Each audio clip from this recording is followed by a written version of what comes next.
Welcome, everybody, to the Battery Park City Committee meeting of CB1. We are here today, and I want to introduce two new members to our committee, Jimmy Sung and Eric Flores. Welcome, both of you, and welcome to people in the room who are here. We're having our first meeting after COVID restrictions have been lifted, so bear with us as we go forward. There are a lot of people on the call, and I want to make a note that everybody who wants to be heard will be heard. I'm not looking to limit the time someone's going to speak, but at some point we're going to have to. So if you've got something to say, I want to hear it. This committee wants to hear it. And I will interrupt you if you go on for more than 1 minute, but I'm not going to shut you up. So you've got something to say and you want to speak, I want to hear from you all. The way we work is Robert's rules, which means the committee and our board members here go first. And then I will call on the community to speak. So be patient. I'm not ignoring you. Lucian will be very good about letting me know when someone's hand is raised and who's got something to say. I also have some, which I'm not going to read in yet, but some people could email me and ask me to read stuff into the record. And with that, I'm going to go ahead and I'm going to put the agenda up for everyone to see.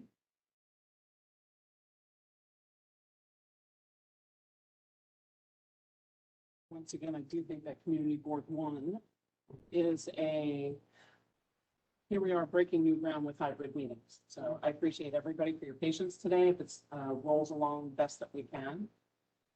And remember that you are recorded, so whatever you say will be public. I know it. yeah, we're having echo problem here, so bear with us.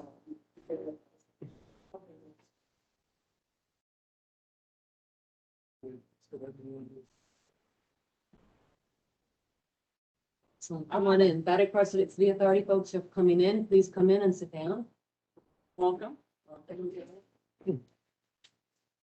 So for whoever is speaking from the authority, if we could have you sit in the chairs by the table, that way the camera captures you, that would be preferable. So I welcome. I apologize you missed the initial introductions, but yeah, I'll be happy to introduce. There's more. oh, all right. So part of what we're slowing down Should for, we be waiting for that? I think so, because the way we're going to run the meeting is we're going to ask, I believe, George Sumas to present his options and let us know how we got to this point. Because as you know, the first item on the agenda is talking about the Essential Workers Memorial. And we need to hear from the authority first. We're going to let them show what they've gotten to at this point. And I see there's some more folks who welcome in. This is lovely. I just want to ask everyone we have a mask on policy in this conference room, so. Thank you. And when the person speaking can take it off, but I'm also going to ask everyone who's speaking to speak very loudly and directly. We have one microphone in the center. So when you're speaking, please speak directly into that hall thing that's in the middle of the conference room. That's where you're being picked up. I'm getting a complaint about the audio, so let's all use our theater voices.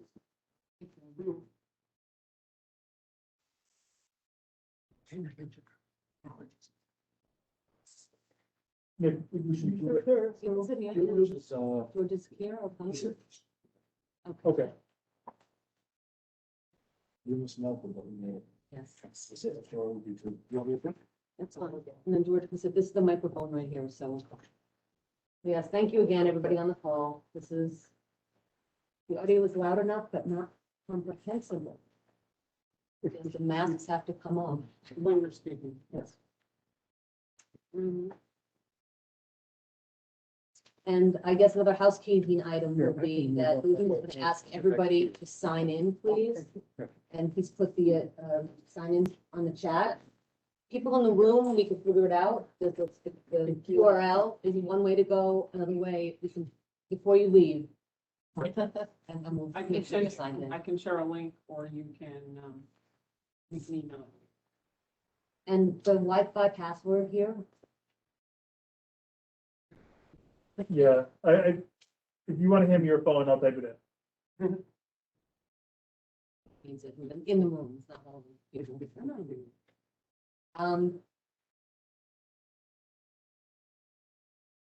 It's really just, well, We're just waiting for one more Waiting. person from the authority to come before we can start. and here he is, man of the hour. So, welcome, Thank you. welcome, Welcome, George. George, yeah, how are you? Thank you for coming. That's our microphone, George, so. you see. All right, well, we have, are ready to go. We have you start when you're ready, if you need breath. So let's do introductions for everybody on the call.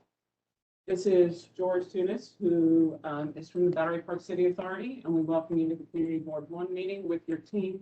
I leave it to you to introduce your whole team that's here, including, Well, why don't we do that individually? George Tunis, I'm the chairman of Battery Park City Authority. Good evening, Nick Spordone, Vice President, Communications and Public Affairs, Battery Park City Authority.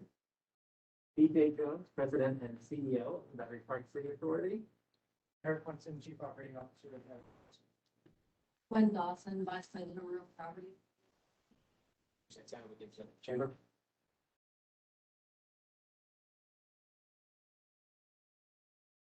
So, Well, go ahead, welcome everybody, sorry, taking my Thank you. mask off, and the speakers can take the mask off as they speak, it's mask policy in the room. But anyhow, George, please go forward and begin. BJ is going to do that this time. Okay, BJ, Yeah, if you'd like to go through the options first, we can pull up that, the PowerPoint. I think that makes sense, but I guess you were gonna give us a little history before we go right to the options of how we got here, or do you want me to do that? I don't use Starr and then. Yeah, sure. The history is we're here because back in February, I believe, the governor announced that he was going to be commissioning a essential worker memorial to honor the sacrifice and the sacrifice and effort that was put forth by all the essential workers to keep our city and our country going. And we have been so grateful to all of them. As one who stood outside my window clapping every day at 7 o'clock, very happy and very grateful. So number one, we welcome the idea and the concept of a memorial. But back in February, when this was announced, this committee and this community board put forth the resolution asking for a process and a thoughtful way to go forward. Also asking and suggesting that perhaps it be a competition as to what the design would be. And we put forth very clearly that we wanted and we thought that every stakeholder who is an essential worker, whether they are unionized or just Uber drivers or baristas and delivery people and waitresses or restaurant workers, should have a say in what was going on. And so it should be an open process, a transparent process that engages the whole community. Sorry. We asked for that, and we also asked that if in fact it was going to be considered for Battery Park City, because we know the governor does have a penchant for putting memorials in Battery Park City, we wanted to be consulted as to the location, the design, and yeah, that's it, really simply. And that did not happen. And we are here today. Sorry, you're echoing. Echo, we are here today. Remember, I reshare it. You okay? We're here today because that process didn't happen.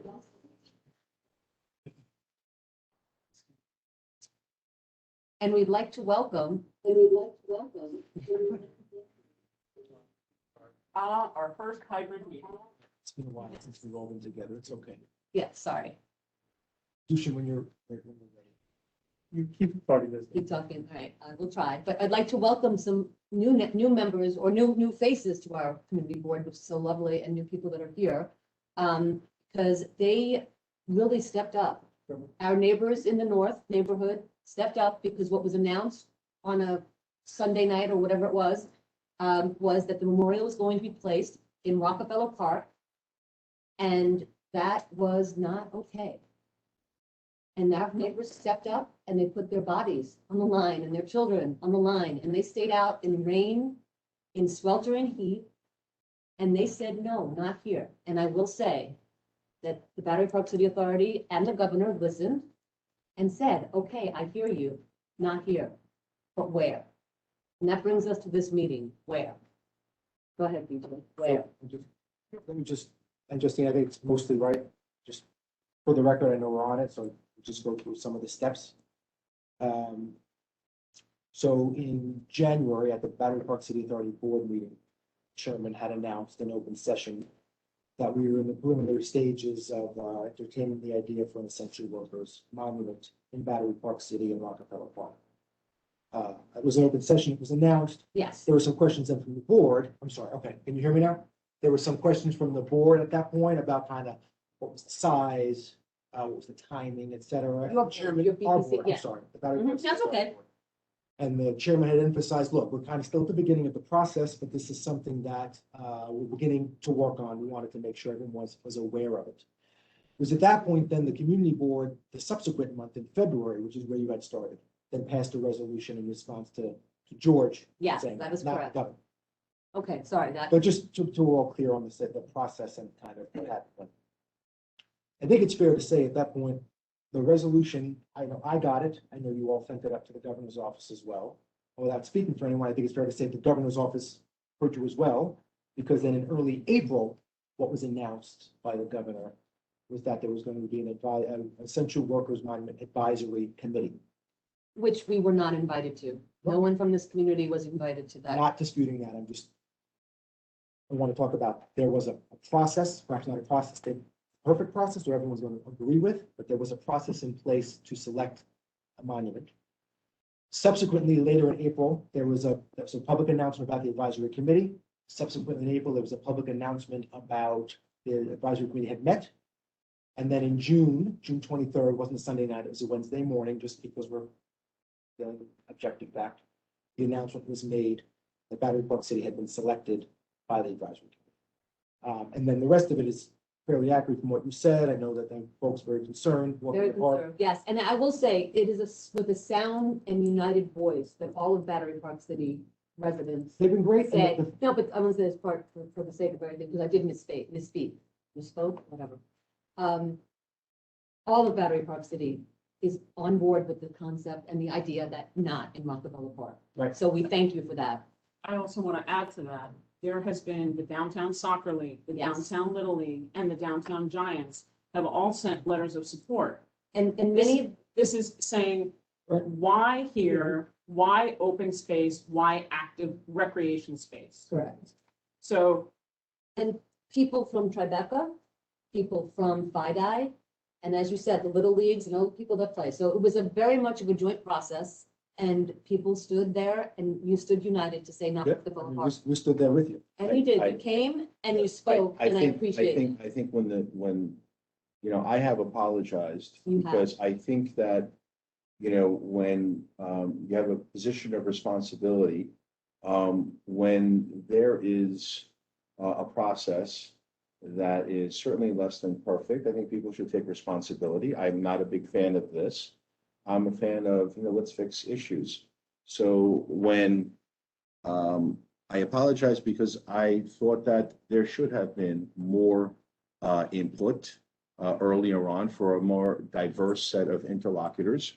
And there wasn't. And I think the process was certainly not as coherent as it could have been.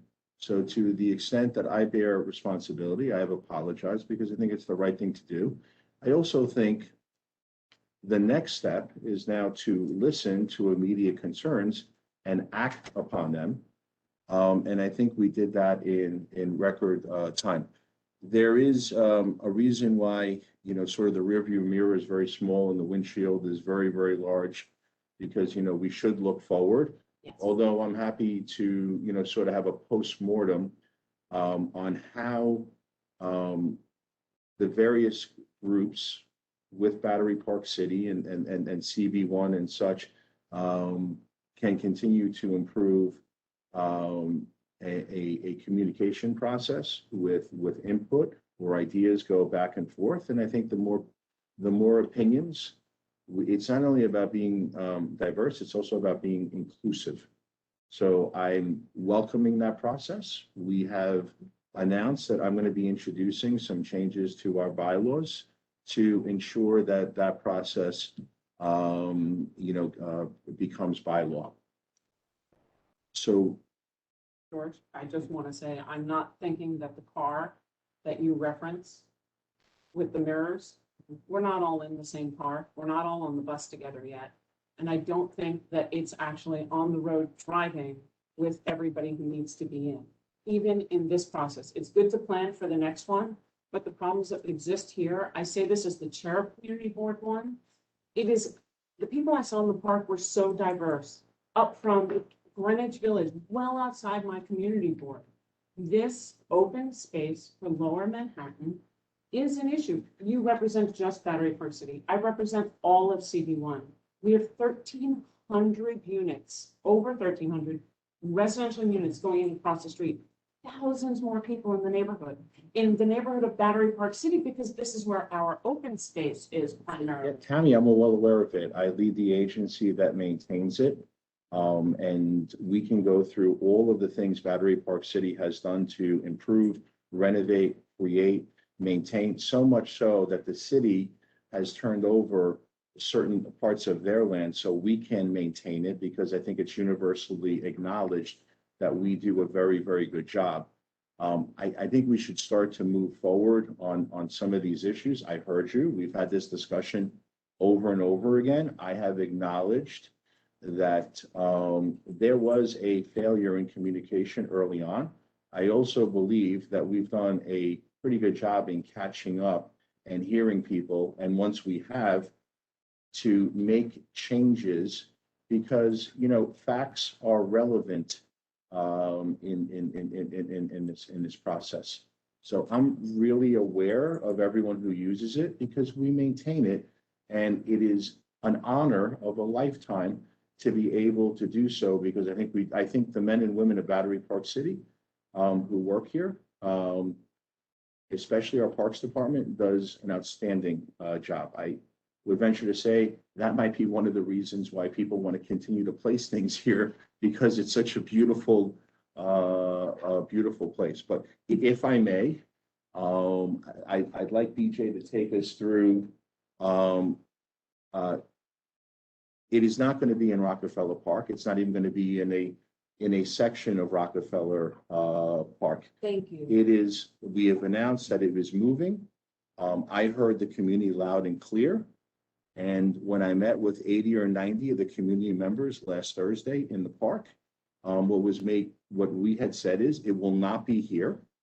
And they had said, this is very special and very unique, and find another place. And we began that process. I clearly articulated a couple of things that needed to be accomplished. It was going to be in a more commercial area. It was not going to take down any trees. It was not going to be a place where children constantly were playing on, like Rockefeller Park was. And we were trying to be as sensitive as possible, still maintaining a memorial for essential workers that I think is essential, but also balancing that with making sure that we're as sensitive to the community as possible and maintaining the totality of Rockefeller Park. And to the extent that I have anything to do with it, we will see if we can make that in perpetuity so this never happens again. Because, from every challenge comes opportunities, and if there is a willingness on both sides to work together to take steps where we can not only improve process, but also protect and ensure things that are precious to all of us, let's do so. It's a lockbox situation where we can find ways to work together to protect things that are most precious, so they'll be protected in perpetuity going forward. When the decision was made that we had to find an alternative situation for Essential Workers Park, we looked at several locations and came up with two finalists. There were people have called me. I have been on the phone and taking a lot of meetings on this, and people said, well, did you consider that site? and they should consider that site and consider that site. And they were very, very, very good ideas. And I wanted BJ to go through some of the sites that were considered, but did not become finalists, and the rationale for it, because, you know, I think information is power. And when there is a vacuum of information, you know, people can come to conclusions that are not somewhat accurate. And I think that's the most important lesson we've learned in this process. So BJ, if you can go through that process. Sure. You want to pull it up, Lucian, on the? Sure. So everyone bear with me. I think I solved the audio issue. When I present, it unmutes the computer. So give me 1 second. I'm going to mute the room audio.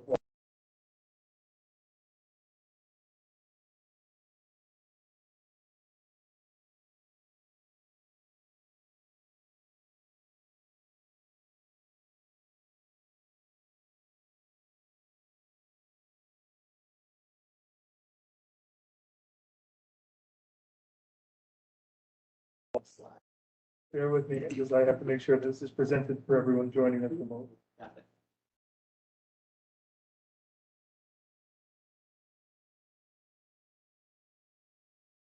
Okay, go ahead. Okay, so we thought it would be helpful before, as George said, before jumping into the two options that he mentioned that we landed on, that we just briefly acknowledge the various locations that we considered internally and based on what we heard from the community, you know, and keeping in mind some of the driving principles that the chairman had mentioned, you know, trying to minimize impact on active play and trees.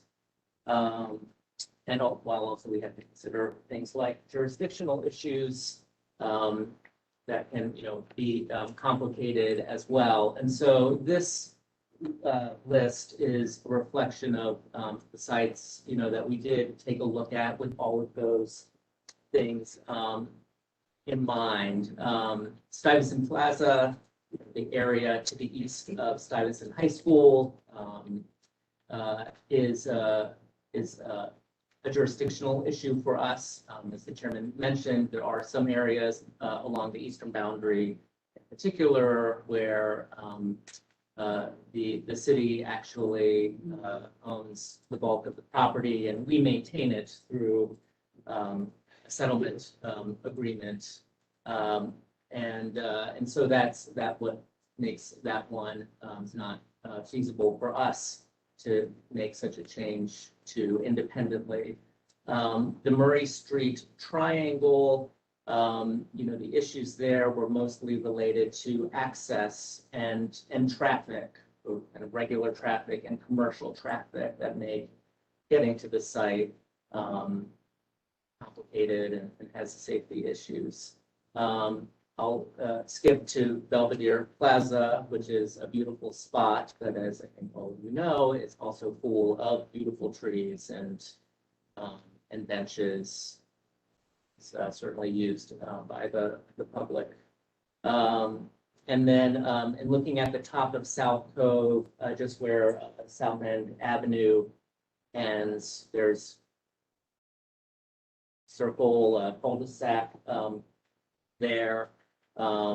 There's an issue there with fire lane access, also trees that are part of South Cove and encroaching on that park space as well that made that not desirable. BJ, could you project a little bit more? Sure. This is picking me up. No, that.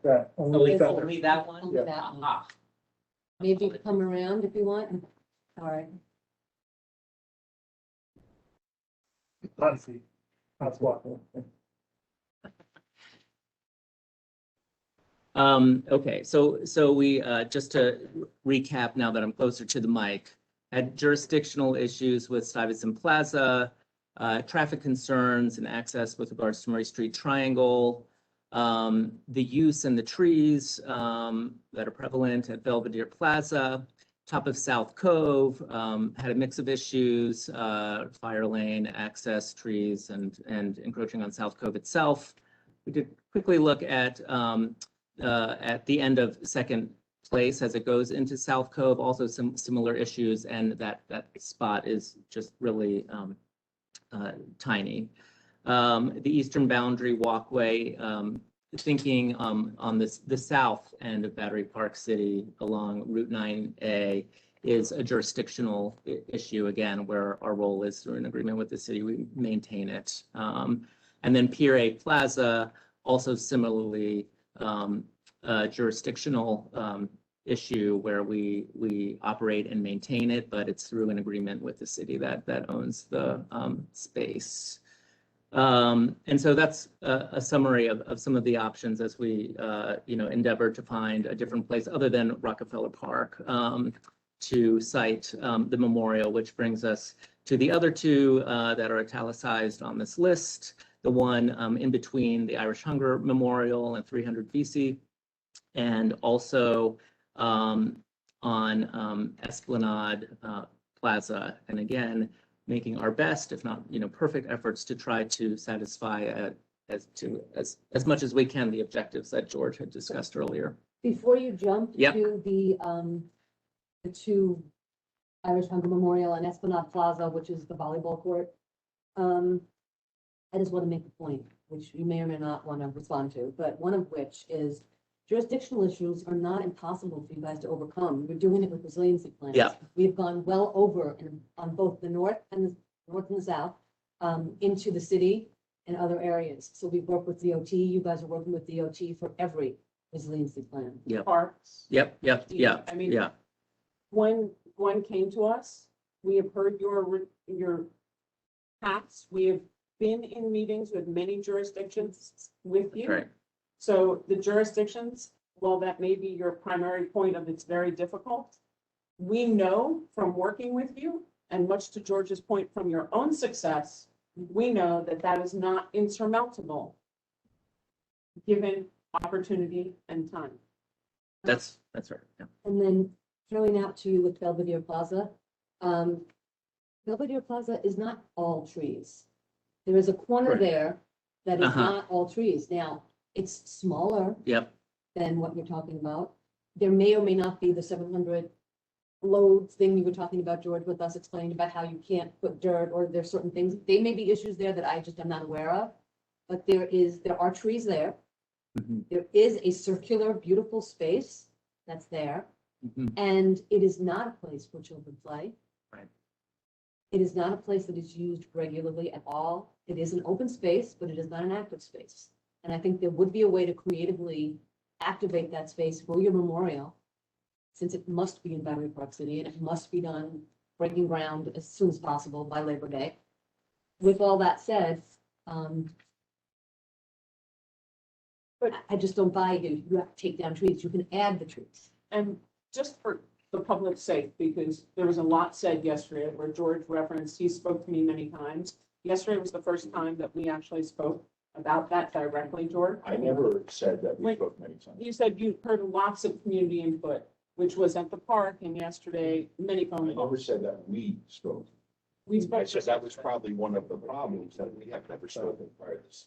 My question is, so the public understands, why is this timeline where it is?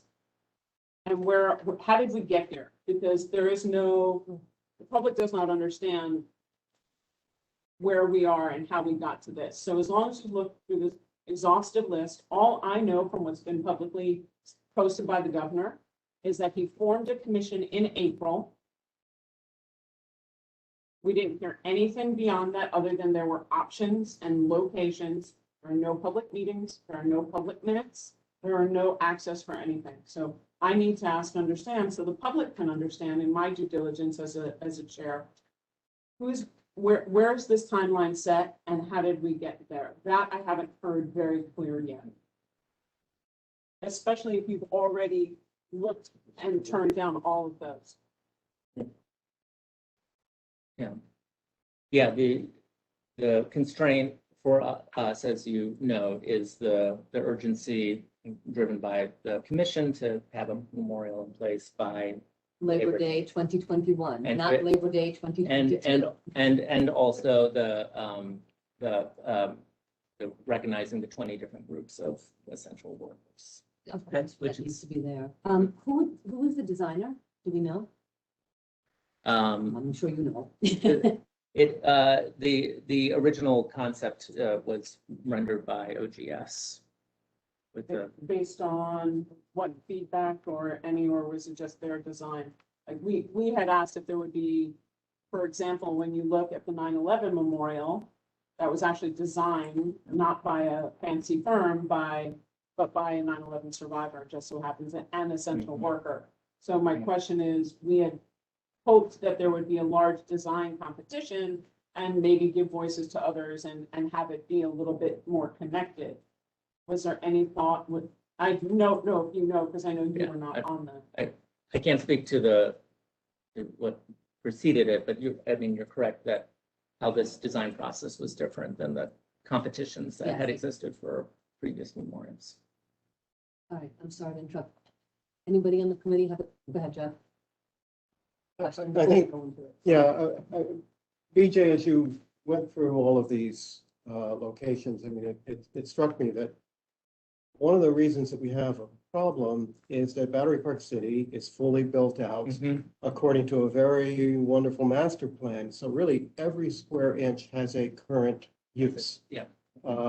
And so any location you pick is going to change whatever the current use is. And I think as we evaluate alternatives, we really should try to apply, some principles to the selection. And one of them should be that whatever the positives are of the current use shouldn't be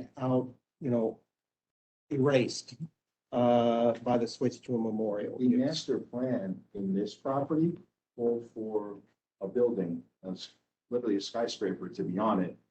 And I would respectfully suggest to you that a memorial honoring the 19th century pandemic adjacent to a grove of trees and a memorial honoring the essential workers in this pandemic is a lot less intrusive than having another skyscraper. And I agree with you, we are mature and there are not a lot of options to do more of this going forward. And I think we have come to the end of memorials in Battery Park City because you very capably articulated the fact that we are built out.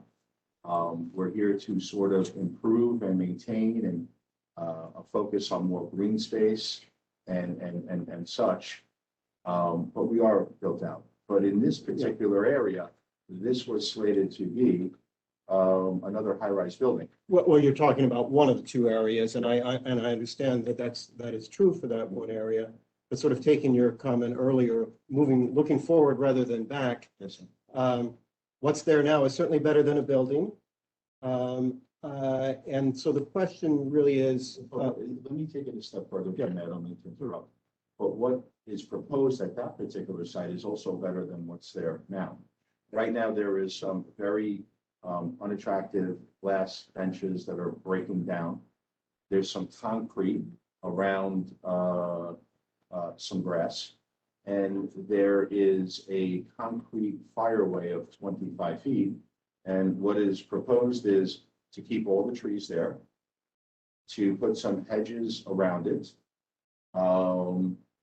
to place some park benches and stanchions honoring the essential workers, to plant 20 trees. Georgia, I want to interrupt you only because I want to see the full presentation. You're telling us, Sure. but let them show it. So I don't want To the next slide. well, I think, I'm not quite sure how to phrase this. I don't want to use the term win-win, but I think we also have an obligation in designing this to make it more beautiful, more attractive than it is currently, and also maintain a place where someone would bring a stroller in and sit, or someone would have a blanket and sit. So we have taken pains in design to make sure that those aspects of this, that it's aesthetically more beautiful and also user-friendly in the garden-like setting are also achieved. I wasn't trying to actually debate that side or another side. I was trying to sort of lay a framework that actually may match your thought process as you were evaluating that particular site. And I think, so first principle, don't undermine whatever, if you put a memorial there, don't undermine the nature of its current use. And I hear you saying, well, it doesn't do that at that particular site. Specifically contemplated that we wouldn't do that. But- You have a very good point. But there's a couple of other principles that I think are also important as we consider other locations. And one is, don't replace a place of joy with a place of mourning. And we spoke yesterday about how Esplanade Plaza is a place of Yes. joy. You know what, Jeff, I'm gonna ask you to hold up because I'd like them to present their options before we comment on that. So I do see we have hands raised and if you have something to say about anything but the Irish Hunger Memorial Site or the volleyball court, please. I'm trying to. Speak about something else. I want to try to talk about the principles. So principle 2, don't replace a place of joy with a place of mourning. Principle 3 is, there's lots of users of Battery Park City, but I think residents do have a priority that should be considered. I'm not saying exclude visitors, exclude office workers, but I think residents should be given a priority in your considerations. And then finally, of course, the memorial itself, the site has to work for the memorial itself. I think I'm really trying to talk about principles to govern, where I don't think I hear a disagreement with you. We may have a disagreement as those principles apply to any particular location, but I think it's important to keep that in mind. Not just some place that nobody else is going to complain about it, but a place that meets these kinds of principles. Justine, I know this is your meeting. Maybe we should look at the Yeah, renderings. which is that why do- that I don't want to talk about Yeah, okay. renderings yet, because I do have some, I've got Kathy who has raised her hand, but before I go to Kathy, Bob Schneck. So Bob, try to keep it, and if it's about anything, if it's about Irish Hunger Memorial or Esplanade Plaza, I'm gonna call on you and ask you to wait till after they present, because they need to present it. Yes. Okay. I just wanted to express some thanks here because I think it's wonderful that Governor Cuomo and George Sunis, I really want to thank them for their due diligence in protecting the Children's Grove and Rockefeller Park and for being extremely attentive to community needs. And I think that this sets the stage for a new process where there's many issues coming up where we can work together, and that this process that we're kind of forging tonight is something that we can use going forward. I think it really is important that we get to know each other and get to understand the differences of perspective. So I'm just offering my hand forward and hopefully the hand of the community, just to realize that we're actually accommodating some of the needs of the governor, and we really want to help out with this, and we want to work together as a team, not as adversaries. So that's my message here. Thank you so much. Appreciate it. Kathy, go ahead. Sure, buried back here, so I'll stand up. Slightly different perspective on what we've been saying, but I'd just like to put it out there for consideration. The 9/11 survivor, I probably gave 3 to 4 years of my life of meetings for the planning of the museum and process both with the LMDC and later. What really strikes me about this is the rushed process and the lack of a story behind the memorial itself. It's got one of the things that there was a strong recognition of in that process was in the grief and trauma of the moment, taking a group of people who were stakeholders but had no experience in why memorials were put up or what they were supposed to convey or how they were done, was not going to get you the best possible product in the end. And there was an educational process to that of experts coming in and informing people of what materials and things were left. That was enormously valuable. And if there's any way to step back from this Labor Day deadline, I think in the end, you're going to have a much better, more respectful and meaningful piece for the essential workers themselves, if you can do that. But It's like looking at it for me, it didn't tell a story. There's the standard stuff, eternal flame, room of trees, two flagpoles. If I bring my granddaughter back in 10 years, how is she gonna know that her grandmother was nursed by, people, nurses in the hospital, or that she herself was a consultant to social workers who were keeping mentally ill homeless women safe and alive? And where is that told? And is there an accommodation for that? And finally, every memorial, or at least I'm above the police memorial, so I see it all the time. It's not just the standard piece that's sitting there. There were ceremonies and road closures and other things that go along with it, where again, the community is not often notified. So has that been incorporated into the planning and circulation and traffic and what the use of this memorial is going to be? Will there be ceremonies throughout the year, et cetera, et cetera? So just putting it out there based on the neighboring experience right across the street. Thank you. Thank you. Thank you for your question. I have three tasks, responsibilities, and obligations here. The first of which is to make sure that we have a process that is improved. A process where people feel that they are heard and respected. And when it came to Rockefeller Park, I trust everyone acknowledges that they were heard and respected, and we made changes. I would dare to say, a more cynical person than me might say that some of you might have been surprised as how quickly and dramatically you were heard and respected, and there was change made. That's my first obligation. My second obligation is to make sure that going forward, there's a lot better communication.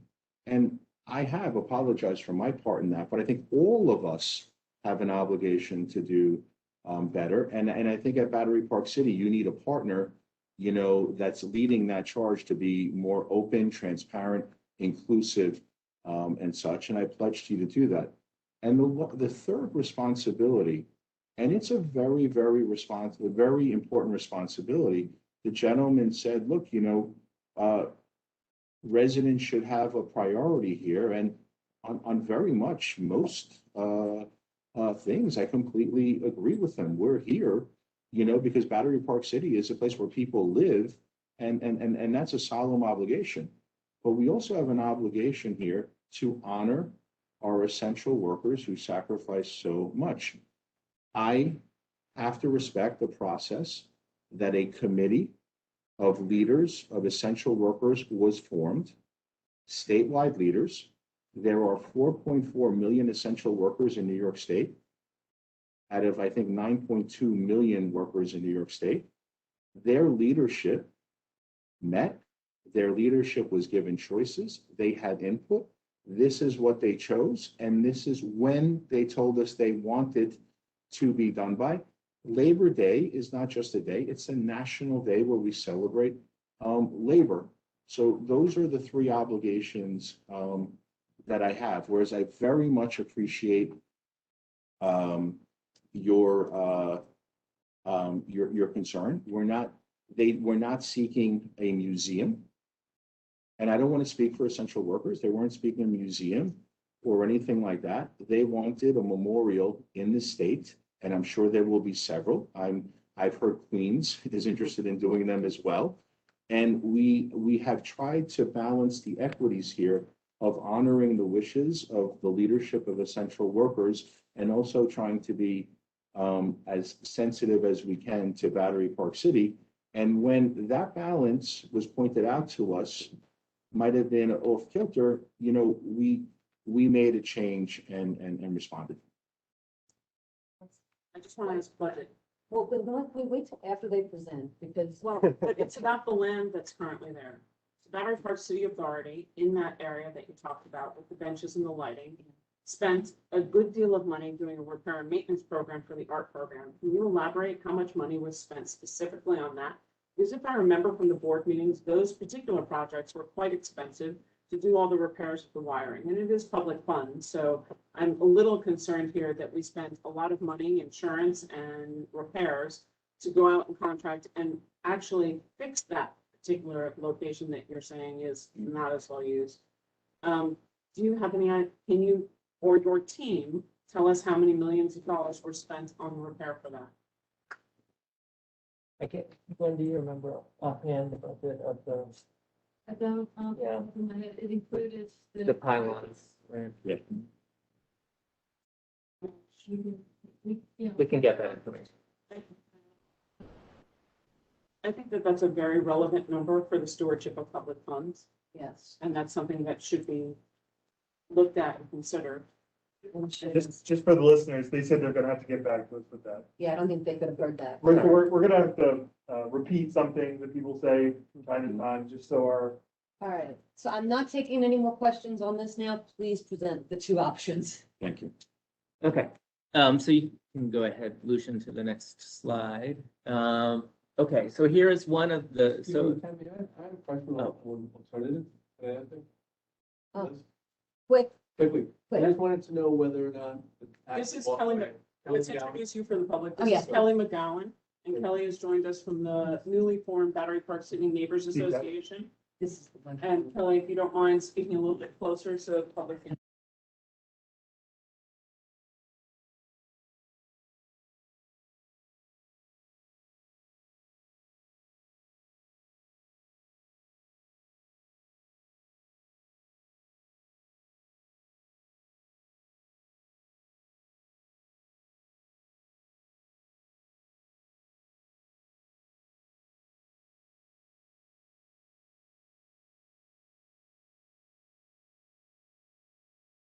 thank you. oh, Okay. okay. Testing.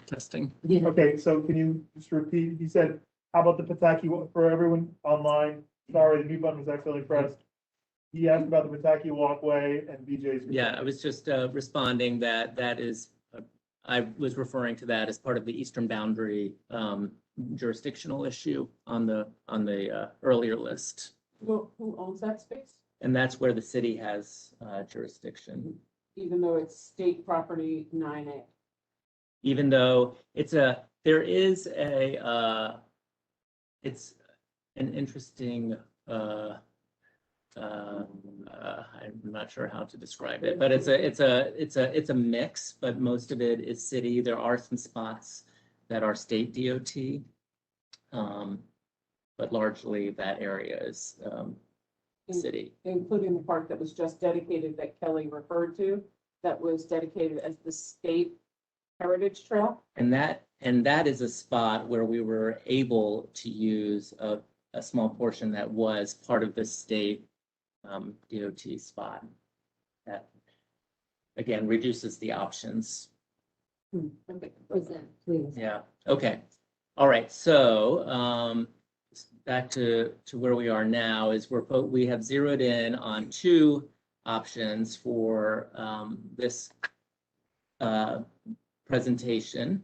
The first is the lawn area in between the Irish Hunger Memorial and 300 BC. If you're looking at your screen, you can see it marked with the red rectangle as the proposed site running west to east. You can go to the next slide. And just, as a reminder, we have worked to refine these renderings, but they are, still works in progress. And so this is the view looking from the west to the east. And off of the screen to the left, kind of lower left, right. Yeah. In front of the bench, that's, Yeah. and the bench, the curved thing. And so this is where the two rectangular lawns are, and availing ourselves of that space there. It's about 8,000 square feet. And the idea here, the common themes for this memorial are the 20 maple trees, the enclosed elevated eternal flame, flagpoles, and also stanchions throughout, acknowledging each of the 20 groups of essential workers. And so this gives you an aerial view of this, this rectangular version of the memorial. And if you go to the next slide, you can see this is from the south of the walkway. So you're actually, think of the 300 BC Street kind of being behind us, looking, peering into the memorial, which we'll show in another slide. But this shows how the memorial, the eternal flame, and the flagpoles are framed against the river. And then you can see how, part on this side is how we're trying to make use of hedges or trees to also frame the space inside. So the memorial will kind of also be in inner part. I see this benches or something inside. Yeah, that's right. So a combination of lawn space for use, benches, as well as the stanchions with the groups of the essential workers. And if you go to the next slide, you can get the interior view. Yeah. So you can see here the lawn space, and the way this is designed is intentional to not reduce the amount of lawn of green space. And so that's afforded by, you know, preserving most of it, but also reworking some of the pathway. There's a wide fire lane right now that can be replaced in part with grass pavers to make up for some of the additional hard space, so that there's no real net loss of green space And so here. you're taking out those lighted benches, you're getting rid of all the stuff that's there now. So this rendering doesn't have the lighted benches in it. Where they are would be where the hedge is seen along the So they're the gone left. That's what this design And highlights. And the pylons are around the corner and still not impacted by this. The brass things that look like garbage cans or something. Yeah, those are stanchions that are intended to have the plaques that will have the engraved names of the different categories of the essential workers on them. So, can I ask a strange question? Because as long as you're talking plaques. Yeah. We discussed many times the fact that the Battery Park City residents who lived here, a plaque was made for them who died on 9/11 and continue to die, including the chair of this board, the founder, one of the founders of the seniors group in the neighborhood, people who built the schools. There is nothing for them anywhere in any of the parks. Some of them essential workers. It's now 20 years later. We still have not gotten any kind of resolution or anything on that. People are still dying from this disease. We couldn't even get a bench with a plaque on it determined.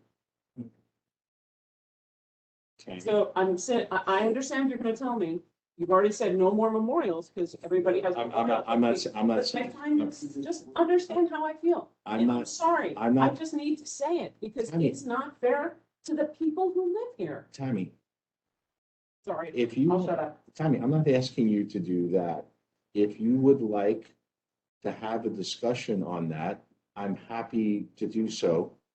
I have made some commitments going forward, which I would also like to respect, because I recognize that Battery Park City has a fair amount of memorials, and I don't want to see this happen again. We have more per square inch than any other place in the entire state. The entire state, not just the city, but the state. So, and I appreciate that, but you have to, I am sorry if I'm emotional on this. I am just extraordinarily frustrated that we're here today. I appreciate the partnership that you are committing to for the future. But the partnership for this is not here. It's non-existent. And with that, I will shut up to let more of the public speak. Yeah, well, Let's continue. but I want to have the whole presentation first, because I do have a lot to say back to. Yeah. But Yeah. let's keep going. Yeah. The one thing I want to ask just about the design here is there's stairs here that to the left someplace. Are they being impacted? You're taking them out? If I recall, there's stairs that go down, but not a lot. There's like 3 or 4 steps. At the end of the pathway there, I don't, South area, I south can't- of this. So you go past the building and then there's stairs to go down where the curvature goes down. yeah, I can't. The hedges are where it frames the memorial. It's where it begins and ends. You know, So if there's anything outside of that, I don't imagine it would be touched. and in the front part with the memorial by the, There's stairs down by the There's- ferry. Yeah, there are stairs on the other side that would remain in place there, There's yeah. stairs down to the- and then, yes. Mhm, Okay. right, right. It's out of the frame. Go ahead, Betty. Clarify where this walkway is. That doesn't exist right now. They're gonna make it, I think, in the, yeah, right in the middle of the grass right now, because the benches are at the edge of the grass, right? When the benches that exist right now are at the edge of the grass. And that's where the main traffic is. because Correct. the Ferry terminal is not shown here. No. Because of the end of this walkway. Yeah, Walk through the monument. It's very good. I think that may well be the case, or maybe there's space on the other There's- side. That's right, if you remember, There's ample space on either side to do that, and we're gonna have a landscaping buffer to make sure that no one does that. But we provided space to the south and to the north for people to ingress and egress out of the ferry. Environmental study for shade, light, access, gas, 200 gas tank for the, has any of that been included, started? we would finalize the design first before we determine if something like that would be necessary. Keep going. Okay. So these are the renderings for this alternative. So if we go to the next one, this is the one that is situated, this is the second one that's situated on Esplanade Plaza. And I will say, and I would recognize too that we did get feedback last night in the meeting on this location that I would expect would be raised again. So we're just doing this to provide an overview of the design itself. And so this is on the south side of the North Cove Marina, where that hard surface is on the corner, and that's where we recognize there is a volleyball court there. That's where block parties are held, and it is used even by programming too. So and that was raised last night. But here is the first renderings on the next slide. For this one, and again, a different shape, but maintaining the same 4 elements of the trees and the flagpoles and the flames and the stanchions, and also maintaining the walkway around it. Also about 8,000 square feet. That's smaller than you.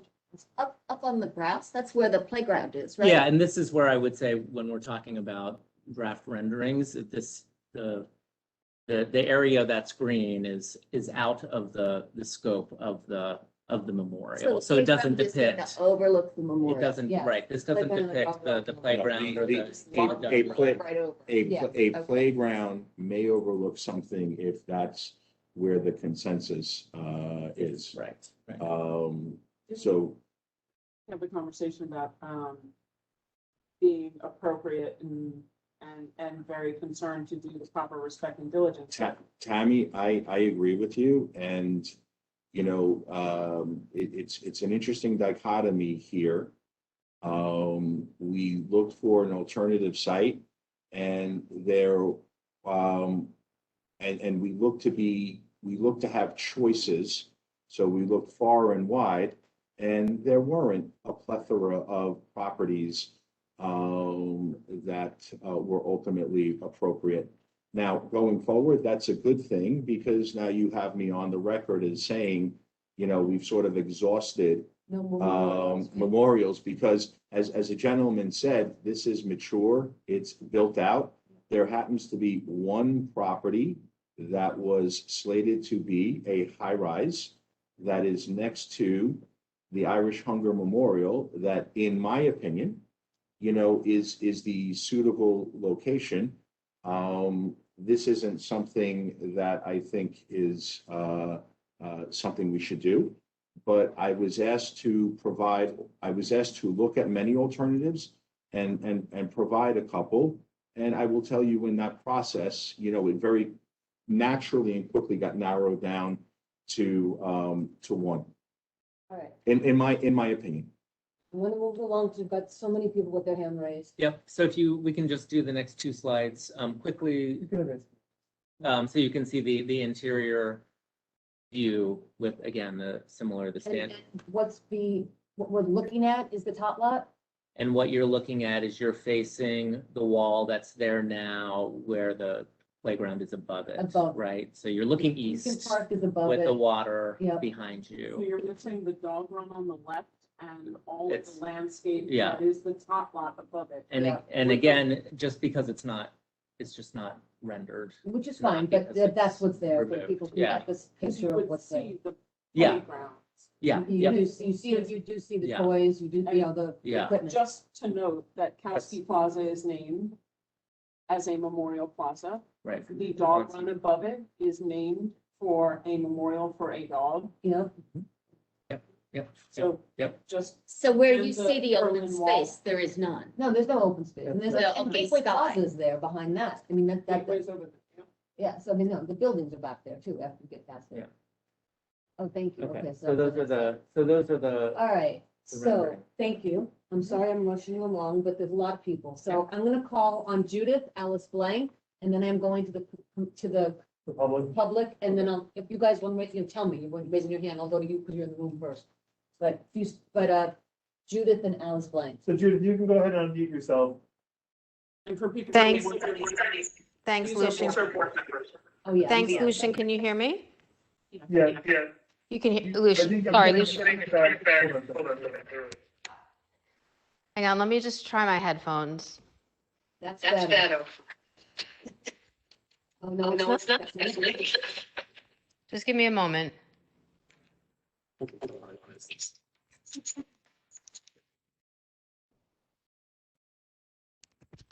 Okay. Lucian? Yes, we heard you. Good. Okay. All right, thank you. And I'm sorry for the delay, but I had you on speaker because my husband was listening in, who obviously also has a great interest in this topic. So first I want to say, I want to correct the record. The state has a responsibility to honor essential workers. And as a resident of the state of New York, I strongly support that. Essential workers have been working so hard, while many people have been able to work from their own homes. They've been working so many hours, and we owe them so much. So, yes, I agree. The state has a responsibility to honor essential workers. But what I disagree with is why the Battery Park City Authority thinks that they have a responsibility to honor essential workers in Battery Park City. And I don't think there is an obligation. So it seems like we're past that. So I'm not going to spend a lot of time on it. But this was an agreement between the Battery Park City Authority and the governor to put it here in the first place, with absolutely no input from the community. Now, not only are we residents of Battery Park City are taxpayers, and we should have a say, but we also pay ground rent. We pay an additional tax to live in Battery Park City. Meanwhile, there are 2 members on the Battery Park City Authority that are required to live in Battery Park City. So we, Battery Park City residents, have been completely boxed out of this process. And the fact, and I don't think that it's okay to now just say, well, now you're in the process. Not only were we boxed out of the process, but there is a premium on green space in the city of New York. There is a premium on places where children can play. And the fact that the Battery Park City Authority would even imagine to rip up green space and put yet another memorial in what has become a memorial park, as opposed to a park where people live, is shocking. And I think we're talking about ripping up the volleyball court right now, which is also shocking. So I just want to say this is a complete failure on the part of the Battery Park City Authority, who is representing the governor's interests, and an advisory committee that none of us were on. There has been no transparency. There are many beautiful places in New York City where memorials could go. I understand that it sounds like it's too late, because it sounds like Battery Park City Authority needs to please the governor. So I will just say that there should be no play space, no green space that's taken away. And I cannot believe that this has happened. And that concludes my remarks. Thank you, Judith. I appreciate that. Does BPCA want to say anything in response? No comment. Alice, yep. Alice, go ahead, unmute yourself. Okay, thanks, Justine. And thanks for conducting this hybrid meeting. It can't be easy. So just to start with a few questions. Were there other state parks that were looked at in New York? There are many. What were they, and why weren't any of those considered? And I'm sorry if that was already stated earlier. Nick? Nick is going to answer that, Alice, just a second. Okay, Lucia, can you hear me? A little louder, please. Louder, yeah. Can you hear me? Yes. Alice, can you hear? Yes, fine. I can hear. Can you hear me? Oh, God. Okay, good, thank you. Hi, Alice. Nice to see you. Hi, Nick. One of these days we'll both be in person together instead of one of us on a screen or both of us on a screen. I'm trying. So I have a ton of insight into the actual advisory committee itself, but from what I understand, there were a number of places throughout the state that were looked at in addition to Battery Park City. One was Denny Farrell State Park. One was Roberto Clemente State Park, which is up in the Bronx. Roosevelt Island was another location. And Battery Park City. I believe that was the list of locations. And can you share with us who is on this advisory committee? So I don't, yeah. It's public. I think it's the presidents of the 19 major unions that represented the essential workers. That list has been published. So it was anywhere the leadership of police, fire, EMT, nurses, all 19 groups. And nobody, I'm understanding, from Battery Park City. Is that correct? No, ma'am, not even me. Okay. And when were these that you're just showing us, these alternate sites designed? Within the past week. Okay. And you are asking the public to accept designs that are a kit of parts of a earlier design that's only a few months old, that's been provided in less than a week, as a solution to something as significant as this monument. I mean, I think that alone is a frightening prospect. As an architect and as someone who has spent a lot of time with teaching landscape architecture and urban design, I'm absolutely amazed and frankly appalled by the understanding of this design and how it was created, and the fact that you're asking the public to choose from two sites like this with the same kit of parts of design, with the same 20 trees and these same, as someone described them, garbage can looking bronze vessels and such. I just think that we all are owed much more. And I appreciate the significance of Labor Day as a date to commemorate. but we are still very much in the pandemic, as we all know. And one would ask, and I really applaud Kathy Gupta's really poetic understanding of time here and the need for time.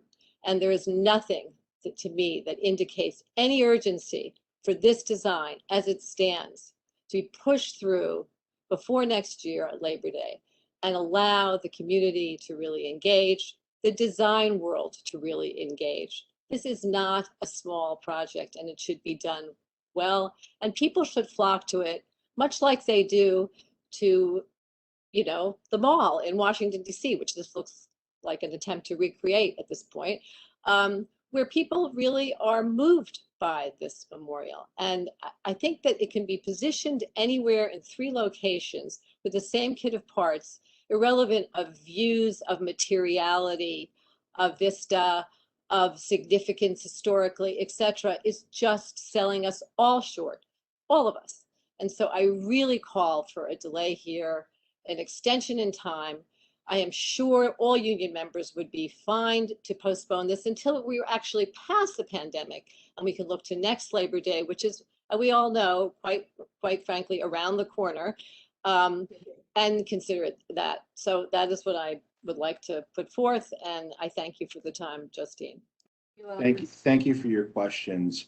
The reason why this seems a rush process is because we were asked to choose another site because the other one was unacceptable, and we did. So I want to be very clear.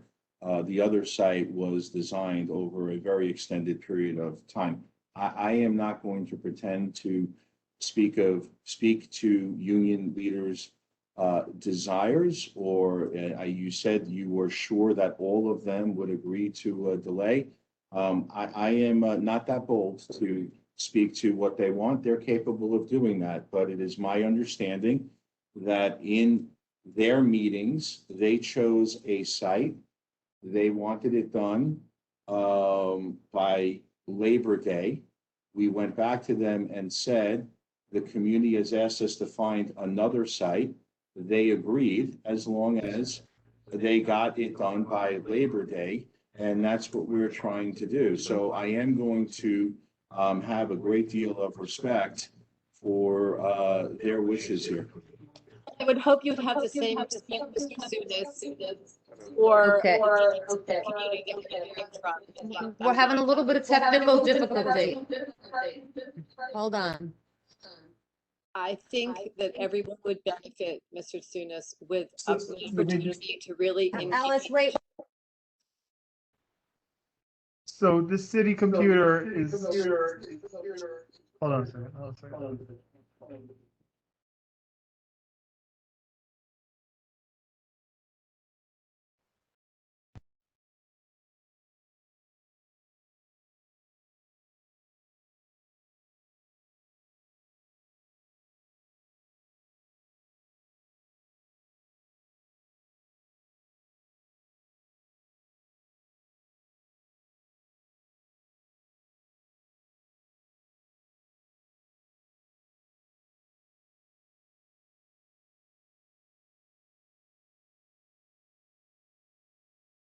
Oh, we're off totally? Okay, so water. I- Okay. Water? I know. Sorry. We're not as well. Can I be heard again? I'm sorry, I just want to finish up. Oh, no, I guess not.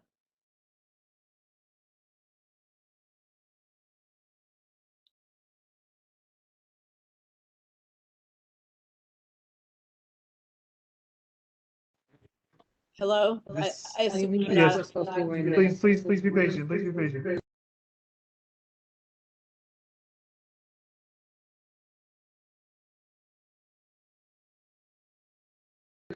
Okay, so just so you know that one of the things with hybrid meetings is that you discover where the pitfalls are. So in a year and a half of not doing these meetings, the city has decided that it's a good idea to have the computers automatically restart and update at 7:30. So I've been forced to restart the main computer that's powering everything. And I hope this is fast, but in the meantime, Alice, I'm going to turn the volume up on this computer. And some people here can hear you. People remotely can hear you, and will allow you to continue speaking while this stupid thing, restarts. So my apologies. But I will tell you, George Sunis just walked out of the room, so, He'll be back. he'll be back. He just went to get water. It's just a break for water for a minute, but, oh dear God, technical difficulties are fun. Why, you can come We're back taking to a couple me. minute break. It's restarting now. And hopefully it doesn't have to do any updates or anything. I'm already screaming at do it on my phone. And I'm using that nice words. Right. And I'm I know happy there are a to lot of talk. people waiting to speak, and I am so sorry for the delay. And everybody should have a chance to speak, but I do need, so Alice, 2 minutes, or not even 1 minute, because we've got so many people waiting. So I don't want to belabor points. I want to get everybody a chance to speak. All right? I just wanted, I can't, George, I if you're can't, can back you and hear willing me? to listen, Alice, go ahead. Yeah, I Alice, just will wanted to. speak. And because I can't hear anything. Well, it's gonna be online in a second. Oh, okay, just wait then. Wait, he's almost done. There we go.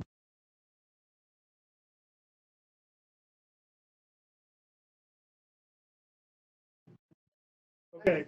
Alice, you're on. Okay.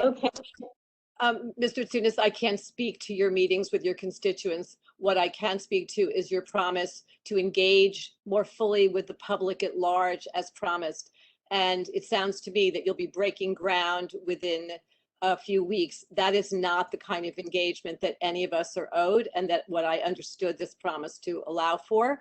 And I strongly recommend that their consideration is given, that we meet with those folks that are part of this process. We would love to be able to meet the public, which could be in part of this dialogue, and we could share our concerns and our thoughts about the design, have designers in the room, have the landscape architects in the room, and come up with a good solution that could be done a year hence, allowing for this to be done properly. Thanks, Justine. Again, Laura Starr is eager to be brought over, by the way. If you Coming up for next. So Laura, unmute yourself. Wait, I have to move her over. Oh, she's got to move That was over. during the Oh, sorry. period of. And then there's been a request by the public if we would take down this view so they could see the speakers. Well, certainly. And Alice, thank you so much. Alice, for the record, is our vice chair of Community Board 1. She serves on our Environmental Protection Committee as our chair, and has had long and painful conversations with me about many of the environmental impacts of this. All right, Okay, Laura. Laura, you're able to unmute yourself. Oh, excellent. Okay. Hi, everybody. I'm Laura Starr. I'm on the community board. I'm a landscape architect. I've done a lot of work in this area. And well, the most mundane thing I want to say is that no grass will grow under the red maples, period. So like the renderings that are showing the green, that's going to be brown. And, so all other points aside, I think that these 20 union leaders are going to be pretty dismayed when they see that. The other thing is you already have 20 red maples on either side of the restaurant in Wagner Park, by the way, that are going to be removed. But the real thing I want to say is that the reason everybody wants to put these memorials in Battery Park City is it's so beautiful, it's so well designed, it's a world-class landscape. The maintenance is a beacon. It's the best maintained place in New York. It is truly a gem that you have that was born out of nothing. There was nothing there, as we know. It was landfill, and this beautiful place was created by world-class designers. So my question is, why not put this investment in other places that need, investment, and put this there? Like, why add more to this well-funded community where probably not many of these responders even live? Like, it just doesn't, it's a shame to not do this investment in some underserved place, especially in a year when equity has been such a huge issue. I don't even know how many of these first responders live here.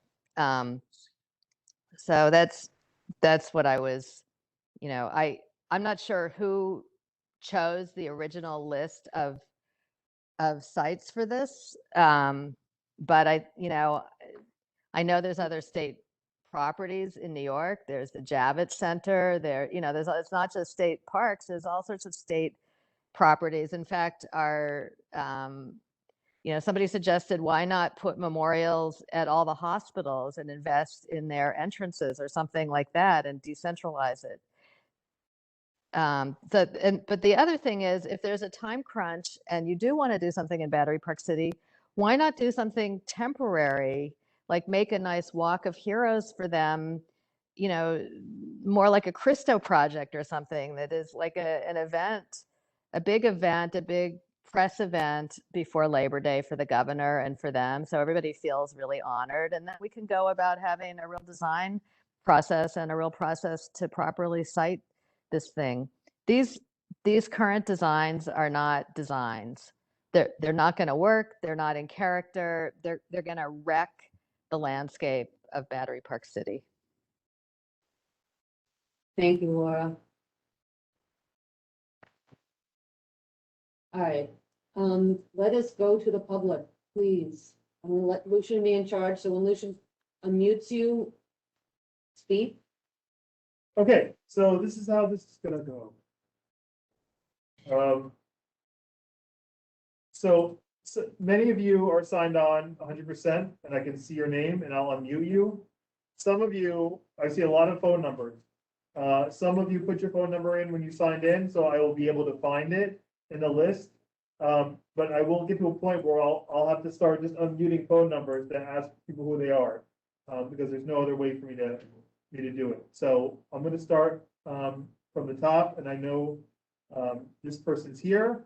So I'm going to call on Todd Fine, and I'll unmute you, Todd. Just give me 1 second. Everyone, Justine, how many minutes are? If you try to keep it to 1 minute, I'd appreciate it. 2 is max. 2 is max, though. Okay, so Todd, you're unmuted. Yes, hi.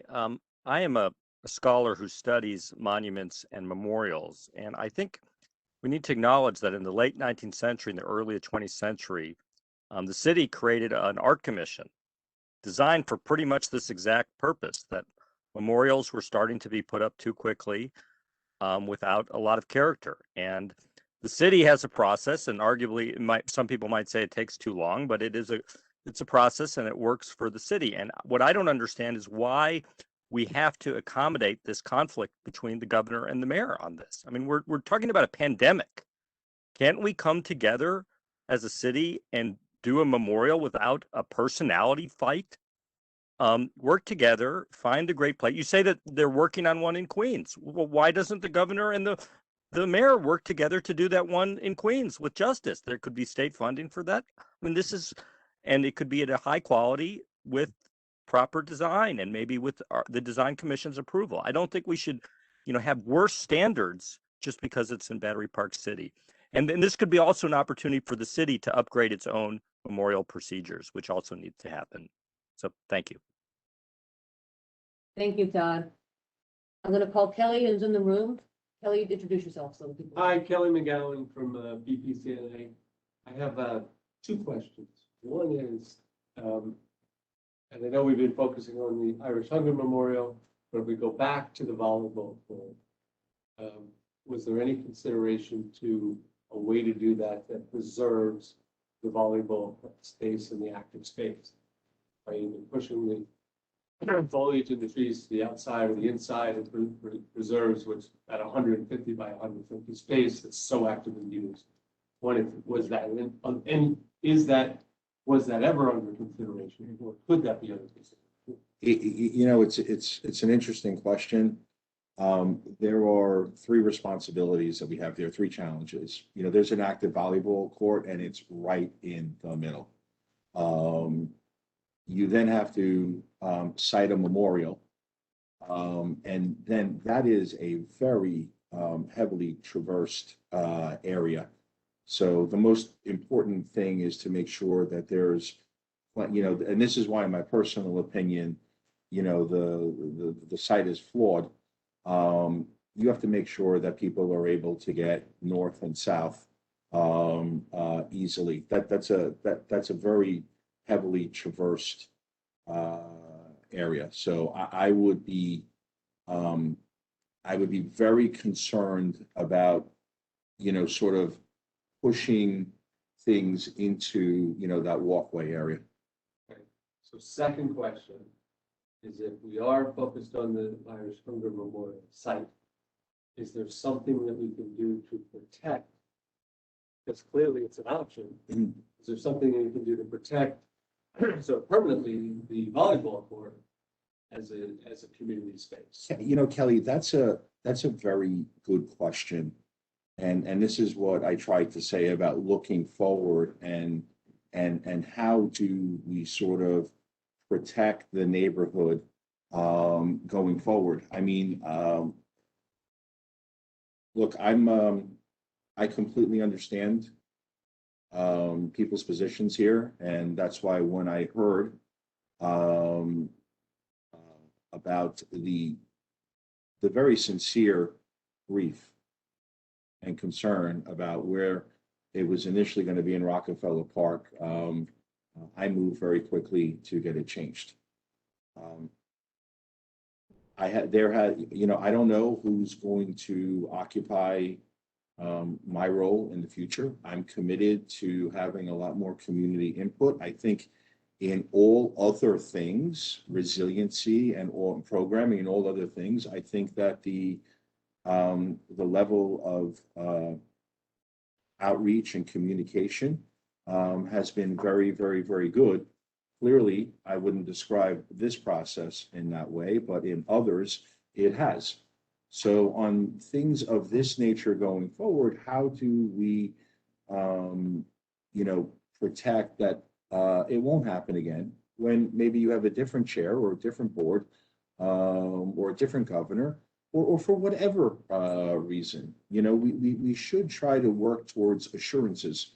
One of the things that I might suggest is that we form an advisory committee with residents to talk about how do we improve our existing park area. How do we take areas that are a little concrete centric and introduce elements of green space, active, passive parks? Just a question for you. Let me finish. I just like to say, what do you think this community board is right here, and what do you think we're doing right here? So It's a little bit infuriating to hear that saying, Well, sorry. Because we've worked so well with the Battery Park City Authority to date. I'm not looking, I'm speaking generally, and I'm looking too infuriating when you shouldn't be. But if, What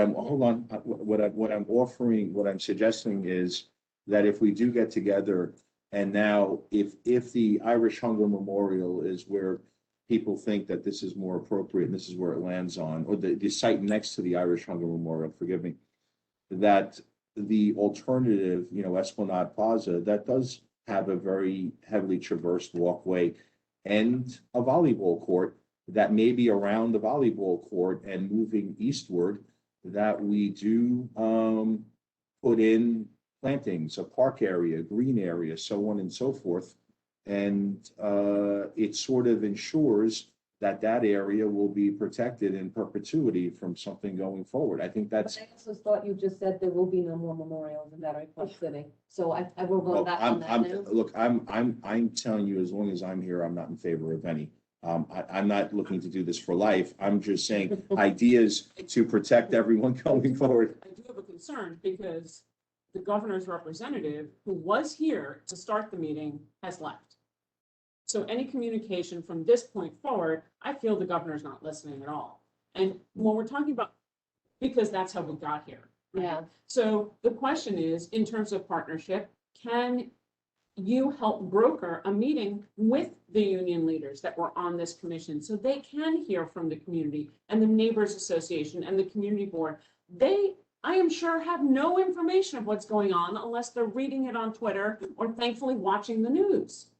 And it would be great if they could come and discuss with us. We want to hear actually from them, whether this timeline is important or whether they can take the considerations of something that's been said by the community from people who have worked long-term in memorials, people that we have who have been essential workers and neighbors. and listen to us. My concern is the gentleman who was here from the governor's office is already gone. So did he check the box and leave because he heard what we started to say? Or is he walking out the door because, you know what? The Battery Park City Authority is incredibly capable and they'll make it work. And you are capable. We have seen this. That's actually what worries us even more. Is that we know within the short period of time, you probably can get this done. And that is actually more frightening than anything else, because that means that whatever we're doing here, the conversations that are being had, is it going to be effective for this project? I'm gonna. Tammy, I stated at the beginning of this process, I stated to you yesterday, and I've been consistent. I have a couple of roles here. We talked about an obligation going forward to have a better process and improved process.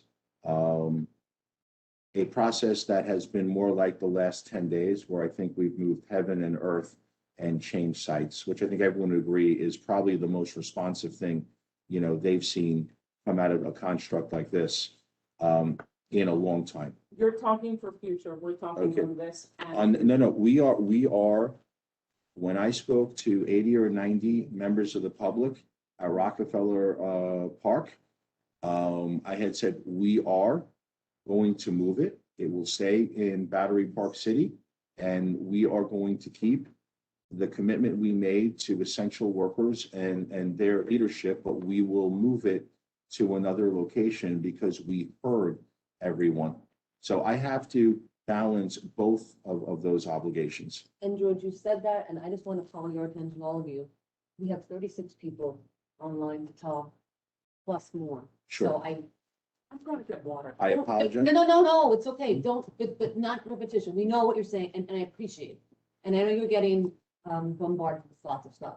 Kelly, will you finish with your question?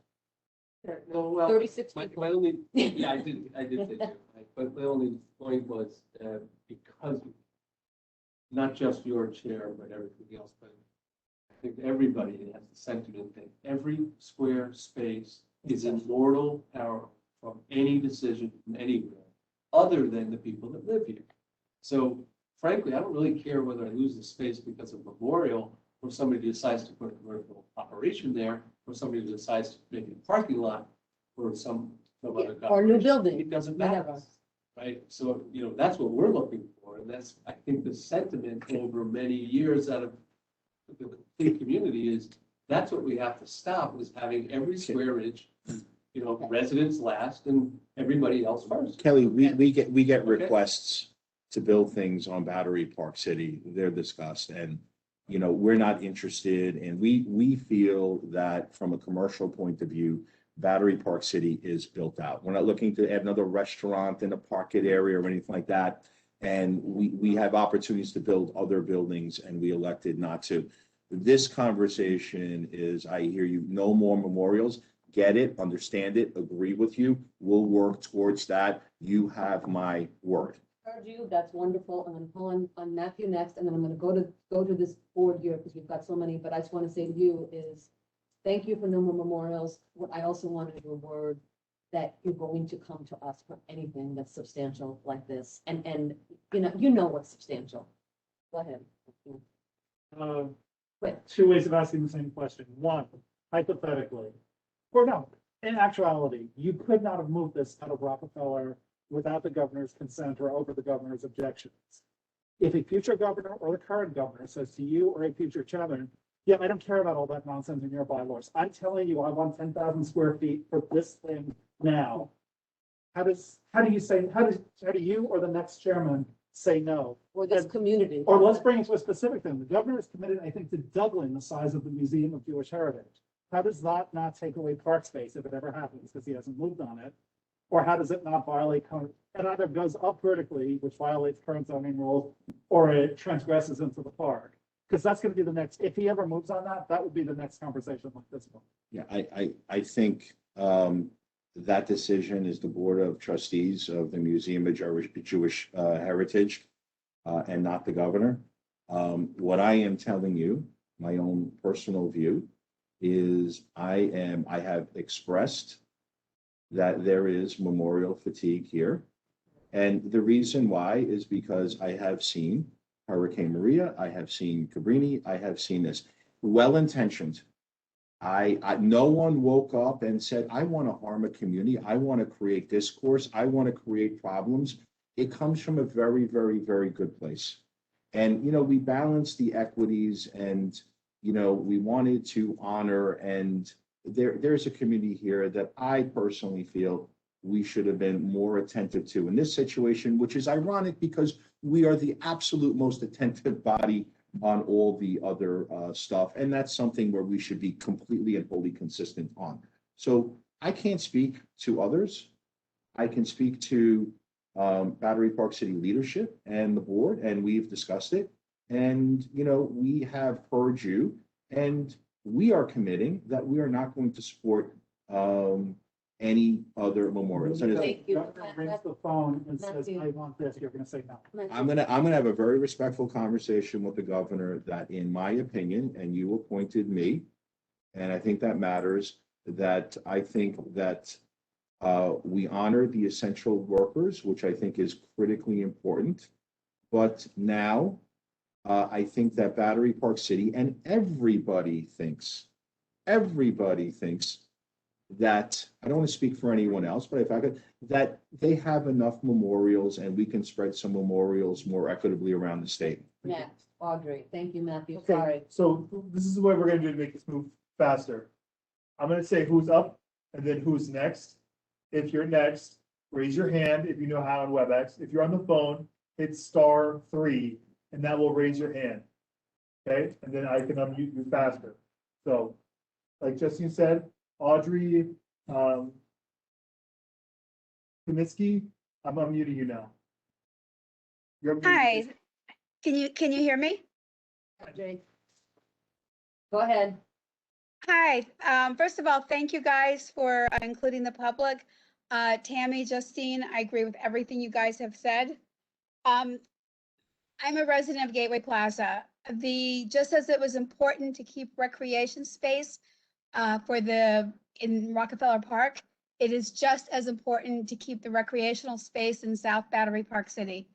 The only two areas that kids have to play ball or ride bicycles, tricycles, is the area in the eastern part, where the eastern edge of Rector Place, the asphalt covered area, and the volleyball court. That's where many kids learn to ride bicycles there. That's where families play badminton, volleyball, kids do chalk drawings. That is kind of the kids' playground area. And then also the corporate teams play volleyball there. So it's a really important space for Battery Park City South. And as a practical note, when you were showing the drawings earlier, the one thing I thought of, if you're not going to put things around those trees, every dog that walks past there is going to mark those trees, and I don't think that's what you want for a memorial. So that's my comment. Gets a prize for funniest comment today. Thanks for the levity. I appreciate it. All right, Barbara, you're next. Thank you. You heard Barbara? Barbara Ireland, right next, right there. Unmute. Okay, Barbara, you're up. No. And for the record, our representative from the governor's office has returned. Okay, thank you. Thank you. Thank you for coming back. So, Okay, unmute. hold on. Justine. Oh, okay, you gotta do, okay, Yeah. different list. I'm sorry. Ibtisam Khurshid. I don't see you, so you may be a phone number. So if you hit *3 to raise your hand for me, and then the next person who's after that is Adrian Mack. So when we go through this list of phone numbers, Write the names down for you. so I have a call-in user. Hi, you're unmuted. Is this Ibtisam? This is Barbara. Could I say something? Well, I'm sorry. It's Barbara Ireland, so you can go to, okay.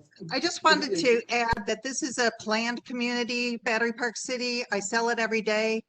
And part of the draw is the parks, the nature, the family life, the corporate life, and please protect it. I appreciate it. Thank you, Barbara. I believe my line has been unmuted. Can you hear me? Yes, thank you. What's your name? Hi, my name is Fergal Walsh. I live in North Battery Park, and I'm very interested to hear the conversations. George, I've heard much of what you said about going forward, and I think there's been too much conversation about what we're going to do going forward. We have a problem today, and it's the location of the monument and memorial that we're contemplating. I'd like to make a point about the importance of the Irish Hunger Memorial and what it's dedicated to.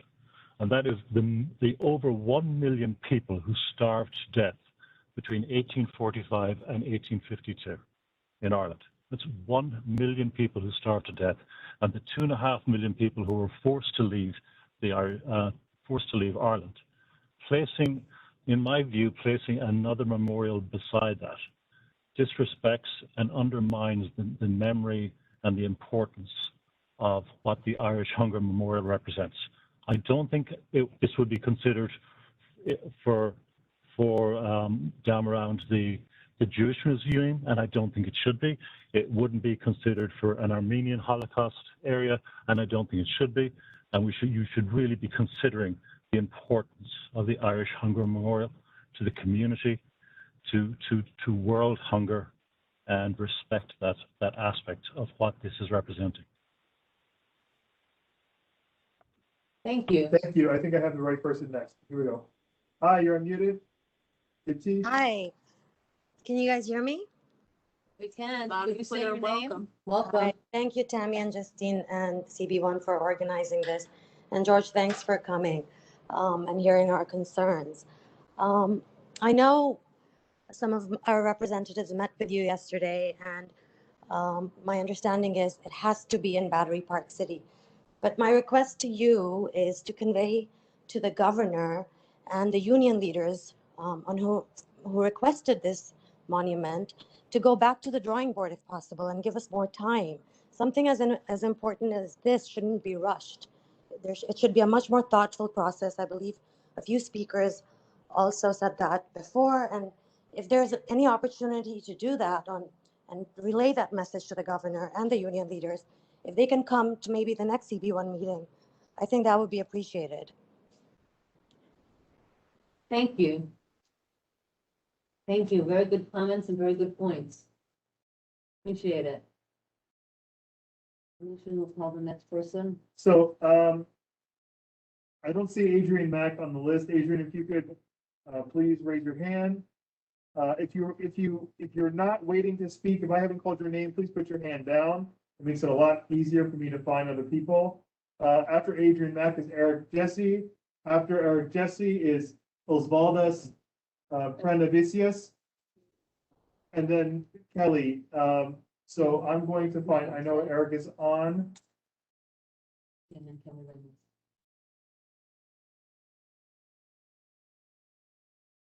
Eric, you're unmuted.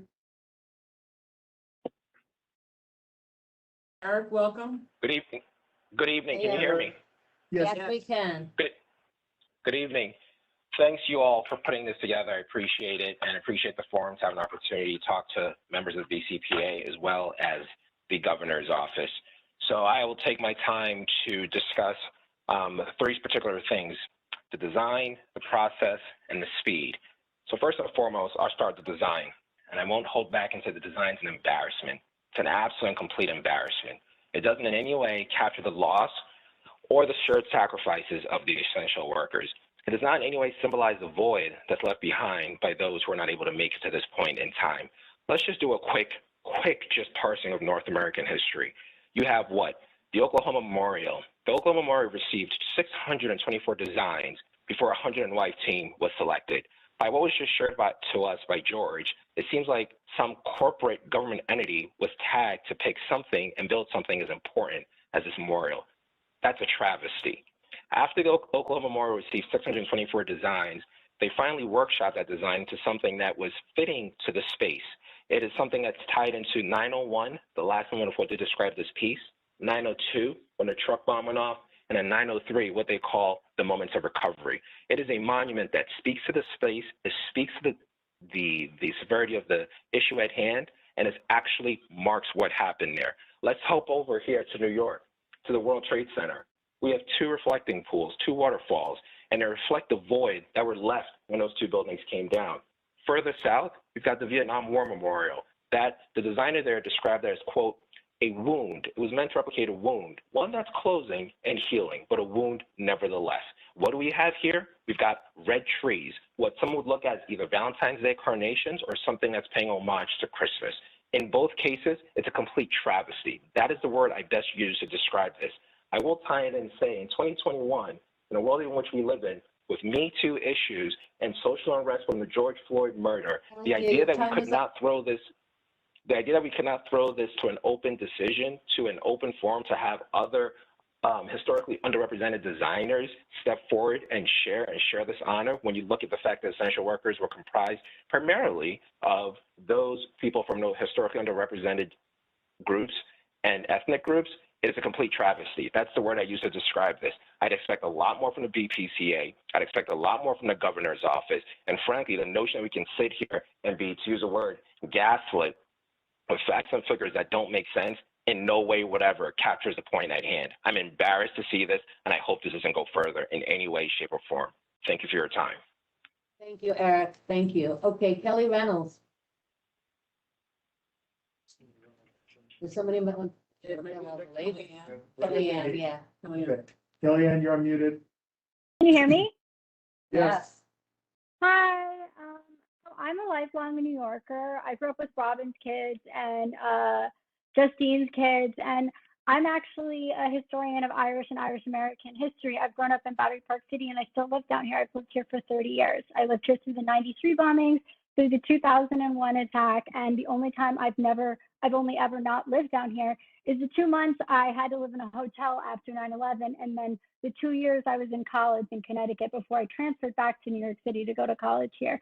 I just wanted to reiterate one thing about the Famine Memorial that a lot of people don't understand is how important it ties and how much it ties into our neighborhood's history and what it represents, because a lot of people don't understand that it's not just about the people who starved to death in Ireland and the millions of Irish immigrants who came here because they were starving in Ireland. It also represents the larger pattern of famines around the world due to climate change and the risk of what it means when our governments don't take care of our land.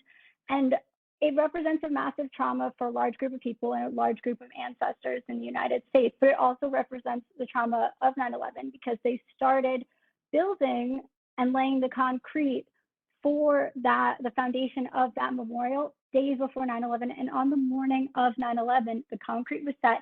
So bits of debris and bits of ash from the collapsing towers are embedded in the foundation of the Irish Hunger Memorial.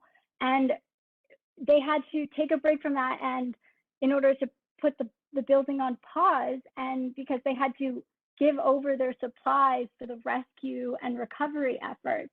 And I just think I think it'd be fine if we put in some sort of monument next to it, but it has to be scaled down. What you have proposed is an insult to what Brian told the artist intended for that area. And I know we can't really see Ellis Island anymore from the top of the Famine Memorial because of the ferry terminal being built out.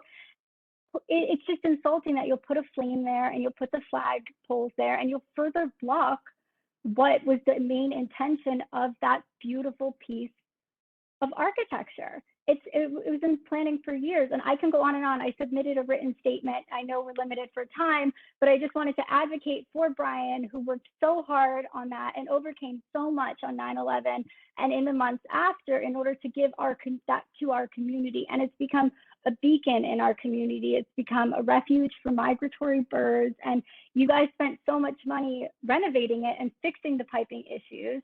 It seems to me such a waste that you wouldn't alter the plans to fit that space.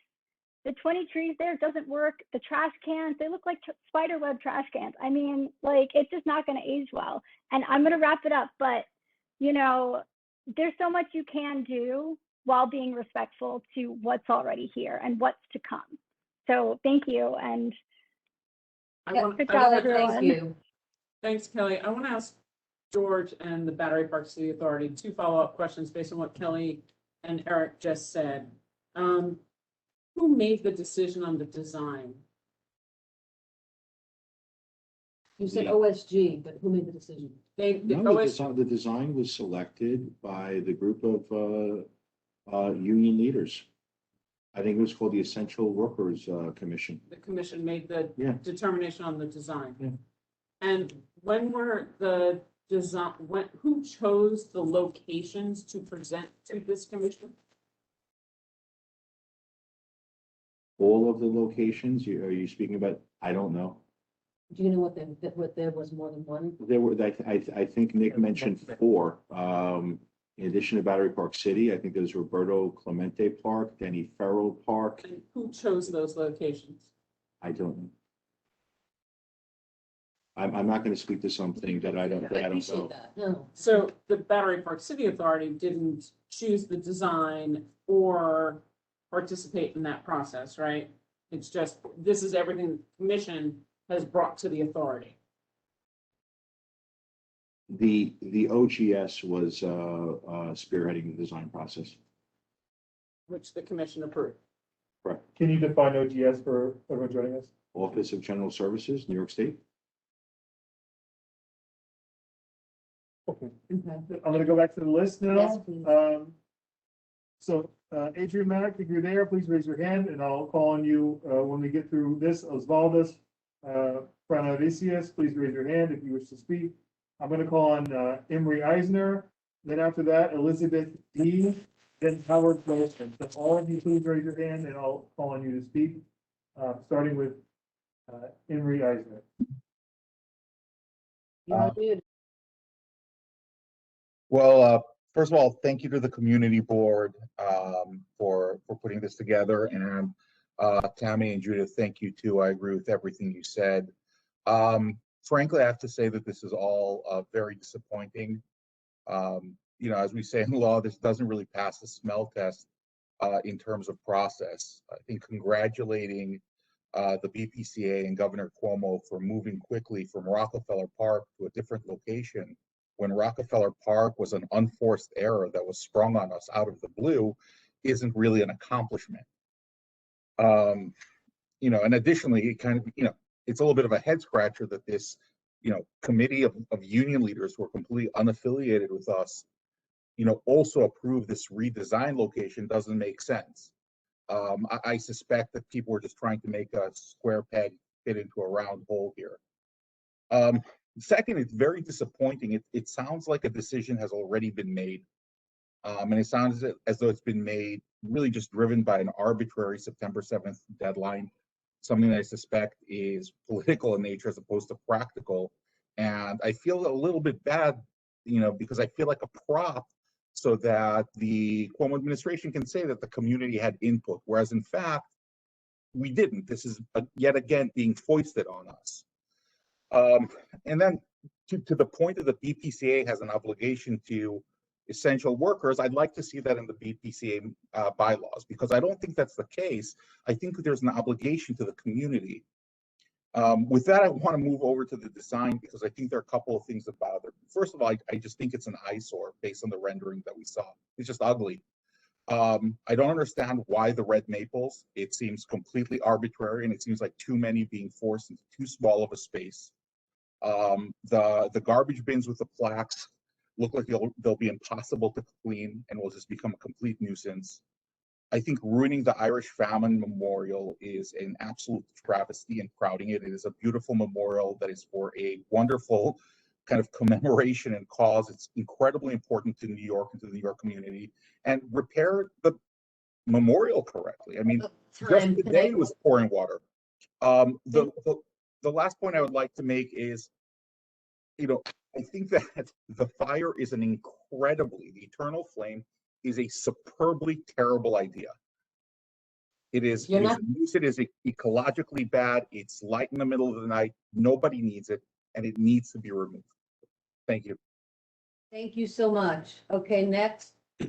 Thank you. I'm sorry I'm rushing you guys through, but it's getting late and we still have so many people. So it's not that I don't appreciate your comments at all. I do. Okay. So I'm gonna call on. I have a call-in user, their hand up. I think it might be somebody I called before, but after that, Elizabeth D. So call-in user, who do we have here? 407, number starts with 407.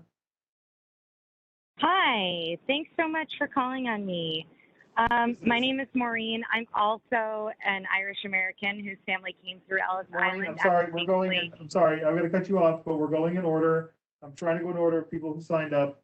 I'm gonna ask everybody to only raise your hand if I call your name, because then I can unmute you faster. So I'm gonna call on Elizabeth D. Now, I'm sorry, Maureen, we'll get to Maureen, you. we'll come back to you. So Elizabeth D., please. Okay, Elizabeth D. Yes, hi.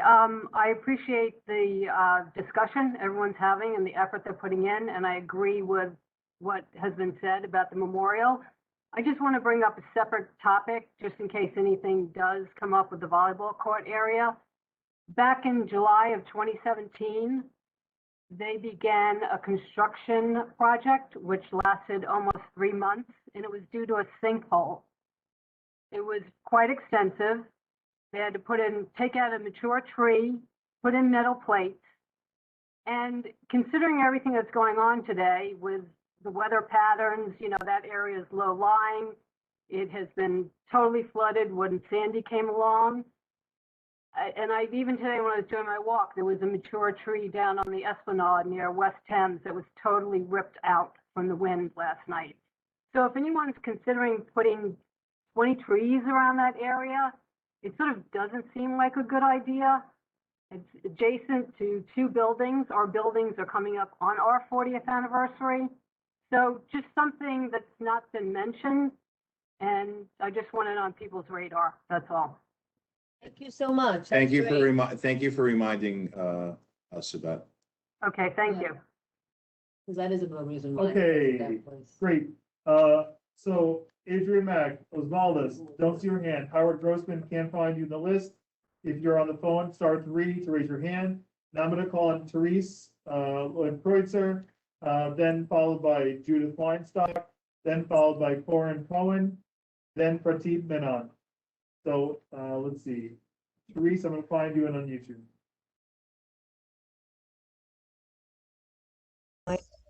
Am I being heard? Yes, hi there. You are. Hello there. I wanted to say a few things, but I almost forget what they were because I've been listening to everybody else. So, but I'll try.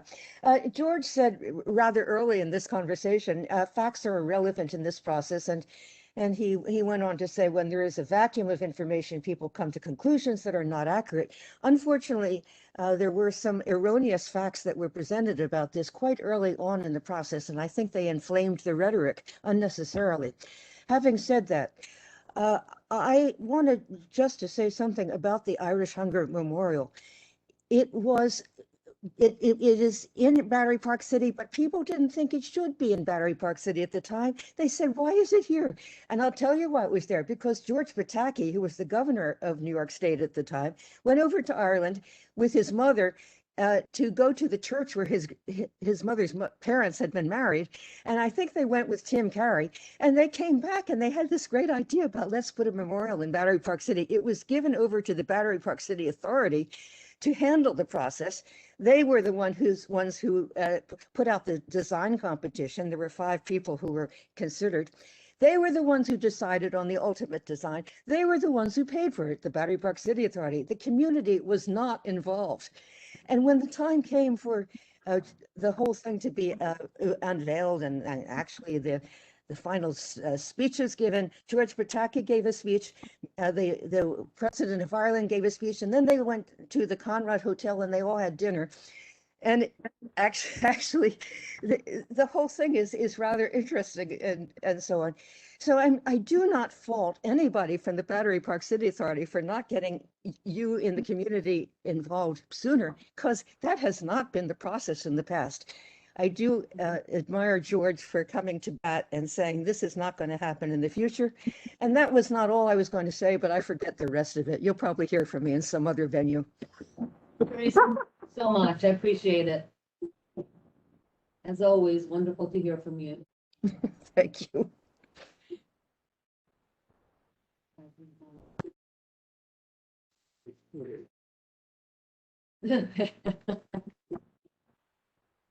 He's all right. All right. All right, sorry. I see it, I see it, I see it. Okay. Okay, thank you, Therese. Now we're gonna have, Judith Weinstock, please unmute yourself. I think Judith went already. Well, Judith. she's on the list. Judith. Okay. Then we're Jenna, gonna- I was on the list because I thought I was supposed to put it on the sign-in sheet, but I'm Yeah. good. I'm good. Very good, very good. Thank you. Okay, Corin, I'm gonna unmute you now. Hi, Sorry. sorry, can you hear me? Sorry about that. Can you hear me? Ken.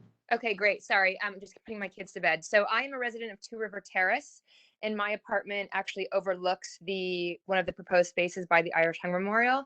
And I know, George, that when you met with the community, I think it was last week, on the old site that was being considered, you mentioned that it would be nowhere near where children play.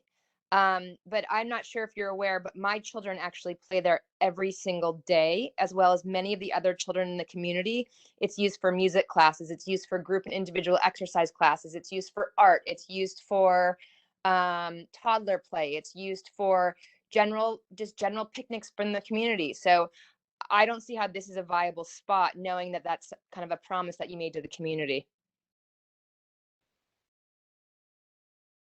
Thank Okay, you. thank you so much. Let me answer that because Was, if I remember correctly, Corin, weren't you at the protest? I was. And, well, yes, and you did, and you spoke out and mentioned that, and you're right. That is a place where kids play, as is the volleyball courts, and it's, Belvedere Plaza is not a place where kids play.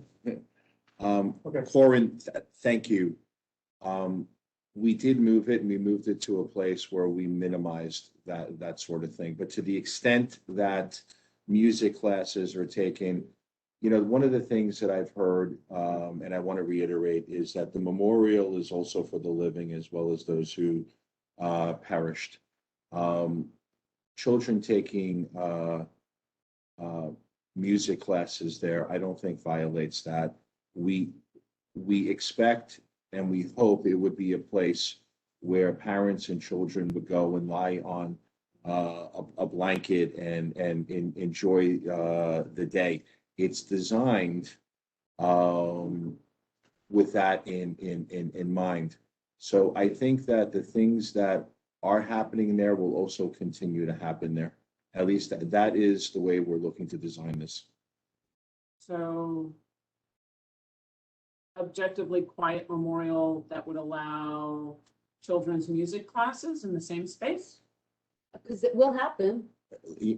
I think everyone has to use their own best judgment. Chopin is, wouldn't be something that I would find inappropriate. Maybe AC/DC might be another issue. But, there is no perfect solution, and I'm not going to be able to please everyone. But we moved it from a site where there was a great objection because that was a very active play area. And we moved it to a place that's much more suitable for it. I am not saying there's a perfect solution. This is not a perfect process. And I'm doing my best to accommodate everyone as best as I can, realizing that I may not be able to do that, but standing up, meeting with everyone, talking with everyone. I have promised that I would not leave any meeting. We've all been in a lot of them together until everyone had an opportunity to be heard. Every question had an opportunity to be asked. Thank you, George. Next. I'm Okay. sorry, I forgot a lot. So, just reminding everyone, if you're on the phone and I call your name, *3 will raise your hand. I have yet to see anything from Prateep Menon. I'm going to call CJ Wilson, next Vanessa Stanton, then William Armhammer, then Jennifer Nitsky. So CJ Wilson, I'm going to find We you. may be going to the Conrad Hotel to sleep later on.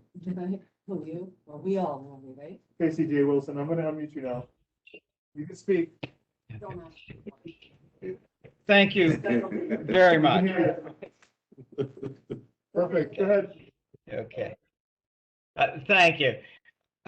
First of all, have so many people, so many great ideas, and so many great discussion points be made tonight at such a late hour. Let me compliment everyone. This has been a wonderful opportunity as a resident of Battery Park to see people coming together from different sizes. And George, my compliments to you. You're not in an easy position. I appreciate your apology earlier. That said, if we are down to only 2 places, knowing the broad use of the volleyball court and the fact that additional trees beside the Irish potato famine memorial may or may not be agreeable to everybody, I strongly am against putting the memorial on the volleyball court. Thank you so much. Thank you for sharing your opinion. I appreciate it. Thank you. And thank you for waiting to be called. Okay, Vanessa Stanton. There's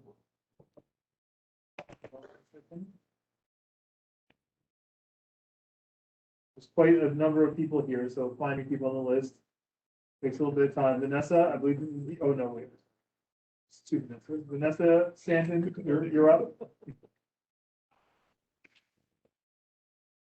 Hello, Vanessa, you're unmuted. This is something we should do on a regular basis. All right, third final call, Vanessa Stanton. We should not. Thank you. Okay, moving next on the list, Has anyone ever, has any, William Arnhammer, I see you there. I'm gonna unmute you now.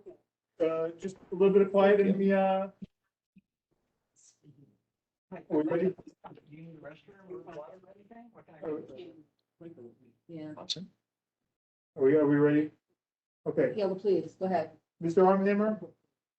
Hi, Oh, too late. you can hear me okay? Yes, we can. Yep. Great. Hi, I'm William Arnhammer, and I'm a resident and a homeowner since before 9/11. I want to agree or let people know that I agree with a lot that's being said, that this is being rushed and it's not a thoughtful execution that honors the essential workers. And additionally, we're not even remembering that the pandemic is still ongoing. So, but I also want to talk about some things that haven't been discussed. So, I think this is sort of endemic of what happens in Battery Park City quite a lot. We're being asked where to put the memorial then versus, maybe we should be asking why here again. We're always being given these choices. Do you want Coke or Pepsi, without anybody saying, does anybody have another suggestion? Or perhaps maybe we don't want unhealthy carbonated beverages at all, right? This is continually what happens. It's like, I think it's a subterfuge. Maybe it's not on purpose. Maybe it is. I don't know. But where we're being asked, choose between A or B, and never being given an option to really voice something at the get-go. I think this is, part of the problem. We have no control over any of the initiatives, their cost or their dates or their maintenance, right? I do want to thank you, George, for listening, and I hope, you take this in the spirit of trying to improve the process. And I recognize that's what you're trying to do. And then second, I just want to talk about something that's maybe a little bit out of scope from the original question, but residents are being made to fund these charities without any input as to what they are or how they're maintained, right? Having a voice, like we're being given an opportunity today is vital, but it really shouldn't be an afterthought. We have, we're always told in these meetings that this will change, but it never does. You want to address that, George? I do. Look, I can't go backwards. Although if I do go backwards on a lot of things, with $350 million resiliency that we've started, the design work to protect Battery Park City, which I think is clearly really important. If you look at some of the active playgrounds, we've renovated them. We're starting work on ball fields. I mean, programming, which is second to none. And, the funny thing is sometimes I think we're a victim of our own success. We make it so nice. We maintain and ensure, I think, $100 million public art collection here. We're redoing the piers. I'm so sorry, Justine. You know, we're a victim of our own success. And I recognize that, you know, we have to say, we have enough memorials, and I've committed to do that. I appreciate, I have, we really need to have a conversation and balance both of those things, and I pledge to do that. In so many things, there's so much respectful and active dialogue on things. Clearly, there was more of an emphasis because this was a statewide structure on essential workers. And, you know, we could have done things better. I accept full and complete responsibility. I think it's important to say that. And I pledge that in the future, we will handle things differently. I've said that full-throatedly. I say that in all sincerity. And whereas I can't go backwards and change this particular instance, I do want to emphasize that overwhelmingly, you know, there's a lot of respectful cooperation, and we talk about a lot of things together. Clearly, this could have been done better. I accept responsibility, and I pledge going forward that we'll do much better on issues like this. Thanks, George. So can I just add to that? So just looking forward, you know, residents would be more aligned with the authority on the development if we are recognized. We need to be recognized for our ability to provide input and recognized for the monetary contributions we're making for the developments that are organized by the authority. So I'm talking about the pilot and the ground rent and the bonds that are taken out on our backs, right? So we're funding. I want to say something in all sincerity. This has been a tremendous experience for me. I've learned a lot. I have been having conversations with dozens and dozens of residents. I think it was a healthy process. I've learned a lot. And I think if you have the mindset that, okay, we have a problem, let's sit down, let's get everyone's perspective, let's get more eyeballs on this, and let's see what we can learn from this. I think we're all better off. So I certainly have appreciated, grown, and learned from this process because I've gotten to speak to so many residents and hear their perspective. So I'm, you know, oddly but very sincerely, I'm very grateful. I'm completely sorry that so many people got upset in this process. It's certainly no one's intention. But I'm very, very grateful to have gotten to know so many of you and learn through this. And I think that we can create a blueprint of a much healthier working relationship going forward. George, I think we have dozens of people still. Go ahead. Yeah. More things to say. I am taking notes on requests that the community is making so we can take a vote. Yeah. But I would like to make sure that We can get through everybody. So minimal comment. Kelly's got his hand up. Yeah, so I don't want to front run everybody on this. I do want to echo a whole bunch of texts, so it might make the list smaller. That I'm getting. Anyway, we're getting through everybody. Okay, well, maybe people drop off, but I just want to, we've heard one comment on the flame. I'm just Okay, getting yeah, that inundated. Inundated. So am I. Flame, Yeah, flame, no, I know. My phone is jumping out of my hand. You didn't sign up. Well, wait. So I just want to make the point that we don't need to hear from 30 people. It's universal. Kelly, right? I think So- you have made that point Yes. with tremendous clarity and Can you repetition. speak to that, to let us know if it's gonna be a flame or it's gonna be a fake flame or a LED light? We don't want gas underground. We just Yeah. went through a whole security thing with Battery Park City Authority. We heard from NYPD Community Board 1 about how the neighborhood surrounding World Trade Center, which is, welcome to us, Yeah. right, is the largest target. We do not want a gas flame anywhere Anywhere. 100-pound propane tank. with 100-pound propane tanks. That just, and And it it's like doesn't that's fit with close the to where people sustainability play. projects. Yeah. That you've spent hours telling us about all the sustainability plans and how green and how fantastic we're gonna be. It's gas. Gonna help that. It's not. Yeah. So, I mean, I think So it I would make just- them happy if you. Okay, so I commit just them wanted to to be echo like- the volume of that. The other thing I just wanted to point out is that everybody does recognize how quickly you guys did respond to us camping out at the end of a probably broken process, but I do want to honor that. I'm kind of upset I didn't get invited with a tent or anything, you know, but we'll talk about that I later. haven't, but I do think it reflects and echoes everybody's feeling, the 8,000 people that are new to the process, that this is just such a cram dam. I get the whole background story, but if there's any way we can pause this, get a better design, I think you have a win.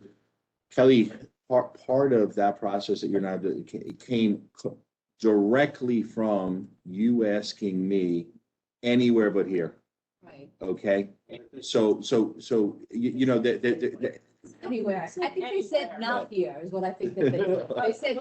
Exactly let's not here. parse words as to what they said. I'm a pretty good listener, but you know, let's in a benign statement say we would prefer that you move it elsewhere. Okay, but yes, let's move on to the next person because there's so many. Which we did. Yes, you did, and you heard. I Okay. listened to it. So I'm going to be calling on Jennifer Nitsky, and then Robin Forrest, then Honey Burke, then Nina Villa. So if you heard your name, please raise your hand. So starting with Jennifer, you're unmuted now. Jennifer. Thank you very much. My name is Jennifer Nitsky. I'm a landscape architect and certified arborist. I'm also the vice president of the Fine Arts Federation of New York and a trustee for the American Society of Landscape Architects. I'd just like to say that the original plan for this park was really carefully master planned and designed with the community and designed by several prominent landscape architects who really took great care to provide generous public spaces for the residents. This was a collaboration, and I think that the future design and redesign, hopefully, of what we saw today should be a collaboration with all of the local world-class landscape architects and designers and horticulturalists too, to make sure that this is done right. We need to make sure that this memorial is worthy of the service that our first responders have given every day to all people of this city. And the design should be beautiful, respond to the site, and respect the neighborhood and be well planned. Appropriate materials should be used. The right trees for the site really needs to be chosen. Pervious paving should be used instead of all the hardscaping that was proposed to allow for stormwater capture in this area that is known to be prone to flooding. Work with the local landscape architects and horticulturalists to make this right. The green spaces that are critical to the health and wellness of all residents and well-being of both the community and the environment and it is critical. Permitting parkland to be removed in order to put hardscape and other impervious space is a travesty to the park and should be rethought. Every square foot of green space that is removed in our city is a huge loss for the quality of life and environmental sustainability of all New Yorkers. The value of this landscape at Battery Park City should be maintained, and I urge you to rethink the designs. Thank you very much. I think that's your timer. Yeah, that's your timer. So I think I'm going to ask you to mute yourself and we'll move on. Yeah. To the next person. I'm so sorry. So Robin Forrest. Yeah. Hi, can you hear me? We can. Thank you, Robin. Okay, hi. First, Back to the Future. So nice to hear you, Kelly Reynolds. Thank you to Community Board 1, Justine Tammy, for hosting this and all the work that you did behind it, and also to BPCA for attending tonight's very important meeting. George, while we haven't met, I'm sure you understand that public engagement has been a real problem in the past several years with BPCA.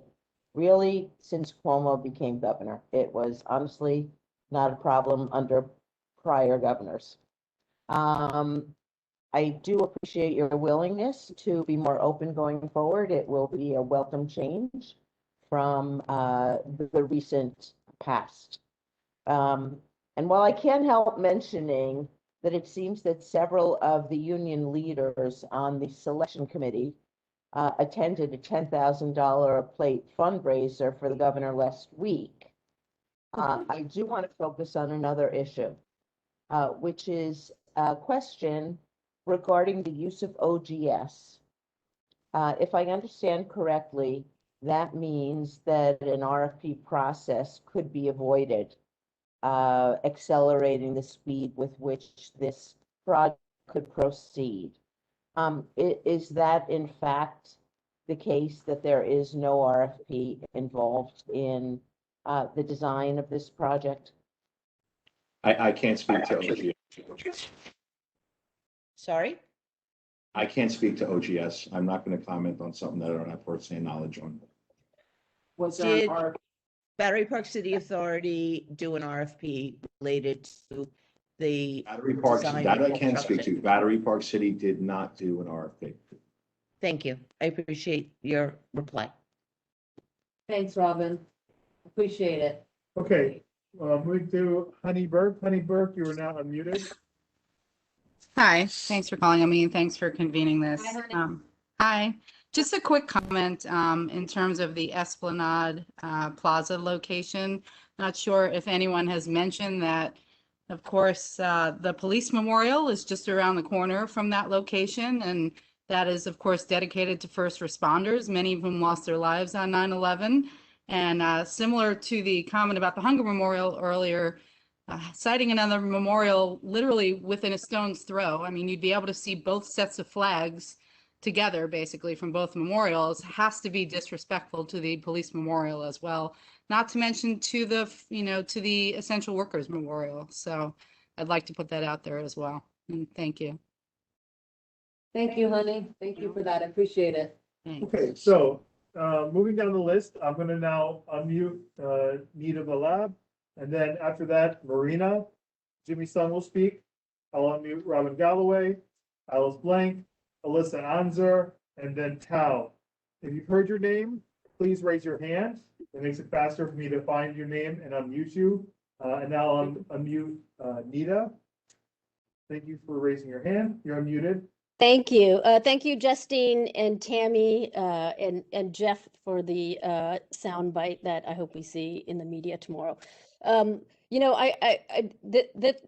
Much of this sort of doesn't make any sense. Like, just to repeat the line that we have a deadline that's imposed by a commission that met sort of on their own without any conversation with the community, as somebody said, doesn't pass the smell test. But I'm just wondering, what authority does the commission have to impose a deadline when clearly that deadline is not in the interest of either the final outcome of the project or involving the community in a meaningful way? Where do they get their authority from to dictate that deadline? That's to you, George. Yeah, that's not to me. No, that's to a commission. It's not to me. So then that goes to Hector. Sorry, Hector. Hector, yeah, you will. You're here from the governor's office and the governor formed. Edgar. I apologize, Edgar. I'm here to listen.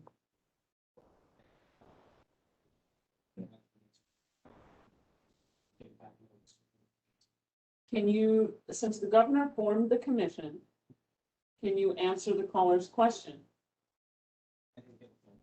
Can you repeat the question, please? Yeah, where does the commission derive its power to dictate a deadline that it clearly is not going to yield a favorable outcome in terms of design or finished product and does not account for community input? Where does it get its power from?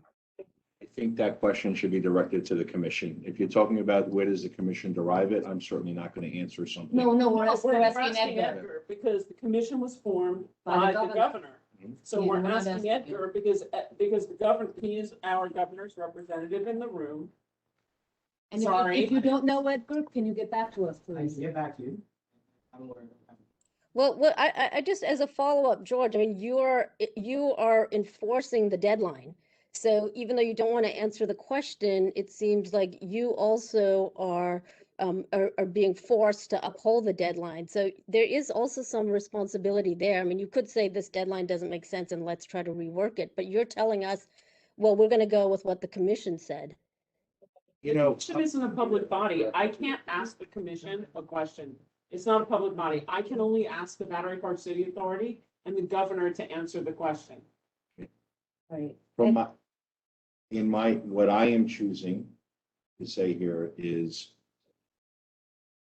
Labor Day was not a day that was picked out of the hat. It's the national recognition. So then let me You said interrupt that. you because you've Yeah. said it before. No one is saying Labor Day is not the day. No one is challenging Labor Day. We're challenging Labor Day 2021. Okay, I- and Edgar, that's right back to And, the governor. and I, We're and asking I for understand change. that, and I understand you are. And you don't know Labor what Day. you're saying. Well, no, he did say that. Who picked it? The government, the essential workers on the commission. Let him answer. Oh, Who he picked did. it? Who I- picked Labor He Day? did. The workers' commission, it's, and Elected I'm by not, the and I'm governor. not, look, But there's no phone number. There's no way for us to reach the workers' commission. There's no contact. They've Right. never met publicly. Like, we have no way to garner information to either obtain or provide. So it's a black box for the public. And so it goes back to me, did they vote? Where are the votes? And what were the options they to do met, this? that was publicized in the paper. Who was on the commission was publicized, when they met was publicized, and they voted, and the four finalists were also publicized, and they voted on it. And did they vote on a date? What were the other date options? I wasn't on the commission, I can't answer a question where I wasn't involved, don't have any knowledge of it. Can Edgar provide guidance? Guidance and or the minutes. If we don't have the information this minute, can you get us the minutes from the meeting?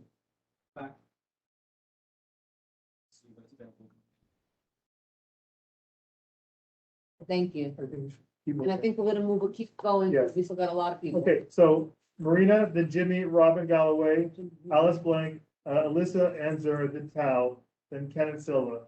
So Marina, You're up, Marina. you're Hi, unmuted. hello. Can Hi, you hear you're me up. okay? Yep. Great. So first of all, thank you, everybody. I can hear the echo. 1 second. Thank you, everyone, for gathering here today. And I am a resident of Two River Terrace. It's a little bit hard to speak because of the echo. I'm going to try. So it's clear to me that nobody wants it here who lives here. Correct. I'm a resident, I'm a mother, I have 2 children.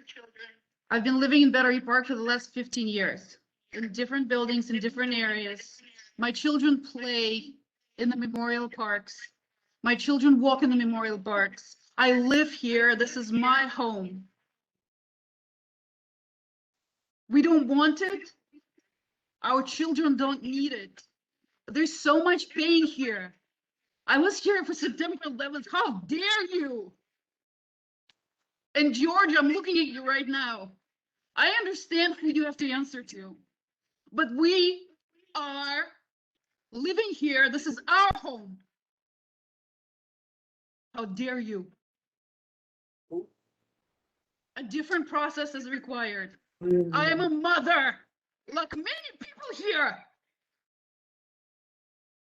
So much went into building this, so much love out of pain, out of shame. We made this place. It's a holy place. It's a place where we come for light and for love. And to echo so many people who've told you about the Irish Hunger Memorial and this memorial and that memorial, and I can see your expression. I'm looking at you right now.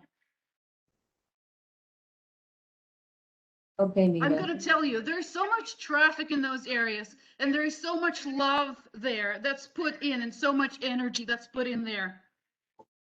Fair I'm so traffic, just for example, Irish Hunger Memorial, except the fact that you're disrespecting the people whom it's honoring in your process, in your approach, in your tone.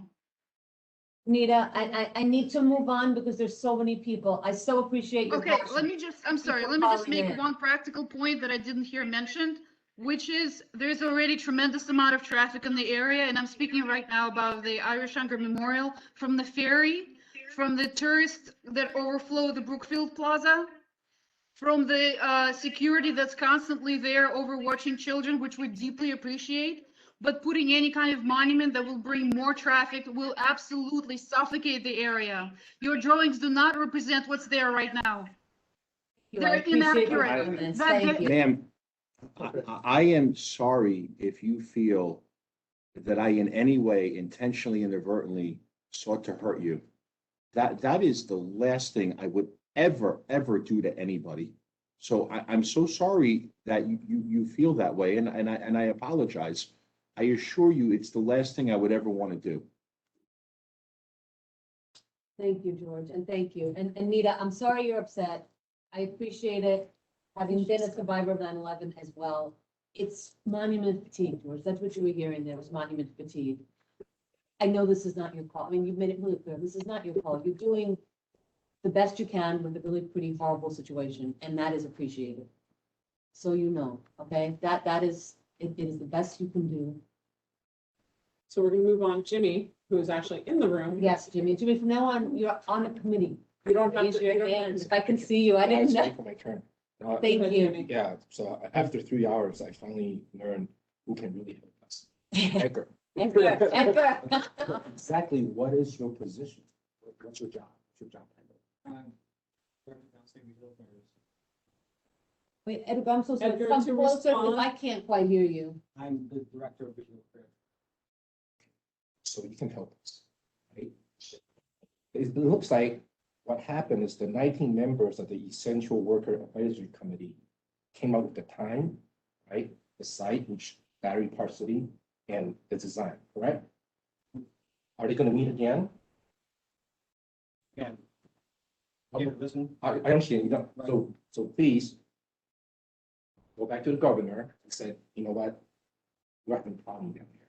It's just not gonna happen, right? It's not gonna happen this way. So let's meet again, get the 19, because now it's much better. So I'm sure in the middle of it, the 19 union leaders were very, very busy with the COVID situation.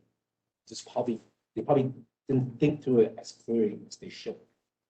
Meet again, they have a very important responsibility to do this right.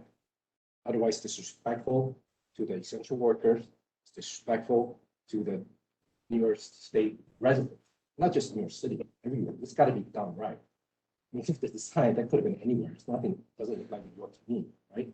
So please, the root cause was that 19-member board. 19-member resident committee need to solve this. They need to go back and say, look, what, hey, the people have spoken. Can we do something different? So please do that. Can you do that? Thank you. Thank you, Jimmy. Thank you. Thank you, Edgar, for listening and being here for all this. But we do, at the end, Edgar, will ask for your follow-up steps and deadlines that you Yeah. can provide to us, that you can give us, that we can, because just saying you'll get back to us, you can get back to us December 31st, and we're long beyond this. And I apologize for the hyperbole, but what we're looking for is a commitment from the governor that you will have brought back all the information and that there will be no shovels in the ground until we have a dialogue. That's really what we're asking for. And as every taxpayer in Lower Manhattan and anyone who uses that park deserves, we need to understand, and the governor who made the commission, who you represent as our regional rep, should be able to answer us. And we can pitch tents anywhere. Okay, so I'm gonna move to Robin Galloway. Robin, you are now unmuted. Hi, I am a resident of Battery Park City, and I don't understand the rush job when there's, as I'm going to echo, a pandemic that's actually still going on. There's actually still a pandemic, my friends. So why do you think putting up a memorial when there's still a pandemic going on and people are still losing their lives is a smart idea? Number two, the design looks like corporate artwork in like the lobby of a lawyer's office. And number three, I still haven't heard anybody answer the question of why you can brush your shoulders off, sir, on your, I know you're bored and you're tired, but why didn't you look into the neighborhoods who need investing, who actually lost their lives and have essential workers living in those communities? Why don't you invest in those communities? I haven't heard anyone answer that question tonight. That's it. Thank you. Edgar, that goes to your list. That goes to your list. Yeah, it says one thing that I will say, and this does not go to you guys, the authority at all. This goes to the governor and the Essential Workers Committee. Of all the areas in the state that were hit by COVID, in terms of infection and death, and actually essential workers that live here in the terms of the Uber drivers, the bus drivers, the waitresses, the restaurant workers.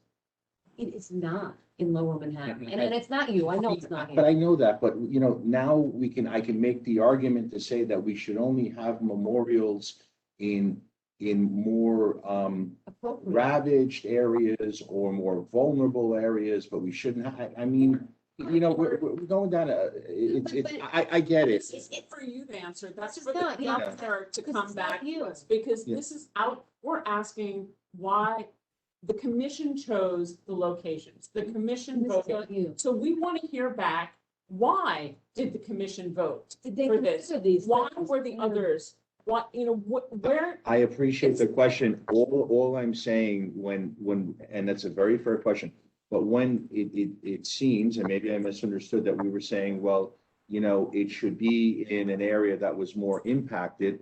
And I don't quite agree with that. I think we can have memorials in areas that there was less impact or more impact. And I don't want to get into something where we're parsing how much impact in what community. But again, I think we should just probably get to the next question. Okay, so Vanessa Stanton is now, her sound issue is fixed. So Vanessa Stanton, I'm putting you back up on the line, so you're unmuted. Hi, can you hear me? Thank you for taking all these comments and for everybody's patience. I'm also a resident at Two River Terrace. And again, I really do not understand the rush job. I think this is going to be an embarrassment the way it's set up, and it's the worst thing we can do in this community. I don't understand where there's so many places that need investment, that need to be built up, why we come into Battery Park and tear something down. You know, the spot that we're describing by the Irish Memorial has beautiful flowers most of the spring season. So again, why are we tearing apart things here? Most importantly, we should not be rushing anything this important. It feels to me like we should absolutely be going back to the union leaders as well as the governor, because this will end up being an embarrassment. Thank you. Thank you. We appreciate it. Yeah, all right, so Alice, are you still wishing to comment? I think Alice is I wrong. think she's Okay. fine. Great, all right, let's see, Alyssa Anzer, I'm muting you. Thank you for having your hand raised. You're unmuted now. Hi, thank you so much. My name is Alyssa Anzer. I am a resident here on Albany Street. Love the area, obviously. I think we all do, right? But George, I have a question for you. You mentioned that 80 to 90 people, when you spoke to members of the community, said that they were okay with moving it, not in Rockefeller, but somewhere else in Battery Park City. Is that correct?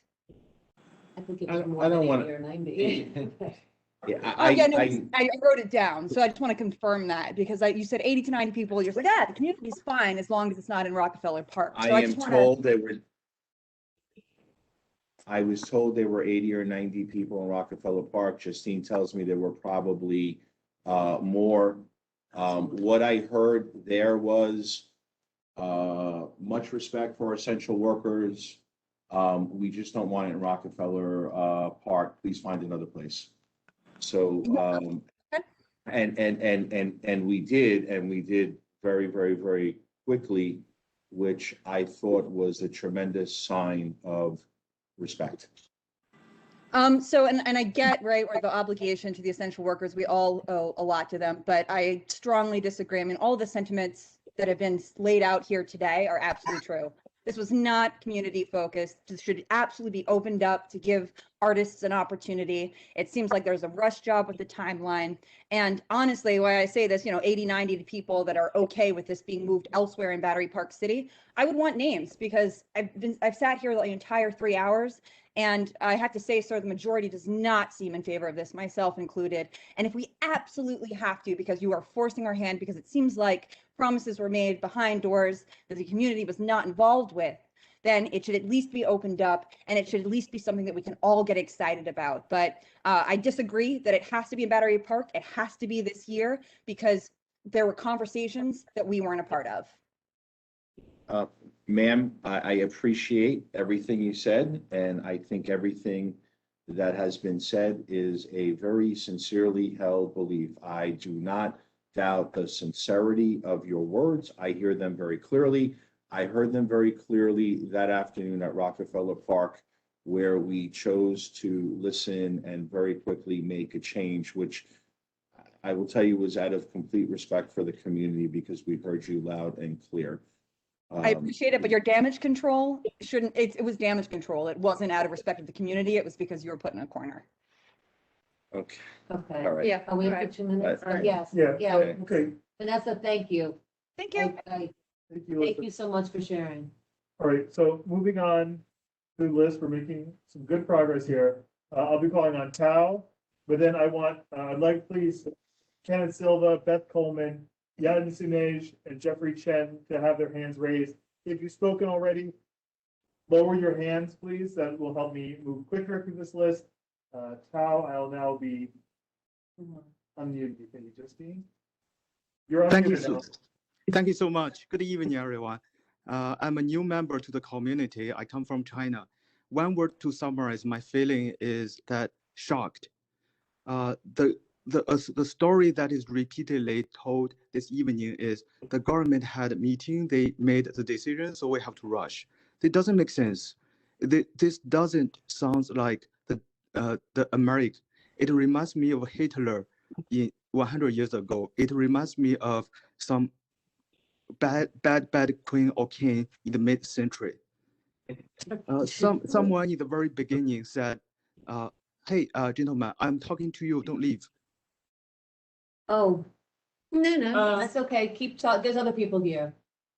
Okay, so hey, yeah, that person, he said He's gone they to the men's respect room. Yeah. they respect everyone, but I don't feel that because the basis of respect is to acknowledge people's right to say no, but I don't say that on the table. So if I have to wait, I have to vote. I need the option to say no.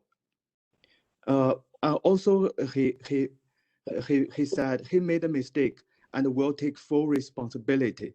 The best way to take responsibility is to go back to the governor and tell him that he said yes on behalf of the community prematurely and make that right. What he said. Thank you, Tao. No, I don't think that George or the BPCA said yes or no to anything. I think that they're sort of they've just been a rock and a hard place too. And I really think it's only fair to acknowledge that at this point. But we do want to ask Edgar. Yes. Who, y'all have jobs and the rest of us are all volunteers. No offense, I feel bad for you, Edgar, because you're getting slammed in the corner, but it's also why didn't the governor send somebody who could answer direct questions to the community? This has been known for a week that this is absolutely, or actually he's known since February. Yeah. That this has not been a positive direction to go. So for you, I'm grateful that you're in the room with us. I'm also frustrated that you are not empowered to do more than listen. And when you hear comments like Tao's about a lack of representation in the process and sole decision-making, then I hope before we're done with this meeting, you will have an ability to come back to us and tell us when will we hear information from the governor's office and on the questions we're asking about the commission? And would the governor be willing to allow the authority to pause to get the dialogue going. Because given them the time to interact with us, they will, and they will do a good job because they have. We'll still be at the position of going back and forth, arguing about this, arguing about that. That happens, that's how we interact, that's what, it is what it is, but it's a process. So, Sorry. No, go ahead. Since there seems to be a lot of conversation directed to you, sir, would you be comfortable sitting at the table so the camera can capture you and the microphone can capture you a little better? Just to be clear, I'm here to listen and take back feedback. I know, and I've said that a few times. More than happy to take back feedback. I'm here to listen. we appreciate Is that. there a next step from the feedback that you take in that you can give to the community? I can't come here today and promise anything. We're listening to the community feedback. And Can you at least, So just for the microphone, he said that he's only here to listen and give feedback. give feedback to the governor? Feedback to the governor. But there will be no direct flow of information back down to us from the governor's office, or at least, can you speak to that? and I'll go back.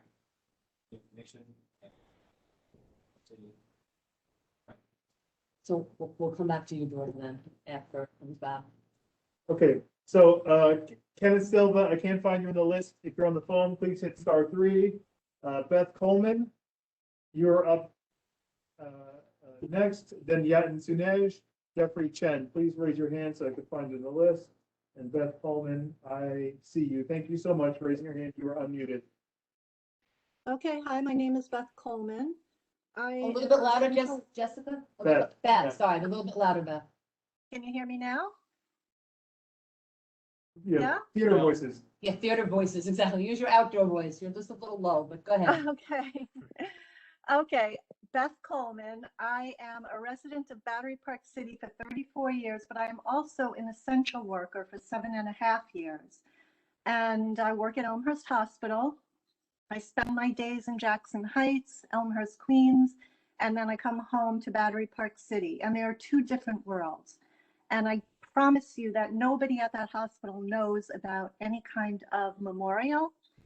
And I think that I can say that my coworkers share the sentiment that although we appreciate the gesture as we did with the parade today, there are many other ways to say thank you.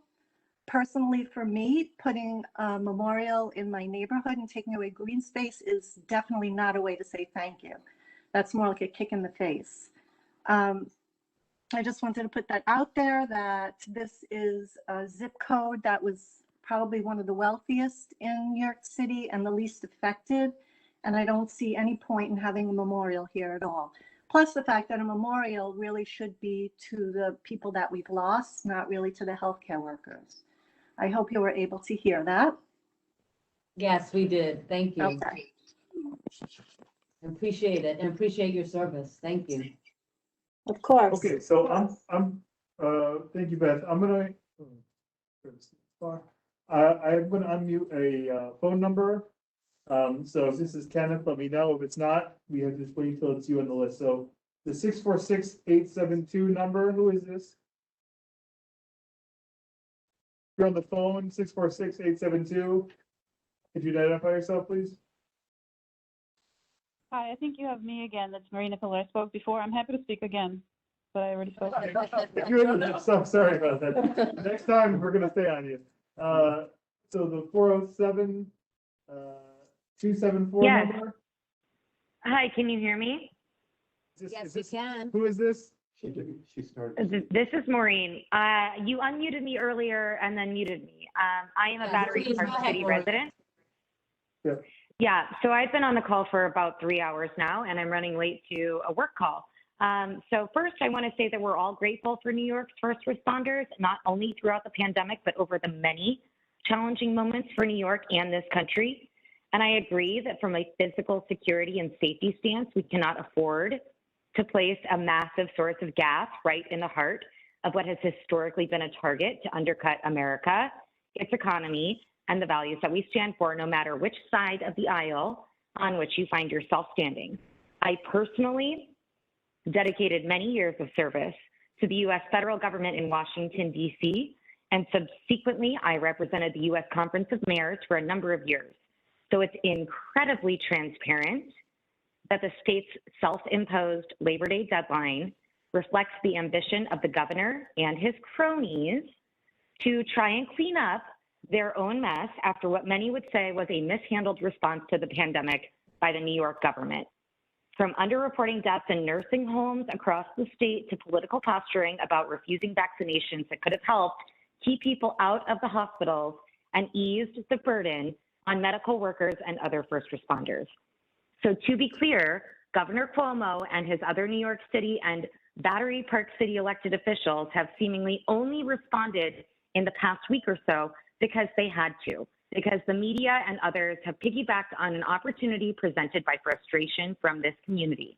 And the reality is these elected officials like Governor Cuomo and George here tonight need every donor dollar and every tax dollar possible to keep their jobs as they seek job security and higher office.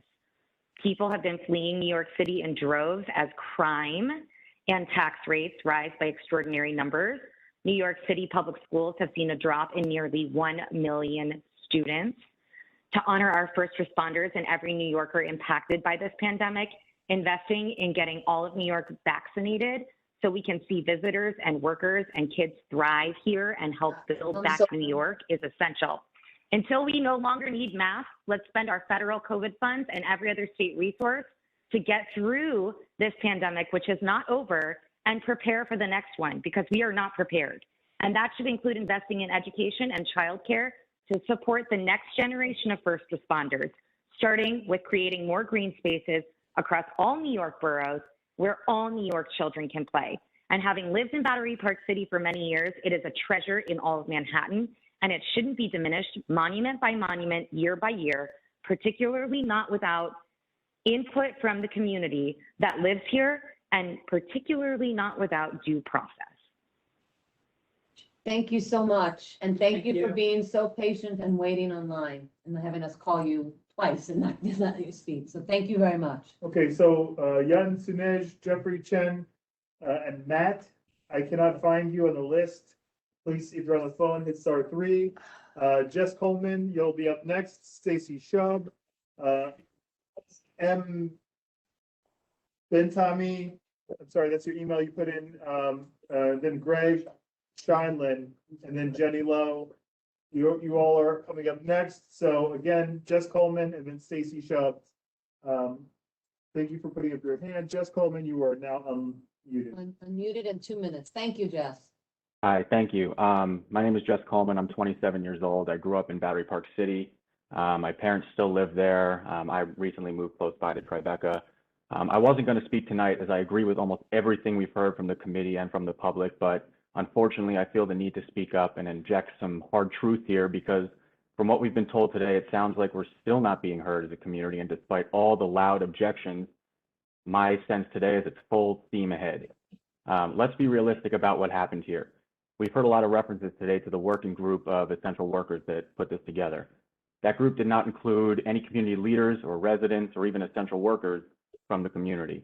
It was made up of union heads who have endorsed and contributed to Cuomo's campaign. There have been a lot of questions about why the governor chose Battery Park City.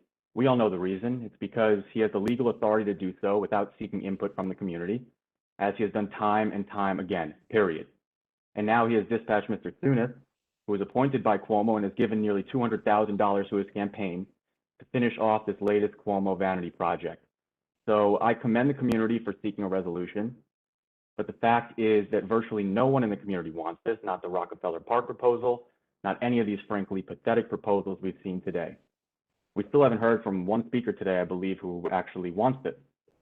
And so I call on everyone listening to continue exerting pressure, and if necessary, to use your body and your voice again to put a stop to this wherever the next bulldozer appears, because it seems, unfortunately, that that's the only way we're going to be heard. Thank you. Jess, thank you. Do give your phone number to Lucian in the chat. It'll go just to him if you're willing. Thank you very Definitely. much. Thank you. Loving to hear that you're you grew up here and you're engaged and committed. Very, very, very, very happy Definitely. to hear that. Next. Okay, so Stacy Shub, I'm now unmuting you. Thank you. So not only was a decision made without community input, to put in a memorial in Battery Park City, but the memorial designs were created first. And now you're forced to shoehorn it somewhere in Battery Park City, which is admittedly already maxed out. So I have 4 basic questions. Why this location? Why this design? Why no input? And why the rush? The order is backwards. May I propose a different order? 1, thank you, George, for moving it from an awful location. Although there's no perfect solution, there are much better solutions. Find a suitable location. I have to imagine there's a better place somewhere. May I suggest a community of color, not just because they are underserved, because they were particularly ravaged by this pandemic. Make an investment in a community of color to honor the disproportionate number of people lost due to economic disadvantage and subpar health care. That's a huge part of the story that is lost on this location. I venture a guess a very small percentage of essential workers who lost their lives live in Battery Park City. If not that, and the governor wants to exercise his power and actually make everybody excited to keep it downtown, declare eminent domain at 250 Water Street, right across from a hospital, and you'd be welcome with open arms. 2, pull together that. I'm telling you. We're not laughing at you, we're laughing. Pause for applause. We would erect, George, we would erect a memorial with you and the governor. Trust me, solve so many problems. Oh, boy. If I don't hear the word memorial for an extended period of time, I'll be happy. Look, thank you for your comments and your levity. We're trying to have a balance here. I guess I was referred to as Hitler earlier by someone.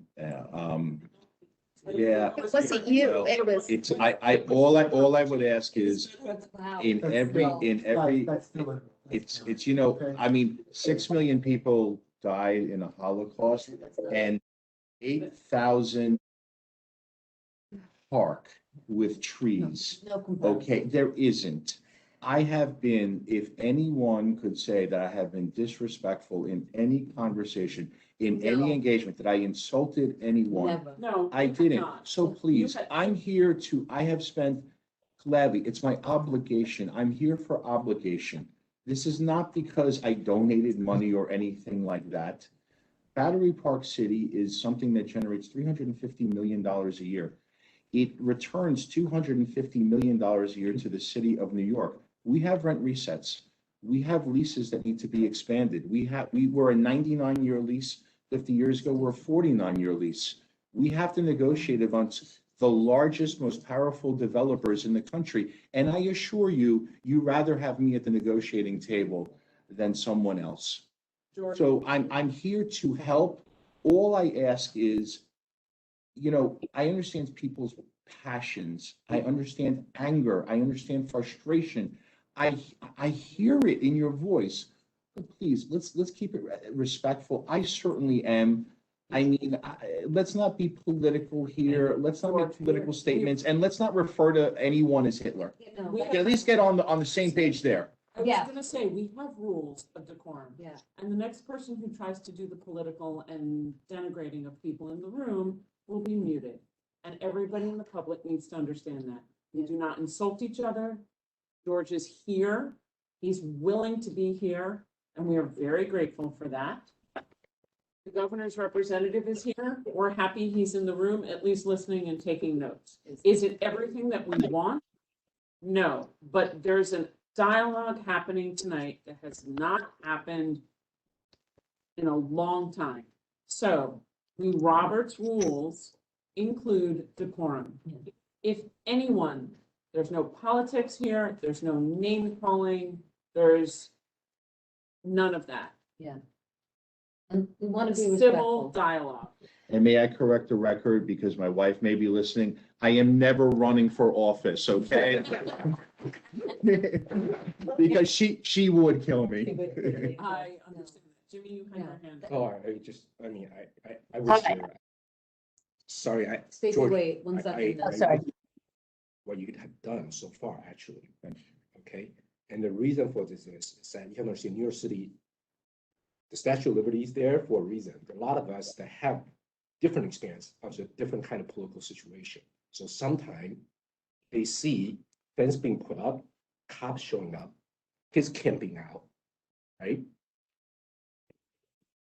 They might imagine a different outcome, and thank God, this is the beauty of America, right?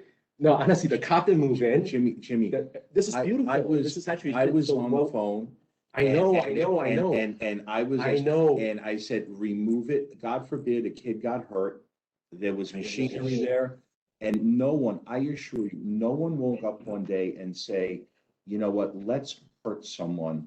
Let's do something hard. Let's. I know, George, that's why, Let's get back to okay, the yeah, so core that's why, of where- that's why- Because I'm Yeah. taking notes. yes, So we can vote right. Yeah, we on the have a lot to comments that do. we're hearing Yeah. and So- move the process. So, So we're asking you, and especially Edgar, because we kind of figure out where this problem is. And it's not just like, well, this get this hot potato off your table and then throw it to another committee or some, let's go, honestly, how did this come about? Why are we here? How does this process get to this point? And what makes this country great is that we have this democratic process and the people have a chance, even the little kids have a chance to be heard. Please, Edgar, sit next to me. Let's get the message back to the governor and say, look, you know what? Maybe we should reconsider this. Let's get more input. Yeah. Let's design this better. that's what's going in here as well. Yeah. I mean, I think Edgar's hearing it loud and clear. I think everybody here, we're getting late in the night. And they're not coming back and saying yes yet. I'd love to hear, no offense to George, because I don't think he's the one who gets to be the one who says yes. I would love to have Edgar, I apologize, Edgar, that's really terrible.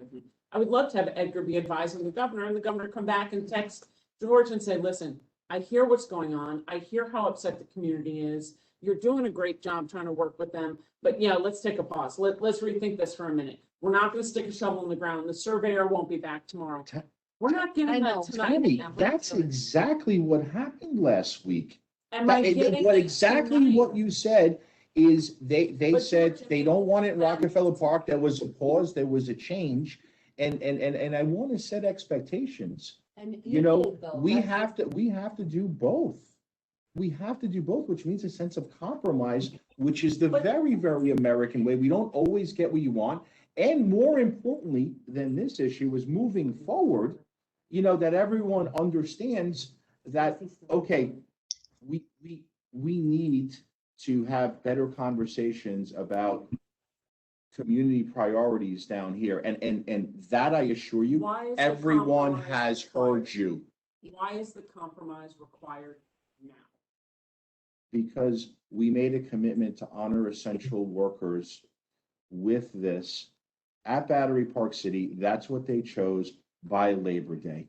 And people want to keep their word, which I personally understand. And I think we should all understand. I hear you. I hear what you're saying. Sarah, I'm gonna ask you to wait because Stacy's on the line. Stacy, you didn't get finished, so please finish up, but quick. Yeah, sorry. Yeah, I'm not sure why you chose. I only said thank you for moving it, but okay, I didn't call you I Heather. thought you were done. Yeah, sorry, so no, go ahead. And I was only half joking. Look, the governor exercised his muscle when he wanted green space on the pier uptown and managed to shut down a very important municipal garage. So one is find the right location. Two, pull together diverse people to craft the narrative, how to tell the story. And then based on the narrative and the location, why don't we host a competition, empower the best and the brightest to design this? Why not? Three, community involvement. Giving the stakeholders a choice of A or B is a false choice. They've not been given C, D, E, or anything else. Four, the question that's being asked, why this timeline? Quite frankly, I have never heard that a group of people from the public could demand that something be done by a particular date for a public works and that you were forced to stick with that. It's a wonderful day, but not this year. It's ironic that I can't even be in the room with you today because the pandemic isn't even over. People are wearing masks. How do you possibly tell a story that isn't even over yet?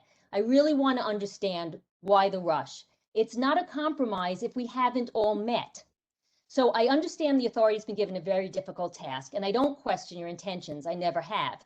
Thank you for saying you will do this moving forward. But George, why not start now? The memorial isn't built. It's not too late. Start now, broker a meeting with the unions and the stakeholders, Let them meet with the community, and you might be surprised. You could broker a win-win.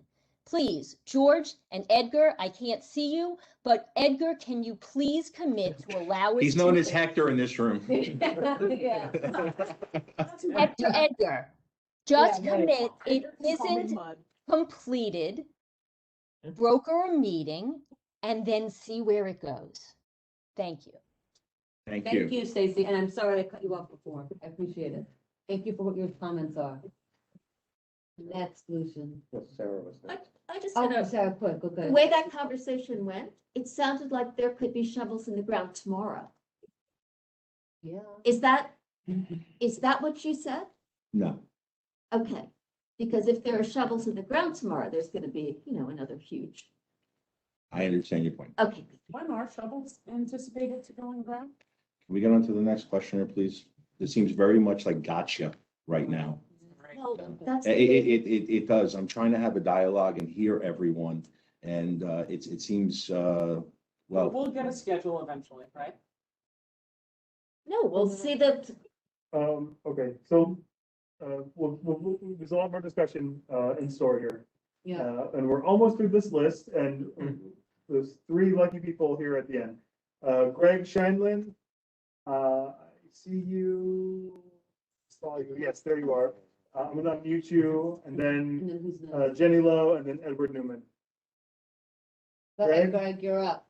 All right. Good evening, George. Good evening, Community Board. I hope you can hear me. Yes, just a little bit louder, but yes. All right, I'll do my best. I hope it's okay. You're All right, good. quick. Go ahead. George, we know you have a long, warm relationship with Governor Cuomo, and we know his representative is there tonight. So I speak in both of your directions at the moment. When we first went out and protested, and I was with a number of people, I was one of the few that slept out there at night. I remember you. Right? We wanted to meet. We wanted to talk. We thought we had a message that was smart, worth listening to, and everybody could unify behind. It turned out in the end that you came to meet us. And when you spoke to us, you realized what we were saying was logical, reasonable, and you agreed with us. And we appreciate that. And by the end of it, something very unique happened. The government, all the neighbors, their kids, the elected representatives, and the press were all standing together, agreeing on a message, agreeing on what needed to be done at that moment. I have a suggestion. You said that the Essential Worker Advisory Committee chose the date and chose the location. The only one that hasn't sat with us to listen to our unified, reasonable message is them. Why can't you facilitate a meeting between us and them? Because if they look at us and they talk to us, you may find that something very reasonable will happen where they'll hear our message, we'll hear theirs, we'll lock arms, and together we're going to find the best place, the best time, and we will all be celebrating together instead of at this moment feeling like somehow we're being pitted against them when we were never sitting at the table with them. I don't think that's fair to them. I don't think that's fair to us. And I would hope that the governor's representative and you, with your long, warm relationship with him, can communicate that to him. Can you guys at least commit to doing that? Because I think you'll find that this will be a win beyond anything you can imagine. Greg, the last thing I wanted to do, because, I understand passions were running very, very hot, is pit one group over the other. That is the single most corrosive thing someone could do. And we made a very stated decision that we were not going to go anywhere near there, as we're trying to be respectful of the community in terms of changing a location and finding one more appropriate and honoring essential workers. We did not want to create a whole host of bad blood, especially in an intentional manner, which sort of defeats the very ethos that we're trying to accomplish here. So, George, do you know that we have board members, including myself and Kathy and others, who served on the LMDC board with probably some of the most devastating, heartbreaking situations after 9/11. So we have a long history in this community of working with people who have been devastated by disaster. Yeah. So I don't think that it would have been unhelpful. We have a track record of doing well in the long run. I don't think it would have been unhelpful at all. I'm just saying the last thing any of us wanted to do was pit one against the other and create and exacerbate That's bad what we feelings. are, because we Yeah. weren't put in the room together. Yeah. Because we're not allowed to hear each other and have a robust dialogue and have any kind of compassion or concern or thoughts. Only two- including The stakeholders. Right, Only- because it may be, sorry, Greg, let me say this, it may well be that my concern and some other people's concern were, you know, communities of color who were more significantly impacted, places in the city where it was devastating. Maybe they don't want it in their backyard because they don't want to have to live and confront it all the time. I don't know, because we didn't talk to them to And, know, and neither do I. which is That's frustrating. why I I'm know. I'm very careful not to opine on what essential workers want or opine, you know, because But you know, I don't want to be irresponsible Correct. and I want to be measured here in what I say is my opinion, but an opinion that I have some sort of factual knowledge of and not guess, because I don't think it'll be helpful here. You're correct. Isn't- which makes sense. Isn't that That's the what version? I'm Trying to be evasive. No, you're Yeah. not. You're not being evasive at all. You've been very clear that you only can tell us what you can tell us. You only can be involved in and what you can be involved in. And I think that goes to Greg's point, though, is that, and Tammy's point, certainly, that we're not all in the same room, and we all should have been in the same room. I always, And that's- always respect Greg's point. Yeah. I'm a, Thank you. Why can't All right. we, over the next 48 hours, because in Yeah. this day and age, we have to Zoom, we can Zoom it, right? 24 hours, I'll be available, 48 hours, everybody, and it could be a friendly, warm, look, I'll tell you the truth. And I said this from the very beginning when we were out on the lawn. If there's a process, and I feel like I've been meaningfully heard, even if it's with the essential workers and they want to keep their date, they want to keep their place, I can respect the loss. I can respect my opinion not prevailing if I feel like the process was fair. And I think by meeting with the essential workers, we're going to find out that just the way you found we were reasonable, we'll speak with them with the same respect, if not more, with our own essential workers. And I think we're going to come to an agreement that will prevent this kind of zero-sum game at the moment where there are so many people that have expressed opposition. It's And my suggestion, allow- and I have it, and it feels like it's right. I hope, anyway, I'll stop there, and I thank you for listening and always considering. No, and thank you for speaking, Greg, but part of that process is if that allows it to happen, it allows the authority and Gwen and your team, who do a really amazing job with doing designs and vetting it all and how they work with people, to create something that's meaningful, because given the opportunity, they will. And that's missing here.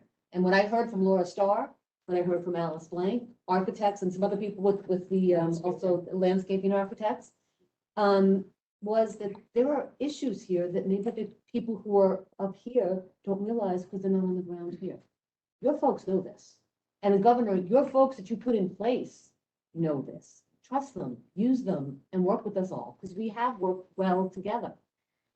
Thank you. I'm sorry, Greg, thank you. I think you were finished. So I'm just like, Yeah. I just want to, if we get an answer to that question, Can we do that? can we do that? Because We I'm get- getting a lot of text in the same. Yeah, they're saying do this, right? Do this. And can we have an answer to the question? We get that. Can you ask for that meeting? And the look on your faces, I know you can't promise it because you can't make anybody show up anyplace. I Yeah, totally I'm get not trying to that. put you on the spot. No. The answer is let's you can't leave it at that. Let's leave it at that, please. Oh, you asked for. Yeah, of course. Okay, that, leave it at that. I am good with Of that. course, we're not. I'm getting better at this. Edgar, Yeah. will you, I understand the chairman and I have faith in the chairman, but I also am asking as the elected representative in the room, if you will echo what our chairman is saying for the Battery Park City Authority, who represent the larger, wider community in CB1, beyond just those who are here today and on this Like I call. said, I'm here. Tammy, I think there was, the reason we came here is, and I assure you, we're listening very intently. And, you know, I don't think anyone thinks we're going to sort of finish up and then go home and not communicate this to anybody. Believe me, there's, on my way home, there will be phone calls made and information passed back and forward. That's one, and there has been every step of the way in the last 10 days. So that will continue.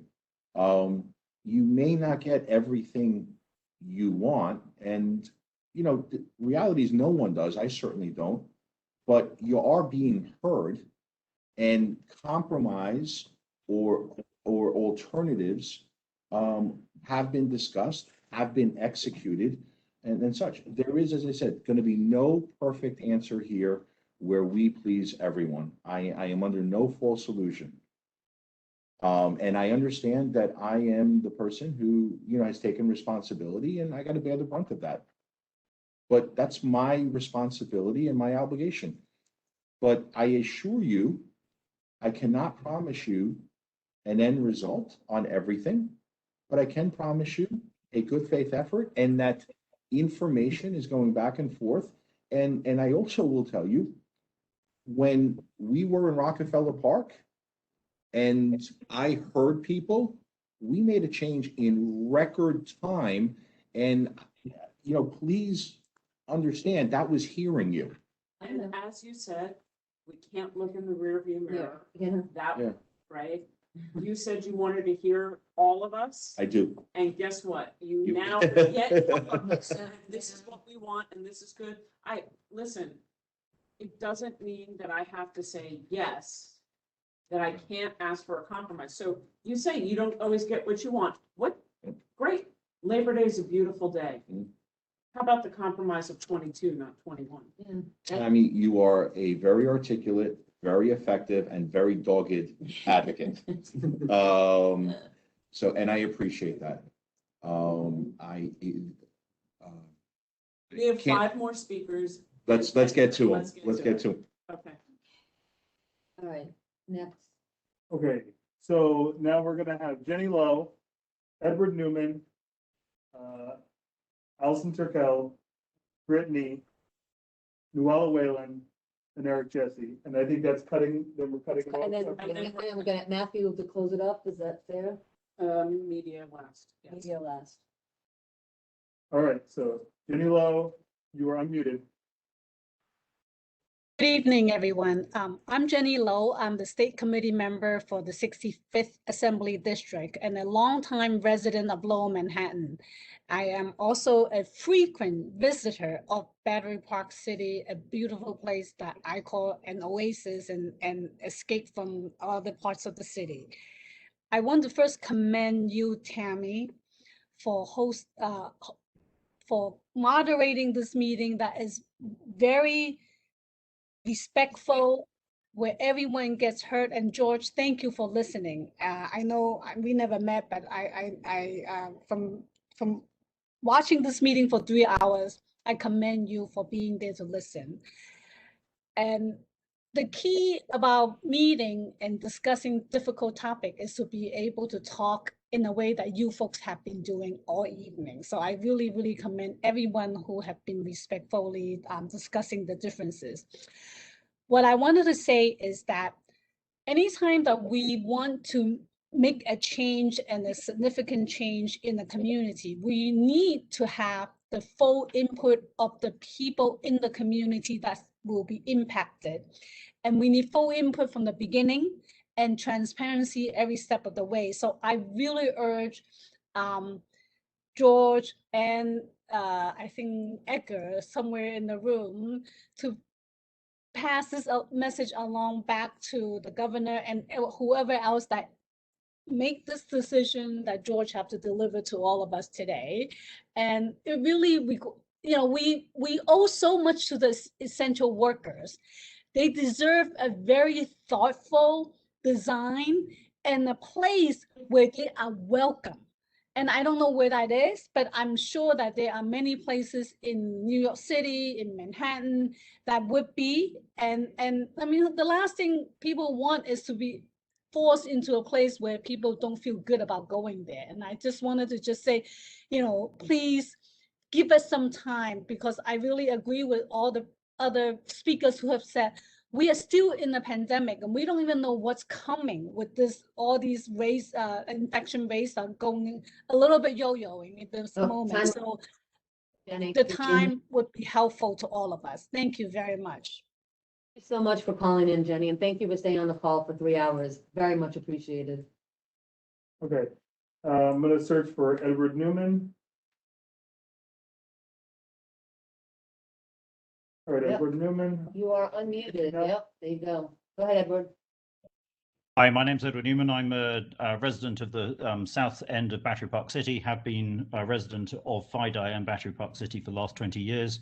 My family have been living here. We brought up our daughter who went through K through 8 as the first set of students who went through PS 276. So Battery Park City has been our life for a long period of time. Couple of comments. I completely agree with previous speakers who are well more intentioned than I.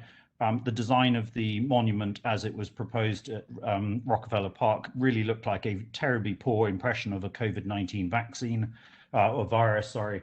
And you know, I'm afraid to say the maple trees really didn't do quite well for the spikes. There were better computer generated variants of it. I suppose my question to both, but I will only get an answer from one, is how many of the 19 union leaders came from New York City or even visited the space prior to the decision? I have no idea, sir. Okay, so to follow up with that, and my apologies for quoting you, because you actually do appear to be a well-intentioned individual. I do tell you there were site visits to all of them. I can't tell you if it was 8, 10, 12, 16. That's I will fine. tell you that there were site visits to all of them and many visited. I cannot tell you the exact number. I'm not trying to be evasive. I don't. Well, yeah, I'm not hearing this as evasive, and unfortunately, this is such a great location that I could easily see people falling in love with it because that's why we live here. I suppose my main thread is more looking forward because so many people have spoken to the short-term choice of the location and the fact that it conflicts with other memorials nearby, and clearly we don't want to become Memorial Park. We're Battery Park City for a reason, because it's a gem of New York City and it's a green space and it's family friendly. So my main ask to you and to the governor's representative who chooses not to show his face or speak is, what can you commit to bring better community engagement into the process for these sorts of decisions?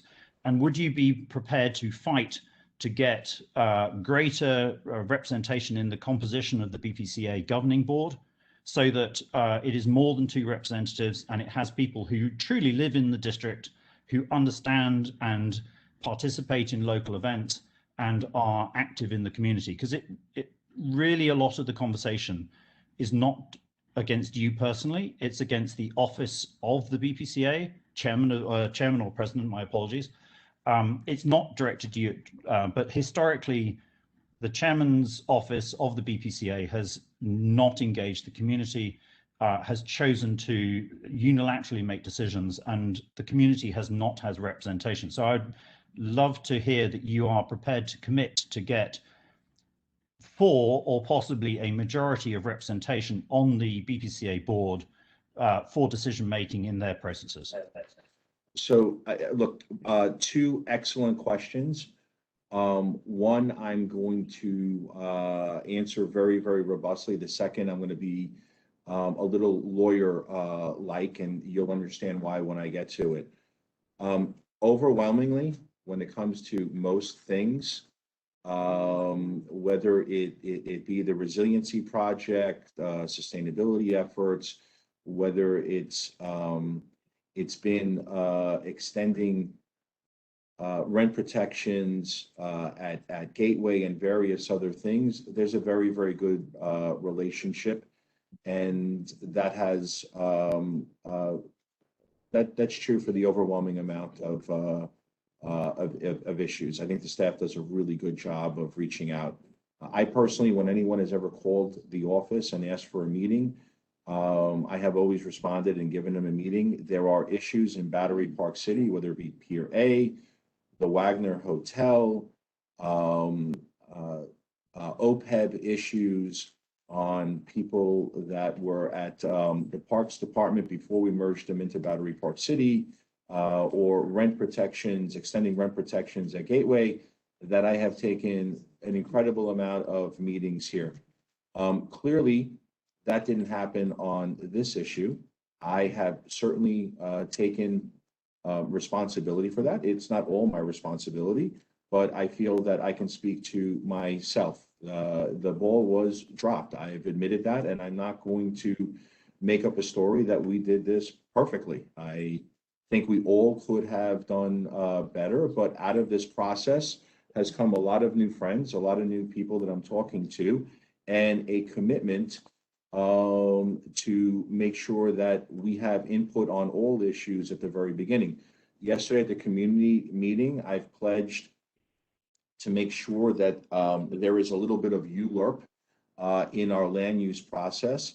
Our bylaws do not have us voting on sort of land use decisions like memorials, and I'm going to instruct our general counsel to start the process that we amend the bylaws to make sure that when we have a memorial or anything else, it is a public hearing, it is noticed, it is televised, it is voted upon in a very transparent manner. I announced the possibility that this was coming in January. Clearly, that was not enough. I thought it was. I made an error. We did respond. I And we agree with you. We were ignored, and that was an error. well, Because we could have had a much different process and not been here tonight.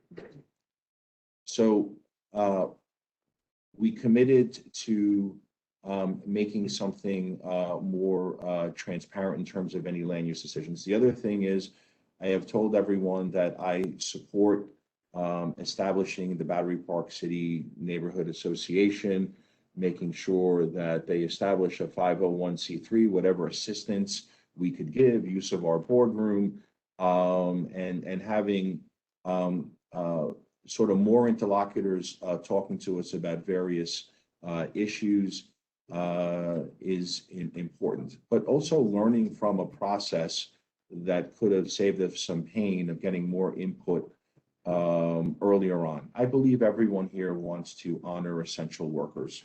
I believe everyone here also wants opinions respected and their community also protected. It's not a zero-sum game. All of these things can be done, and I've committed to all of this. Now, the last question as to Battery Park City is a New York State agency. It really controls the ground underneath the acreage. It is in one half a gigantic REIT, a real estate investment trust, where we collect hundreds of millions of dollars and make hundreds of millions of dollars in profit that we return to the city of New York that's supposed to be used for affordable housing. On the other hand, it executes the maintenance of Battery Park City, all the community benefits, everything from Tai Chi in the park to undergoing a $350 million resiliency project that should sandy-proof Battery Park City. About 3 years ago, the New York State Legislature, signed by the governor, put 2 out of 7 members required to be residents of Battery Park City. I actually consider that we have 3. I consider Catherine Hughes a resident, and there's no one that's more involved than she is on the board. There are a lot of issues that come before us that have pecuniary interests before the board. I mean, we are negotiating ground leases that would impact what someone pays in maintenance or rent. So the legal issue, which I don't want to comment upon because I'm not the attorney for Battery Park City, there are other considerations that come into it that said, well, theoretically, and I don't think this will ever happen, but theoretically, 7 residents of Battery Park City can vote to just cut everyone's rent payments or anything and such. So there's a I fight. would that be a bad thing? Uh, Really? I mean, Well, yeah, I mean, I understand your. But let me finish. It's a corporate governance issue.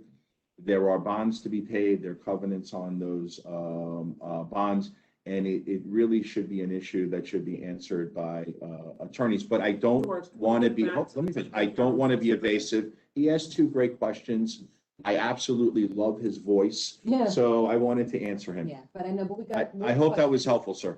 And thank you for the questions. All right, next. I'm So sorry. I want to just give everybody a heads up. I think we have maybe 2 or 3 more people. Yeah. And then we have a resolution to do tonight. Yeah. And I have 2 other questions that will need to be answered for us to do our resolution. So, okay, so next, and then, yeah, really trying hard, because. So I want to go home. Hi, Allison. You're unmuted. Allison Turco. Thank you, Lucian. Thank you to everyone. This has definitely been a long night. If you guys can hear me. I appreciate everyone staying so that all the community can be heard. My name is Allison Turkle. I live in Battery Park with my husband, Jeff, and our 3 kids, a 4-year-old, a 2-year-old, and a 6-week-old baby. And all 5 of us have been out at Rockefeller Park protesting where the memorial was being placed. So we are all, even the baby has skin in the game. Can you guys hear me? Yes, we can. Perfect. What I want to address right now, though, is the flame, because the flame, open flame and closed flame, scares the daylights out of me. And I don't think we've really addressed how scary this flame is. It scares me because in an era of climate change, we are adding something that is going to be burning constantly 24 hours a day, 7 days a week, 365 days a year. We are going to be adding fuel lines underground, which make this memorial a prime terrorist target. And George, I love the idea of it being a place where children can go and play. But as a mother of 3, this place, with this flame enclosed or not, will be a place that I will be avoiding with my kids. I'm nervous about it. I don't trust it, and I'm scared of it. And there's been no conversation about security or how we're going to prevent people from abusing the flame, leaving a backpack of explosives around the flame. And no one's really discussed the terrible press New York is going to get for adding a flame in a time of climate change and what happens if there's a terrorist attack. I know that this is supposed to be a memorial to celebrate essential workers and a win for Governor Cuomo, but I think there's certainly an opportunity where this can turn out terrible and where people can take advantage of the design and the fuel line underground. And I could just imagine the headlines: terrorist attack at Governor Cuomo's essential memorial, memorial for essential workers. And I don't want that. No one on the phone wants that. None of the essential workers want that. And I just ask that this be reconsidered because it is dangerous and it's scary. Thank you so much, Allison. I'm so sorry. Yeah, it's 2 minutes and I think we're all getting tired. I'm so sorry. Is Allison our last or do we? No. Oh, we have Brittany, then Nuala Whalen, Karen Lombardi, and then Eric Jesse. So Brittany, I'm going to be unmuting you now. Go ahead, Brittany. Hi, thanks so much. I appreciate everyone staying on. My name is Brittany. I'm a resident in Battery Park. I live here with my husband, my 2 kids. I also work at Brookfield. I frequent all the places that you guys proposed with my family. And I would like, in particular, Edgar to listen to my message as well. My husband, during he's in the restroom. He's in the restroom. I apologize, but it's all a right. long meeting. Well, I would like someone to take People notes for water. him, hopefully. Yes, I remember vividly the end of March 2020 when my husband got a call for work asking for volunteers to go man COVID floors. He went in, he got it from Como, went in and did that, lived separately from us. We used Rockefeller to visit while he lived separately. We used Teardrop. We used the Irish Hunger Memorial. We used the volleyball court.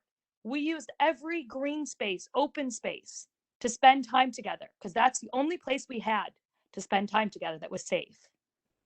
And I hope Edgar hears this and goes back to Como. And I don't think it has to be about location. I think we need to go back and consider design. George, I submitted a design to you. I sent you a full email about a design. Plant 19 trees, different locations throughout the park. It's a win-win for everyone. You get more trees in a time of climate change. Como claims that he is a leader in climate change. No gas, just like Allison said, absolutely no gas lines under. There's been no environmental impact study. And you won't have time for an environmental impact study on a floodplain, which is, quote, the most vulnerable place in Manhattan.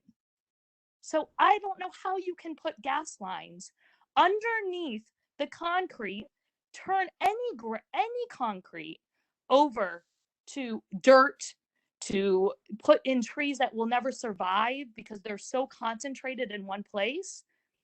And I mean, it's just ludicrous. Go back. You can maybe make your Labor Day deadline, perhaps push it another year. I agree with that. Be thoughtful and build something that people want, right? Don't force it down our throats. Build something you want. Listen to the voices. You have essential workers in this neighborhood too. Listen to them. My husband camped out in Rockefeller. And you know, like you got to be thoughtful about this design. Thank you. Thank you so Thank much, you. Brittany. We appreciate your passion and also all the work your husband did. And you did, and your family. That was amazing. Okay, I believe that Nuala is next. Nuala, you're unmuted. Hi, thank you everybody for the meeting and for the opportunity to speak. My name is Nuala Whelan Moreau. I'm a resident of Battery Park City at 41 River Terrace with my husband and 2 kids, here since 2008.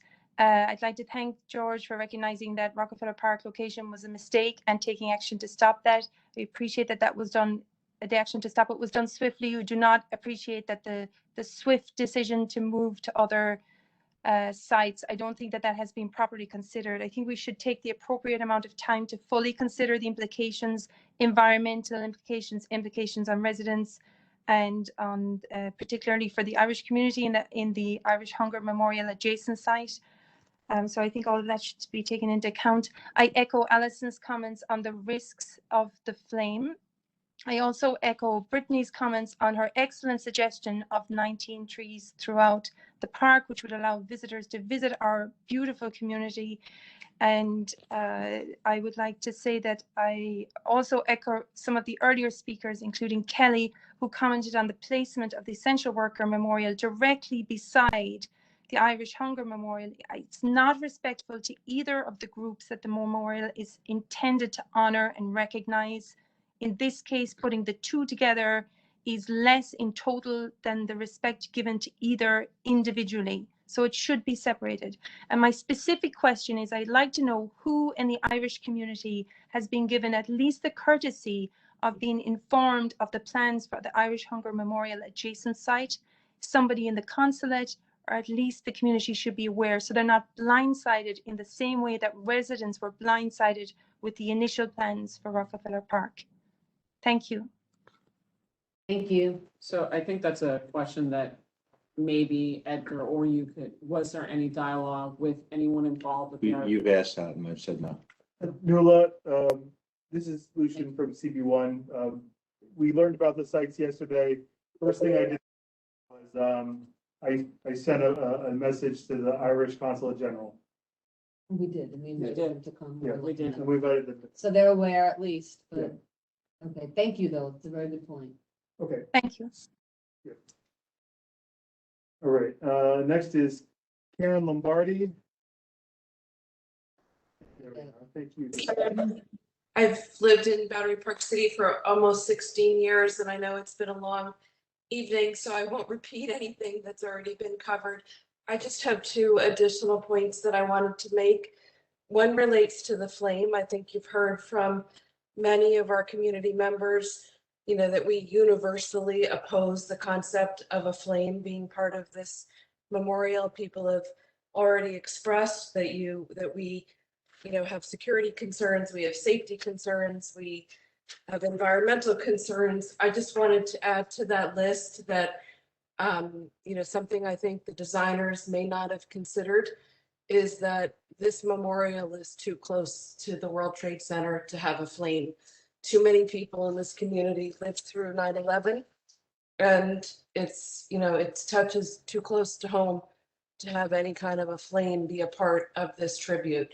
So we really ask you to convey that message to the design committee and to the governor, and to ask him to reconsider having a flame as part of this memorial. And then the second point I want to make, in addition to all the other reasons people have already stated why we think, you know, we're begging you to ask the governor for a different timeline. We don't want September 6th to be the ribbon cutting. I would add to that this year is the 20th anniversary of 9/11. And I think it's insensitive to have this memorial have a ribbon cutting 5 days before that. You know, I think it's something that the committee and the governor just weren't thinking of at the time they set that timetable.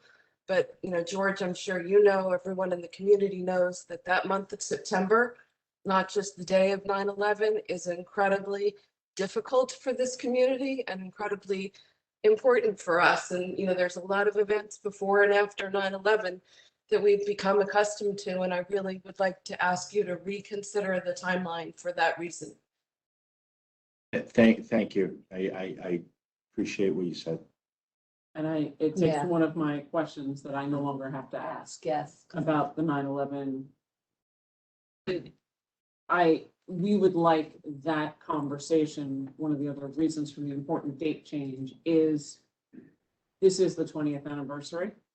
There is buckets of things going on across the street and within the neighborhood, and in solemn respect, we think that this is not collaborative in that thought process.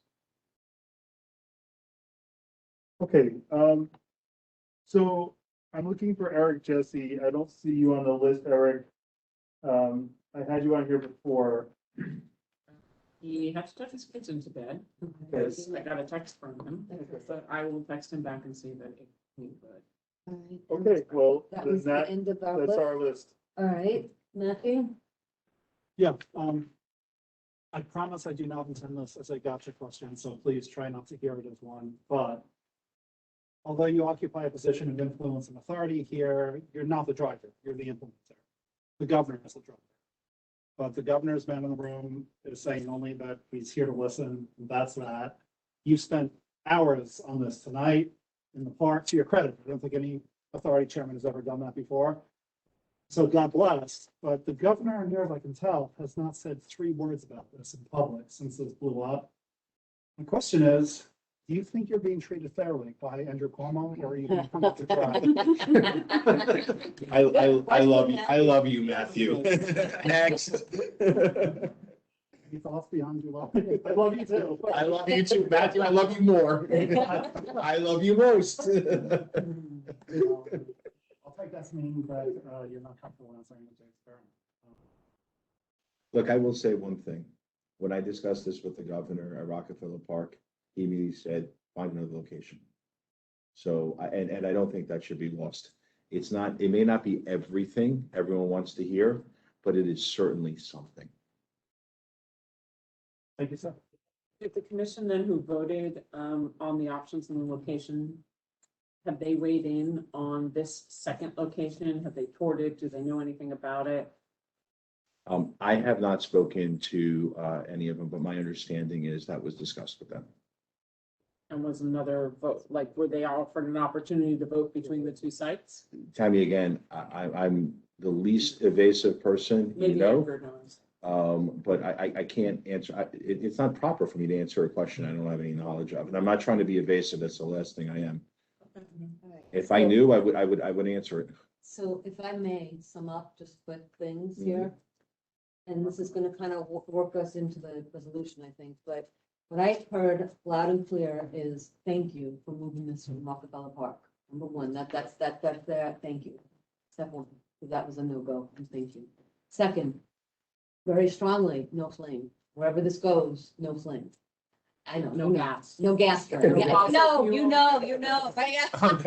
I see it. In caps. In caps, Okay. okay, so we didn't need to have Let 500 the people record say it. show, you wrote it down a lot. We In did, we wrote caps. it down a lot, there we go.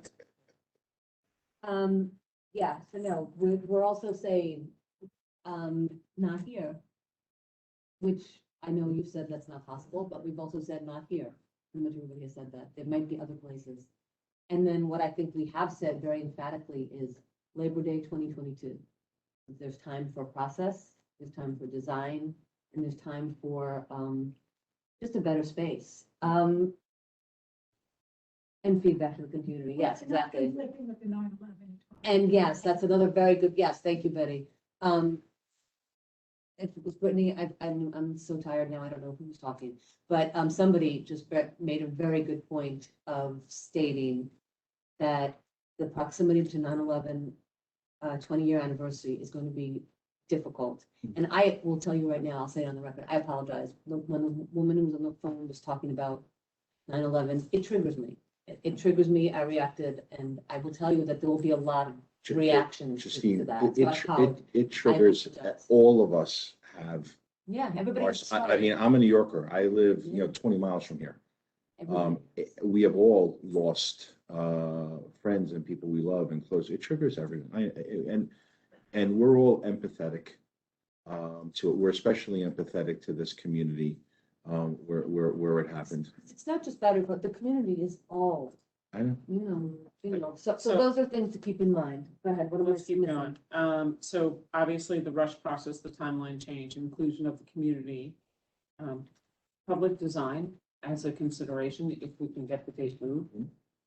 An environmental review. We strongly, absolutely insist that there's an environmental impact review that goes with this process. No flame, no gas tank, no fossil fuels. Yep.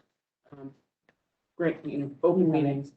Question came up that somebody mentioned that I wrote down. Is there a possibility in the idea of trying to compromise to do a temporary memorial that you can have while you're pursuing a long-term option? And that is a question that can come back to the governor. Now, I'm not talking temporary in terms of we're going to post something as you've shown us, and maybe we'll move it in 30 years. I'm talking about a temporary installation, which I know Battery Park City Authority knows how to do with beauty and art, that can then lead to a longer. Are you saying take what is next to the Irish Hunger Memorial, build that out and then seek something else? No. I think it's You have crystal lovely, kind of art. yeah, you have lovely locations that you have temporary art exhibits in that have been done on cement and have added value and character and beauty. And so what we're asking is that there's a temporary memorial with that sort of light put on while you work through a more public process that is inclusive of community input, and that we restart this in the process for where you're laying out our future is. Yeah. I mean, And so we look at that as a request we will put in a resolution, because we know this is something that the Battery Park City Authority can do well in both ways. Tammy, this could be perhaps concerts or, art. This does not have to necessarily be a permanent, sense of, not a statue of some sort. Is that what you're saying? It could be. Yeah, No, I mean, it could be art, it could be concepts, it could be both. Concerts, I said, music. Something temporary while we're working on a permanent solution. it could be small maple trees in, big planters versus planted maple trees. Look, the problem, I will write it down. The problem is we appear to be watering down But not something. And This is an ability to work with the future that you have outlaid for Yeah. us. And giving a way to have, as you noted, compromise that not everybody's happy with. Yeah. And like Kathy has said, what story does this tell? Where are we going? And Betty has brought up before the need to be able to let maybe more of the essential people who are really in touch and suffering an opportunity to be able to opine and participate and make it a far more robust process. We look, and trust me, I can promise you from my early days on LNDC, not everybody got what they want. Yeah. Everybody compromised. Yeah. Okay, so we know that the process can work, and we are confident that with the future you're laying out ahead of us, if we are allowed to seat at the table, we can work together to find something. If it ends up being here, that's one thing. Or maybe there are other areas, asset, or maybe the governor decides, wow, I have this incredible cement plot that could be beautifully green. But it gives the opportunity to do both, find a temporary and a longer term. Right, because you can make something that's beautiful and temporary. Well, like we- at Central Park back 10 or 15 years ago, the big Cristo thing where the, the orange, whatever. It's Right. Oh, right, yes, yes. It's about, not that we should reproduce that exactly, but the important thing about it was, they had tried, some people involved for over 20 years to get that project done. And when Bloomberg became mayor, the city really needed some kind of boost to get us out of the 9/11. And having this glorious thing in the park and, people from all over the world coming to see it and, maybe something that has that spirit to it, as a temporary piece would be. And really, what we're looking for in the goal for this is to find a way to compromise, to get more time, to have the dialogues, to have a more open process. That's kind of where we're going. And Somebody then, mentioned to me the competition, the design competition. I mean, this becomes, and that's exactly how the Irish Memorial was designed. So in fact, it was extremely public, and that allows for public engagement with great expertise, great artistry, great interest in all communities. So I know that was mentioned more than once. Earlier, yeah. No, that makes exactly, sense. that's I've got that too. Thank you, Does it- Alice, yeah. for reminding me. Obviously, we talked about the connection to the Irish Hunger Memorial and having each memorial have its own position and siting and not having them on top of each other. So Tammy, I had put together some stuff before the meeting, and I want to add in some of these things because we've learned a lot. We've learned a lot. Yeah. From, today, from all the input of everybody. So I can't say thank you enough to everybody who stayed on this call and been part of it Let's all. keep going through all the notes I have to make sure that they're in where you are. Well, yeah, they're not, so. That's what I'm. Some of this stuff is new, so go ahead. Right. The impacts on climate change. Obviously, we talked about the fossil fuels and things like that. The impacts and the discussions and questions on ceremonies and access. I mean, you can talk to Nick and BJ and Eric about how many times we talk about how shut down the neighborhood becomes arbitrarily so due to memorials that are run or ceremonies that are run that no one knows, but people cannot get to their homes. Yeah. Right. There's also a major impact because the location that you're now looking at normally has delivery trucks lined straight down North End Avenue that I'm sure Betty Kay can talk about, that we've taken up with both Brookfield and the Battery Park If City. I take judicial notice that it's true, can we Yeah, not? can we not? Yeah, exactly, yes, because, yeah. I accept your word. Yeah. It is a very difficult street based on the new post 9/11 concrete security gates that you have from Brookfield that are not necessarily legal because they shut down the street and access, and it's a public road. But what that causes is the trucks to line up down North End Avenue, which is right at the memorial. That's right there. That's where that security gate is. So a traffic impact and environmental impact is really important for those locations. Looking at the impacts of ceremonies and how those will work.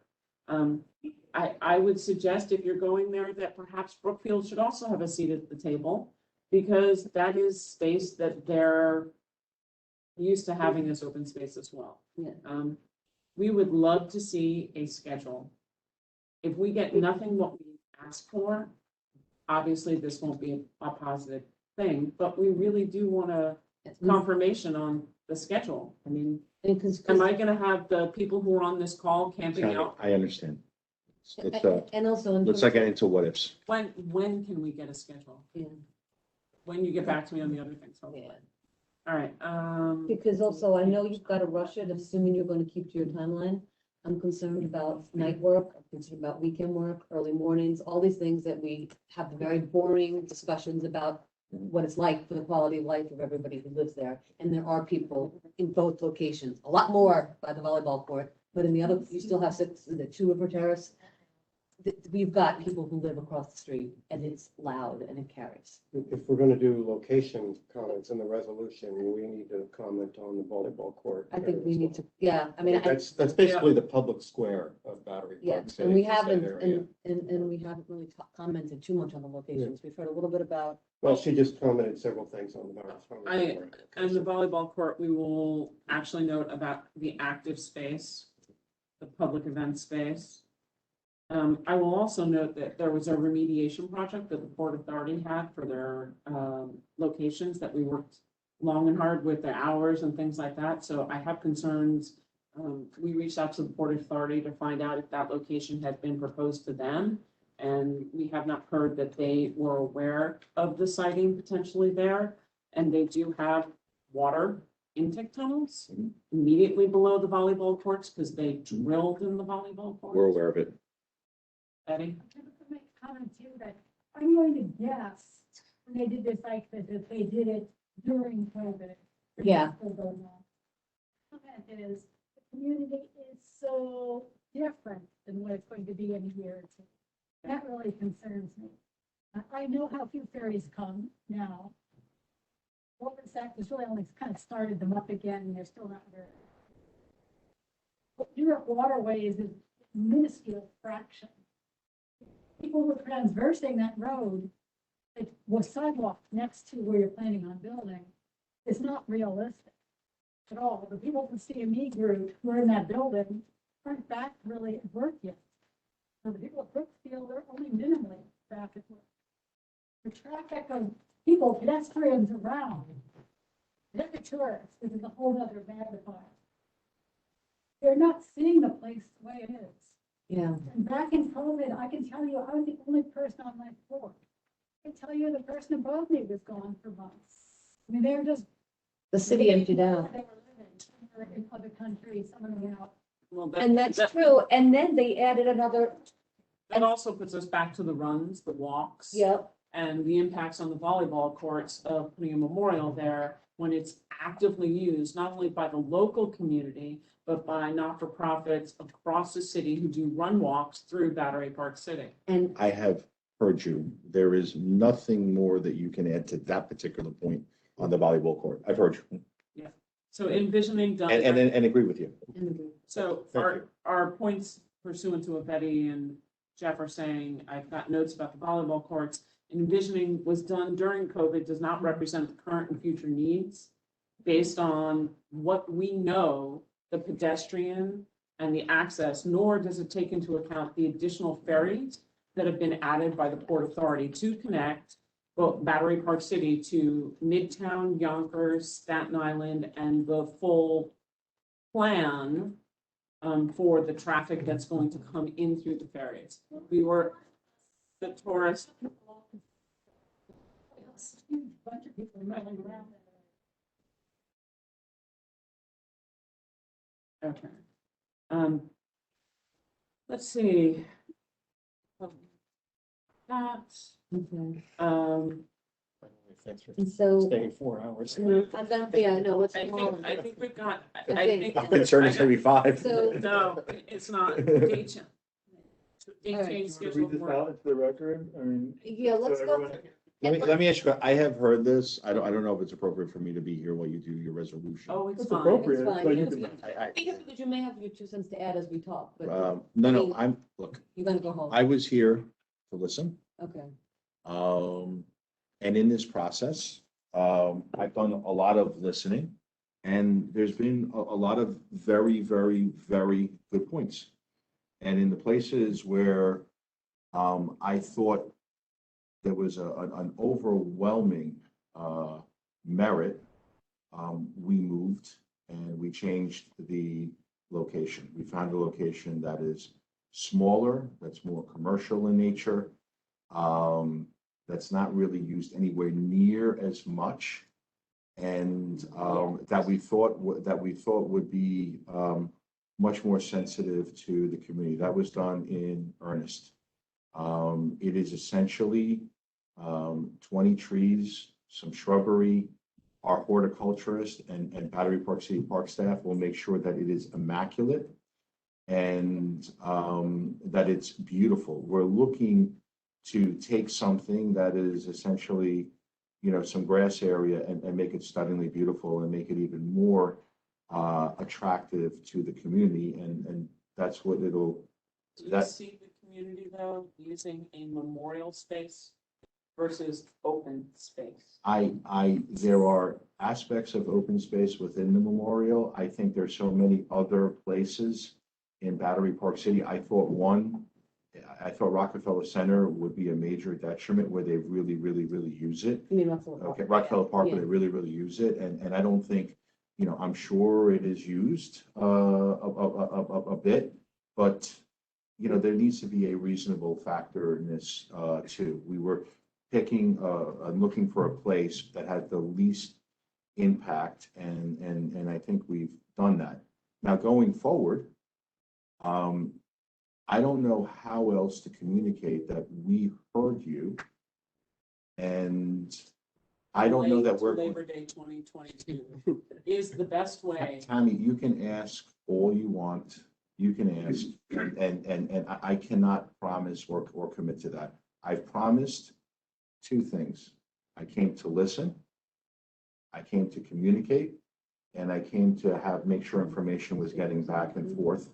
And I promise you, my word, that I've done all of those things, and that everything that you have said and everything that has been said, and I've spoken to so many people, is being communicated back and forth. Does it go beyond the hand, to reach the hand that is on your shoulder?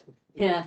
That is the question. You We know, appreciate you know, your my partnership, but- wife may take some issue with that, but But we need our voices to reach the governor's office. That is the missing link. And whether that's through Tammy, you or through Edgar, Tammy, we're happy. the governor is briefed. Okay, we're not going to go into something where we've made a change like this without this being discussed with him. And he immediately said, look, if it's that sensitive, please find another location, but also find another location, not find no location, which a lot of people will seem as unreasonable, okay, because it is a New York State parkland and a New York State authority, and he represents, and we represent 18 million people. And there was a process. It is Essential Workers Memorial, and essential workers did meet on this.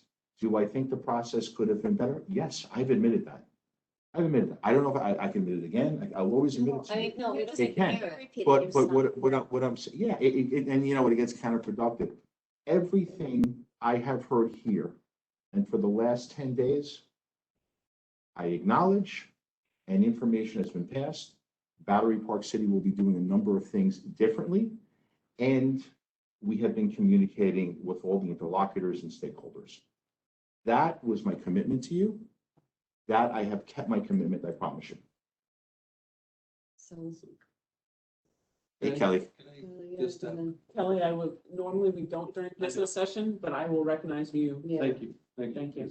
What I'd like to request is, on behalf of the campers who don't want to, is, you know, we do recognize that over the past week, you guys have moved a mile, and we support all the comments about waiting and process and everything else. What we'd like to ask is that if we do move forward on one of these sites, that we avoid all the surprises and that we have a commitment, which I think is well within the frame here, that we, number one, we don't get a surprise from the start, and that we have as much input as we can in the design as is, to tweaks, to recognize the feedback here and the feedback that might happen, especially in the first front end designs as they get locked. Sure. Yesterday, there was a discussion and a commitment that there is tweaking, and happy to engage in that.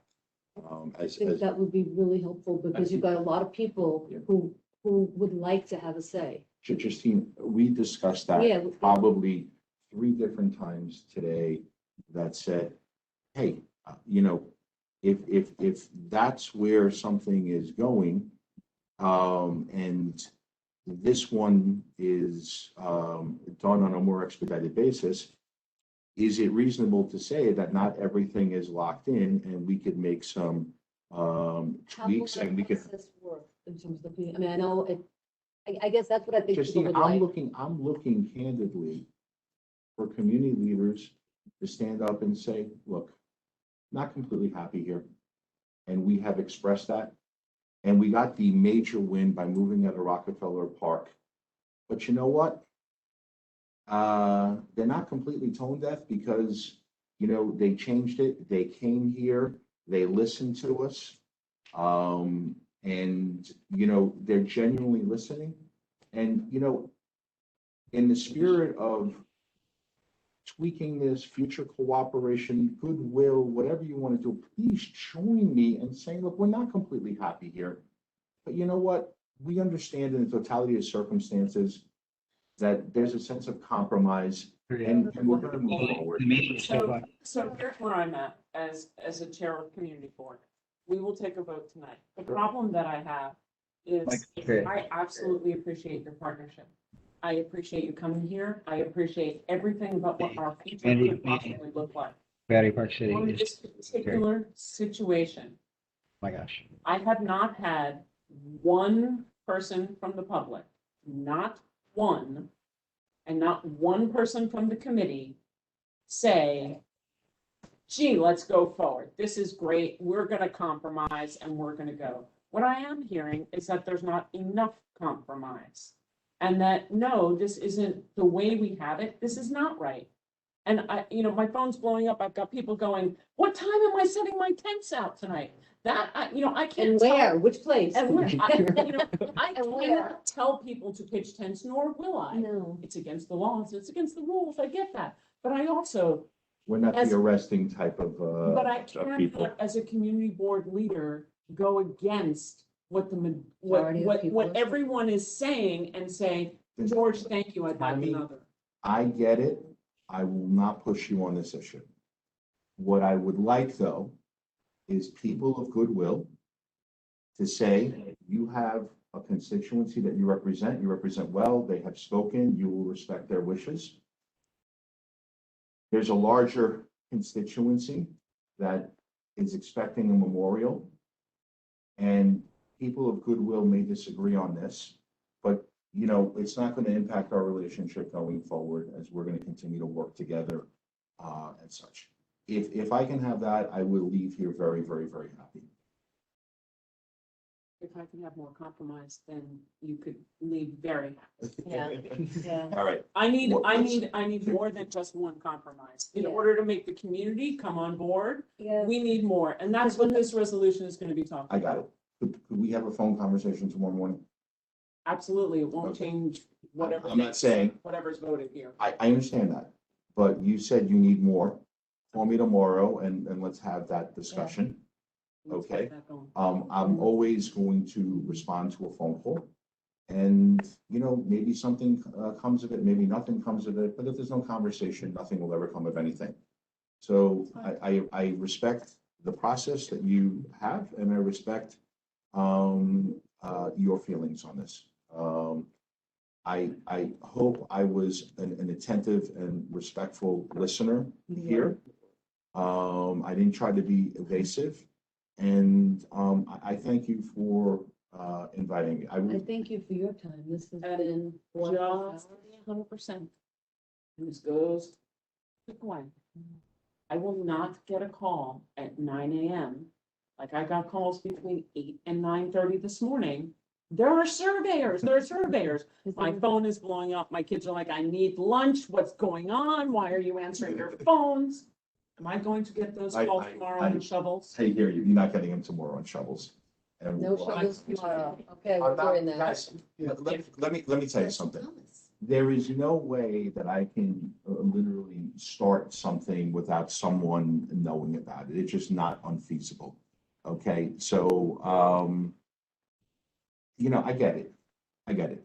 So Okay, so- know that we want to work with you on the future as you have outlined it, but where we want that future to start is today with this project, with the delay, so we can. Tammy. Maybe it doesn't change, Tammy, but that's what we want.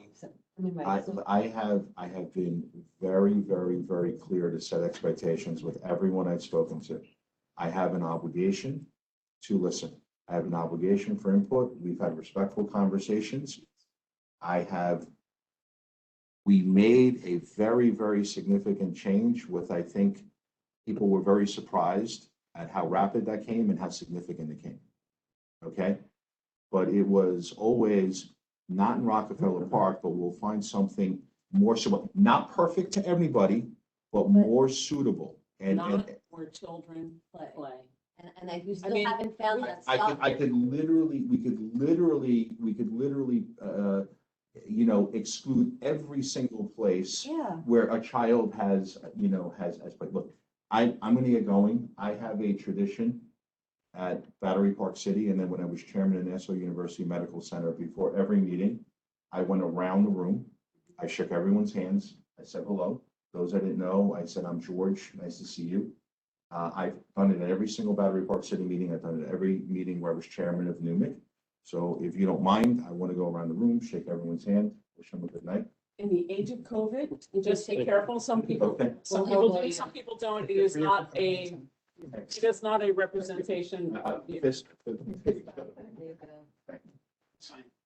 We'll And so, talk tomorrow. I would say. You got it. Safe. Thank you. Thank you. See you. Great to see you. Thank you for coming. Edgar, thank you for staying. I understand you're leaving with. Won't go around. Thank you, Edgar. Edgar, we look forward to having you participate more in future meetings. Thank you. Poor Pat. Very nice to see you. Pat, I hope he's not on the line. Pat, we're not gonna talk to you tonight. If you're here, oh my God, Pat, don't go to sleep. Pat, oh God. Pat Murphy, oh my God. On the computer. I hope he's home in bed on the computer. Pat, So I think, he could be anywhere. He needs to go if you home. need, we're gonna vote in 5 minutes. Yeah, I need to. If anybody needs a bathroom break, now is your time Now's to the take time. it. Yeah. While Lucian is typing all the notes in, and then we're going for a resolution. The other reason I didn't post it is I got your points. I think she got them all. would have been directions. Taking a 5-minute break, everyone. I was afraid of it.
Hey, everyone, this is Lucian from CB1. You'll see that a draft resolution has been placed on the screen. There's a link that I put in the chat. Please feel free to click on that link. You can view this a little bit better on your own screen if you wish. If we edit this, those edits will come across to your own computer. You're also welcome to watch this as well.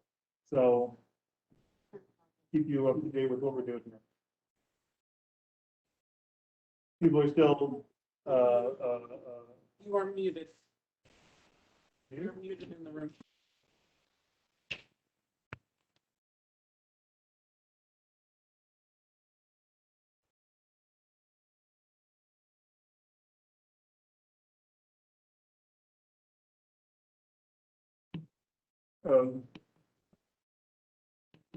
guys, there are some typos in here. It's fine. We're gonna go over it. So I appreciate people, letting me know about the typos. We'll get all that ironed out. We just got to get ideas down. Can everyone hear me? Yes, thank you. Thank you. Okay. So we're That's a microphone there for our first One, hybrid meeting. 1, 2, 3, 4, 5, 6. We're waiting Okay. for Kathy. So waiting for Kathy to get more on back. So sorry, this is probably a record for Community Board 1. So our first meeting back is one for the books. Thanks to our new members here. This is not representative in any way of our meetings. That's true. And then also I want to apologize to Sarah. I snapped at her earlier in the meeting with the microphone and camera.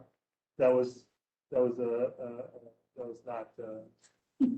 not to measure it with pushing the mute button. So so sorry.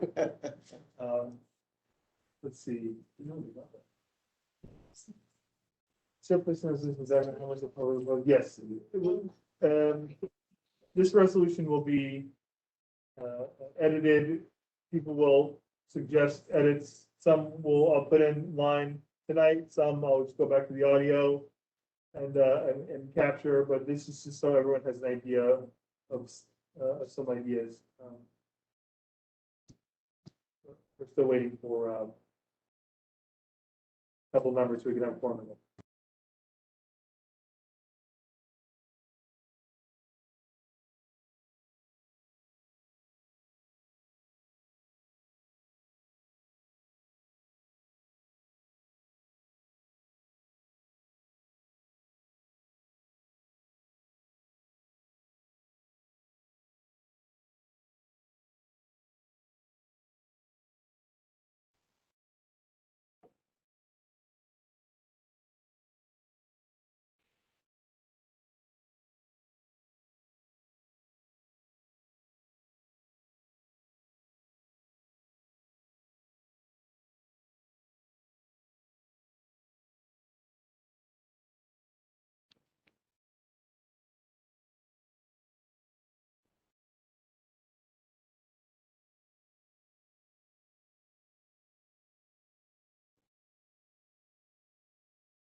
I just had another state nutrition break.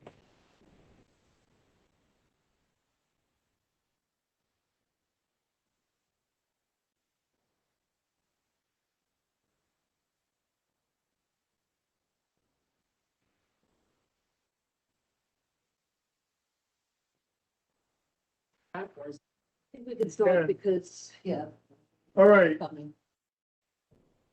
so we now have a quorum again. Sorry, Justine can pick back up. I can pick back up. We're back on the record and everything, yes? Yeah. All right, so let's go through this. Have you looked at it at all? No. We're just at the top. Okay. And just to give you a summary, Jeff brought up a good point and said, we're looking for compromise, we're looking for movement. We should be cautious and clear on tone, so there Agreed. is room for.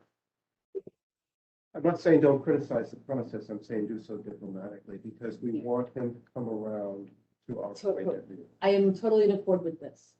Like I said, was done quickly, so I am good with And I'm not, wordsmithing. I'm not suggesting that we even wordsmith it tonight. You can, no, you can't. I will, actually, yes, you can pick right up there.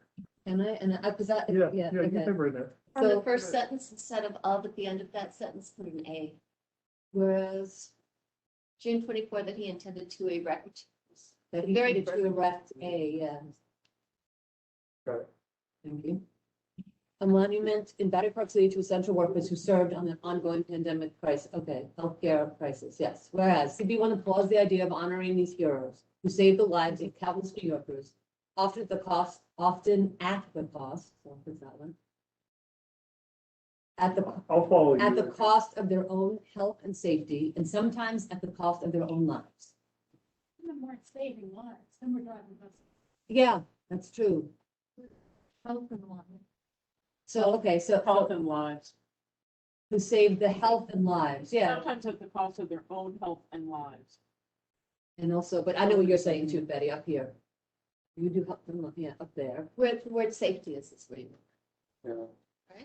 Save How about the livelihood? health, livelihood, and lives of countless New Yorkers, often at the cost of their own health and safety, and sometimes at the cost of their own lives. Yes. Fair? That's good.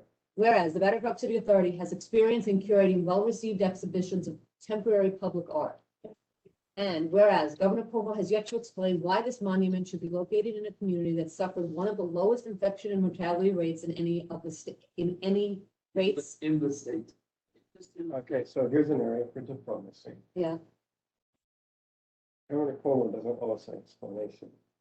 What we do, but what he does and what is done by the government should be logical. And so I would suggest we say something along the lines of CB1 questions the logic or wisdom of placing this monument in an area of whatever. okay.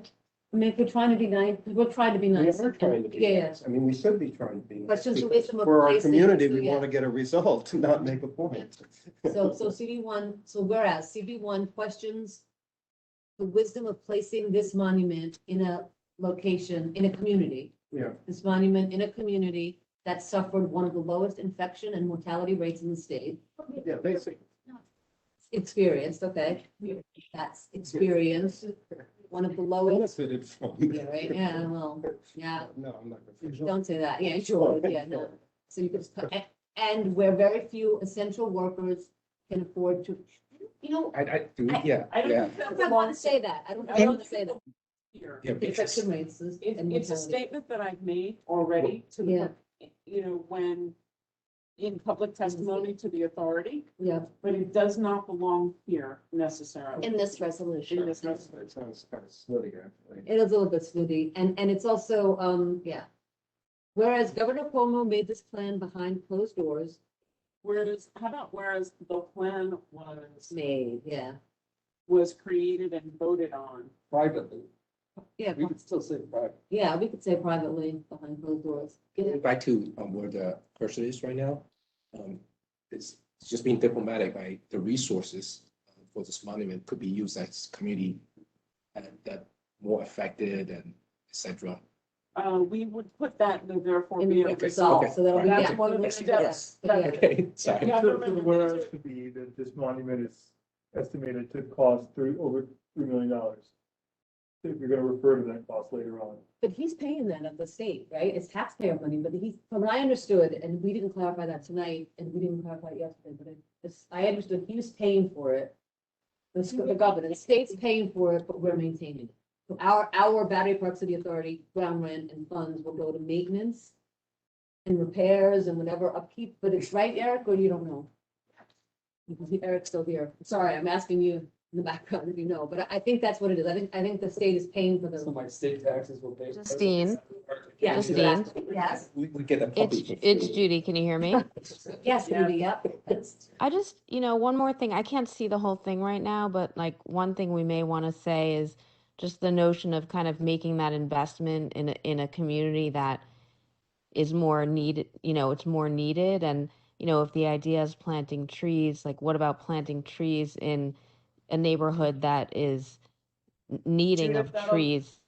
That'll go in the therefore be it resolved. That's one of our, it'll be a no one less or. Yeah, something along exactly, those right. lines, Based on where we're going. Yeah, so, but no, keep that in your head, so make sure we get it in there, but I think it's addressed later. So, okay, the formation plan took place So- behind closed doors and without community input. I just want to, can I make a couple of comments here? I don't think that it was completely without community leaders because he really tried to get leaders of the various unions and things.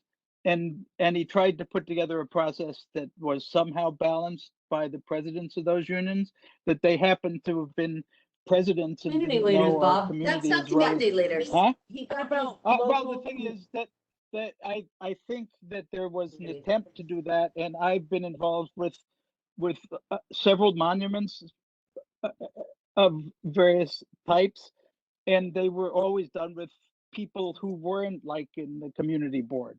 I've never really seen anything quite like that. So we're making the demand that that's the norm. It's really not the norm. And I don't think it was really I don't think it really tried to be behind closed doors. I think as George admitted, it would be better to start the process with the community and better to keep the process going. And so I see it as a lesson learned by the government and that George was a guy who was really trying to establish a new process, a new covenant that we can go together and work with.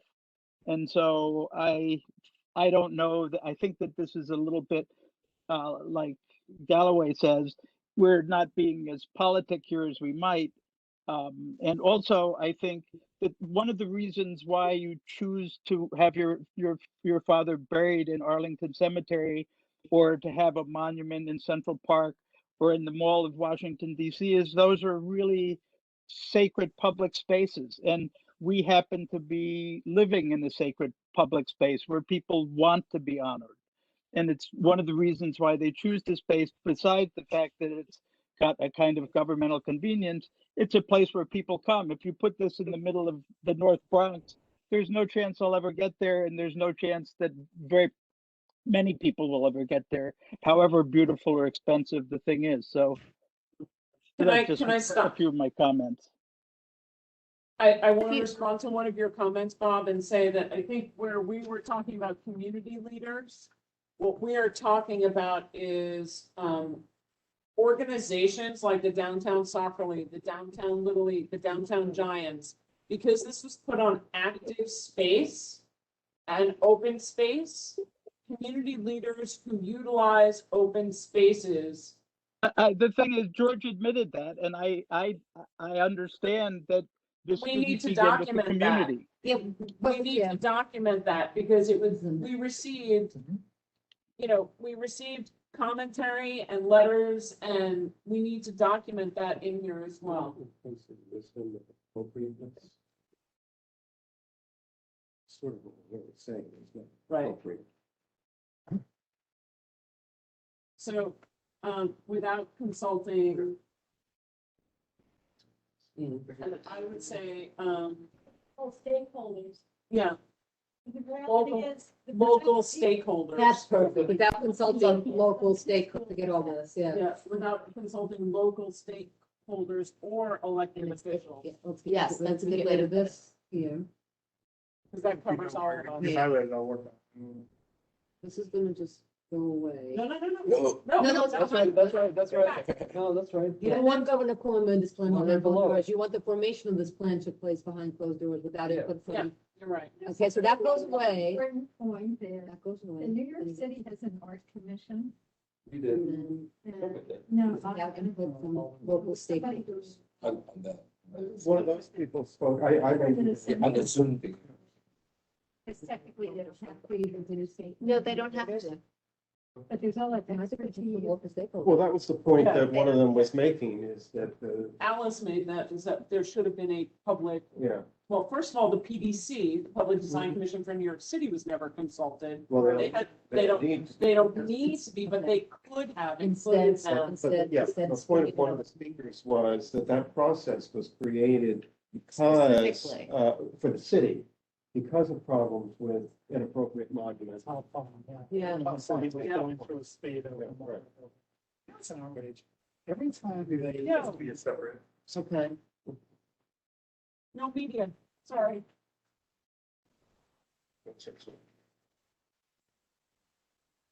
Whereas the project was being, Was from.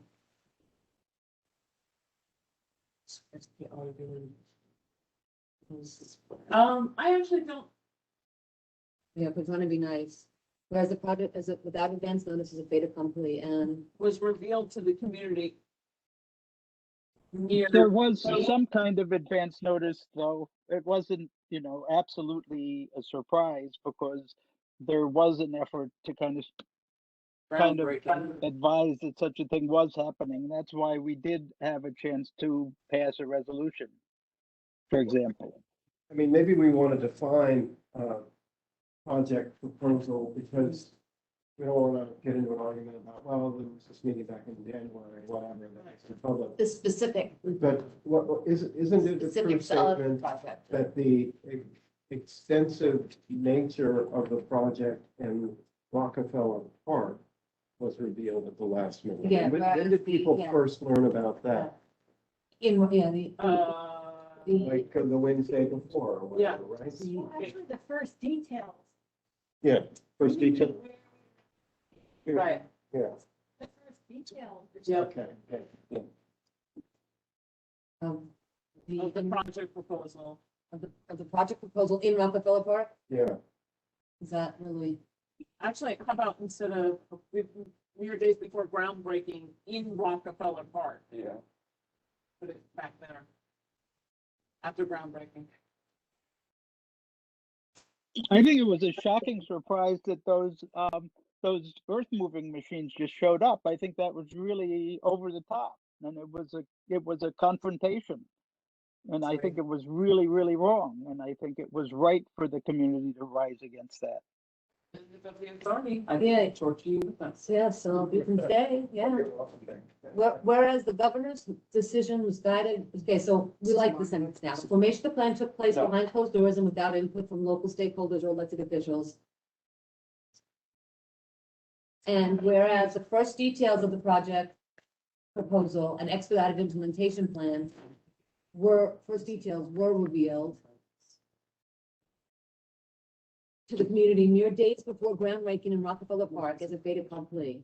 Whereas Governor Cuomo's decision was guided by an advisory commission that never held a single public meeting and never solicited input from the residents, CB1, or elected officials. So that. By a self-appointed advisory commission. No, he appointed them. Yeah, governors, well, Yeah. decided by his handpick. No, we were just wordsmithing. Okay, so what about this one? So whereas Governor Cuomo's decision was guided by, I think we don't, I don't say that the performance. Yeah. Decision to. how much of the decision? Yeah. Decision regarding the monument. Memorial. The one thing that I would say is that since we're kind of thinking about like the overall impact of this, is that this won't be passed until either we've won or lost. No, but we may convey it to the authority. Yeah, we may can very get well convey it to the. the governor, yeah, so. So we're, the message we will say, here's a draft. Well, as soon as it's done, say, this is the draft. Yeah, exactly. Here's it. But, I think that you're supposed to kind of say, so when I'm reading it at the end of the month, is that, the governor will have, have listed or not have listed. And it's making clear we're documenting that we'll know, I don't know, that, this very well may be. Well, it may be moved by the time the full board, But that can vote on it, but that doesn't mean this doesn't affect. No, but to memorialize the sentiment of the time as opposed to. Yes. No, but I'm still viewing it as a persuasive document. It's one that we want to get somebody Representative. mind on. Right, representatives, plural, of essential workers. Representatives. Thank you. Of essential workers that never held a single public meeting and never solicited input from residents, CB1, or elected officials. And whereas this process ignored a resolution enacted by CB1 in February 2021. Before we go to that, Right. but never held us. Sorry, I know this is committee. Sure. This is MES mistake. I did notice one thing, and I tried to correct it when I seen it, and I apologize. I know Matt reported on it, not Matt's fault. I think it was worth put out one.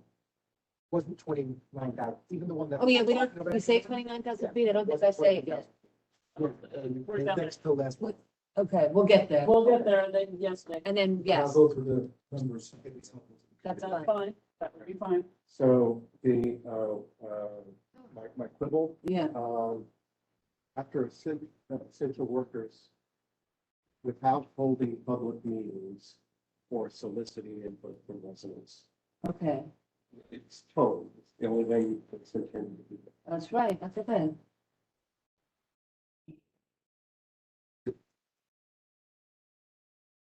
Sorry to keep counting on this because this statement is so important that perhaps just advise. Honestly, I don't really know what this advisory committee is. Is it, it's 19 people, right? 23 now? Okay. But remember, they're But not, so meaning that just advisory committee, let them explain exactly how this come about, who's on it. We don't have to, I don't Well, think, the reason why I'm putting it in there is only because, we know there's some kind of committee, right? we know they are. That's right. Well, but, they're suggesting get rid of made up of representatives of essential workers. So that's why give them the credit of representative of essential workers? Their copy. Yeah, that's their copy, that's not ours, we don't need that. We don't need to put, they're not representative of essential workers. So It was guided by an advisory. But they Obviously. were presidents, they were all presidents of organizations that represent essential workers, like unions. So that was Decision actually of true. this monument was guided by an advisory I think, without I holding think the public thing meetings. is, the job of a community board is to represent not a single argument that it's taking, but to give a balanced view of what actually happened. So we're not trying to throw punches here. We're trying to be accurate and objective somehow. And we want to retain that sense of accuracy and objectivity without tipping our hand that we're kind of biased one way or another. Well, we are. Yeah. We are. But We are coming in, I mean, we're not picking a memorial. We are, but we are saying, we are coming in with something. So we're not trying to be jerks. But we want to say clearly what we want to say. Yeah, let's keep going if that's okay. Grammatical thing. Yeah, please. Now getting rid of that clause, it doesn't. No, it doesn't work, quite. right? But we could almost do it. It's the one, the decision regarding this memorial was guided by Okay. advisory information. What's that? That did not hold Public public meetings. meetings. What's that? Yep. Do not hold. Public Right. meetings. It was a good, it's an impressive list. This is a true statement, Yeah. Bob. Yeah. Whereas this process ignored a resolution enacted by CB1 in February 2021. That called upon, or which called upon. Called upon the city and state governments to prioritize that the location of such a memorial should be carefully selected to honor those communities that unjustly bore the brunt of this pandemic. So that's what the resolution said. Yeah, they did. But the thing is, it could be said that putting it in Battery Park City does honor them because it's an important place and it gets lots of, it'd be like putting it in Central Park or in the mall in Washington DC. It's an important place that lots of people come to. So it really isn't, I don't think it's a terrible choice. It's a terrible choice because we think we've had too many monuments put here. They think that this But is I an don't think appropriate- as an objective matter, putting things in Battery Park City Yeah. and putting them in Good the Battery policy. is bad because there's lots of monuments in the Battery. That one of the purposes of the Battery, an easy place to put it would be the Battery, but there's problems with that. This is just simpler. But on the- So on here's the- here's the I'm sorry, question. but- Okay, so Bob, wait, listen and let's hear, wait. Here's the thing, I'm- I where Bob's going on this, in that they could come back and say, yeah, we think that location was carefully selected. Okay. We can actually say that it wasn't because now that the new place was, Right, because George did say that time, effort, energy went into it. My answer is, it's not carefully selected if you don't talk to people whose neighborhood you're going to put it Well, in. that's true, but did our resolution ask for that? It did, this was the quote. No, but No, this isn't asking for community involvement. This is asking for careful selection, so somebody could do that without community involvement. correct. I will say that is, that quote is what the, No, but I'm asking, did. What- I just want to quote that, okay. Houston, do you have the full Yeah, pull it resolution up. we passed in February? Yeah, We can take a look at that again. because, yeah. Sure. Because if we're gonna say it's inconsistent with it, we need to say something that That's is fair. consistent. Okay, I know what you're saying. Agree. Don't you need to stay there tonight? Oh, no.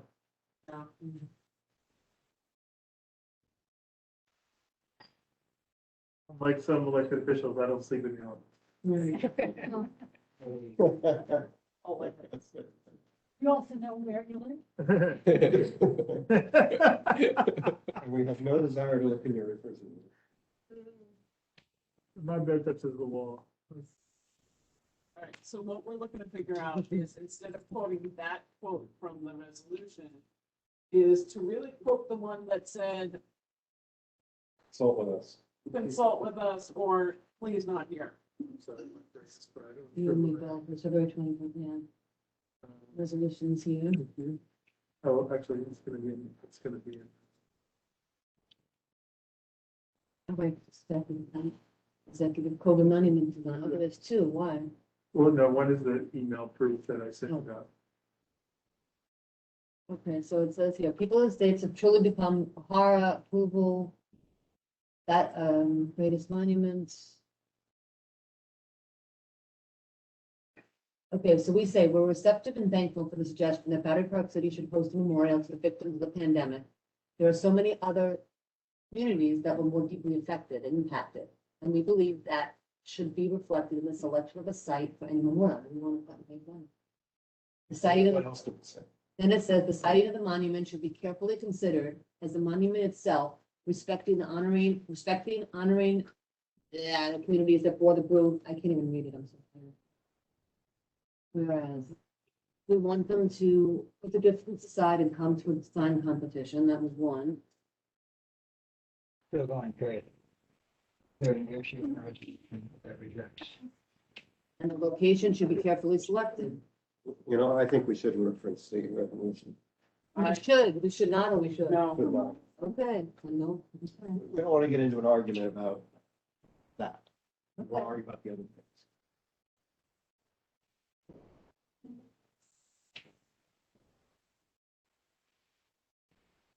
Decision regarding was guided by an advisory commission that did not hold public meetings or solicit input from local stakeholders, CB1 or elected officials. And whereas it was Governor Cuomo announced, or you wanted to say? If it he actually virtually? announced it, I think it's okay to say that. I think he did. He was on TV, They're also right? Also, Get rid of also.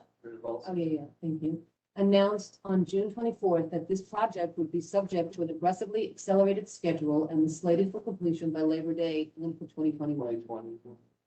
Right? I don't know that we need to say aggressively accelerated, but I think that tips the hand. I think Aggressive, that you don't those say words are a little aggressively, bit it over takes- aggressive. How about an aggressive construction schedule? Precipitously. I mean, even George admitted that How about accelerated? the timeline was. really Accelerate, this is better anyway. Aggressive, it overdid it. Okay, I got rid of the word excessive, but it just says. We say highly. Highly accelerated. Accelerated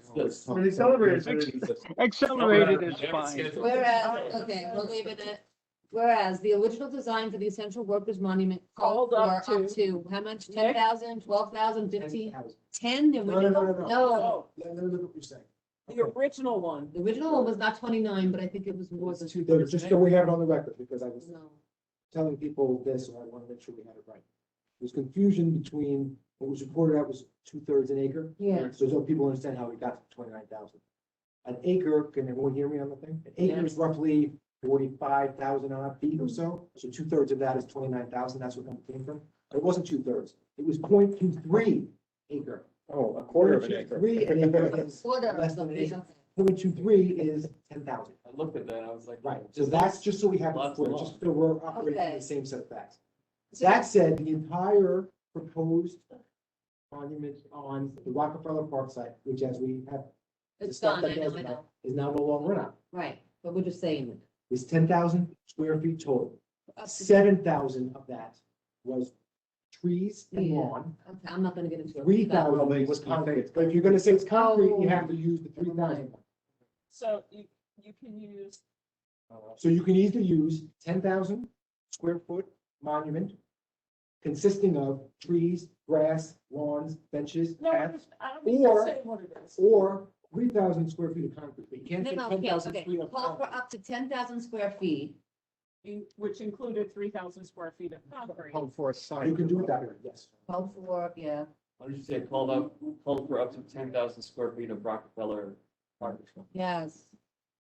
Or Original design, Called for Up to removing, it's a little over 10,000. taking over, not removing, usurping, it's over. They were taking Replacing? over or replacing active. Taking up is fine. Taking over is over the top. Anyway, We're those are- taking, Calls for replacing up to they're not 10,000 replacing, feet. they're not replacing it. You're taking it up or Active, open. of committing 10,000. Place for square children feet. play, because that was what Rockefeller, Active, open green space. okay. I like that. Where, which is highly used. I'm so sorry, I don't have a lot of adjectives or anything. I think active open green space says a lot. It's good enough, it went away, yeah. Beloved. Okay, yeah. You know, we don't need to. I think that's already, it's coming up, that's coming up. Of active open green space, Including the removal. yeah. When Or- where children and I think that's coming up and then, right? families played, right? Is that No, there? no, no, I think that's coming out later on. Okay. Say it plus. Okay. Okay, I don't wanna call, right? And Including the removal. No, you got rid of it.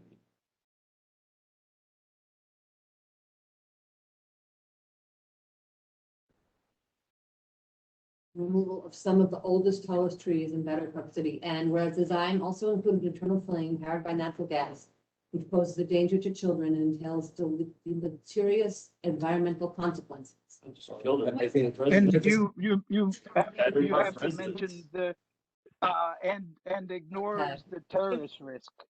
Yeah. The terrorist risk. that's Yeah, involved. propose a safety and security, right? Because safety and security. Does anybody know whether the globe and Liberty Park still have a flame? It does not. Did in Battery. It was separate. It's now just a statute. I did Just mine before we every make day. a big deal about it, you know, if we say it's too close to the trade center, this one. We still miss the idea of terrorism, which I think is important downtown. Which poses a danger to all. Flame. Entails, take out the actual danger. It's not a danger in and of itself.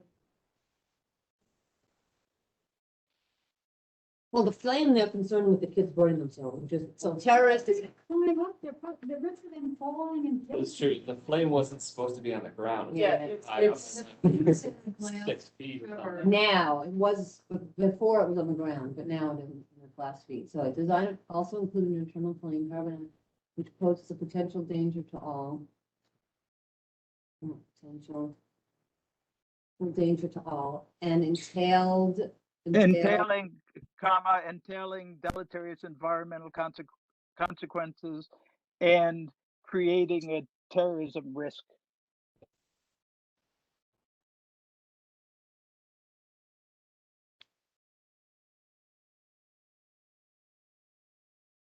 Because a number of people mentioned terrorism.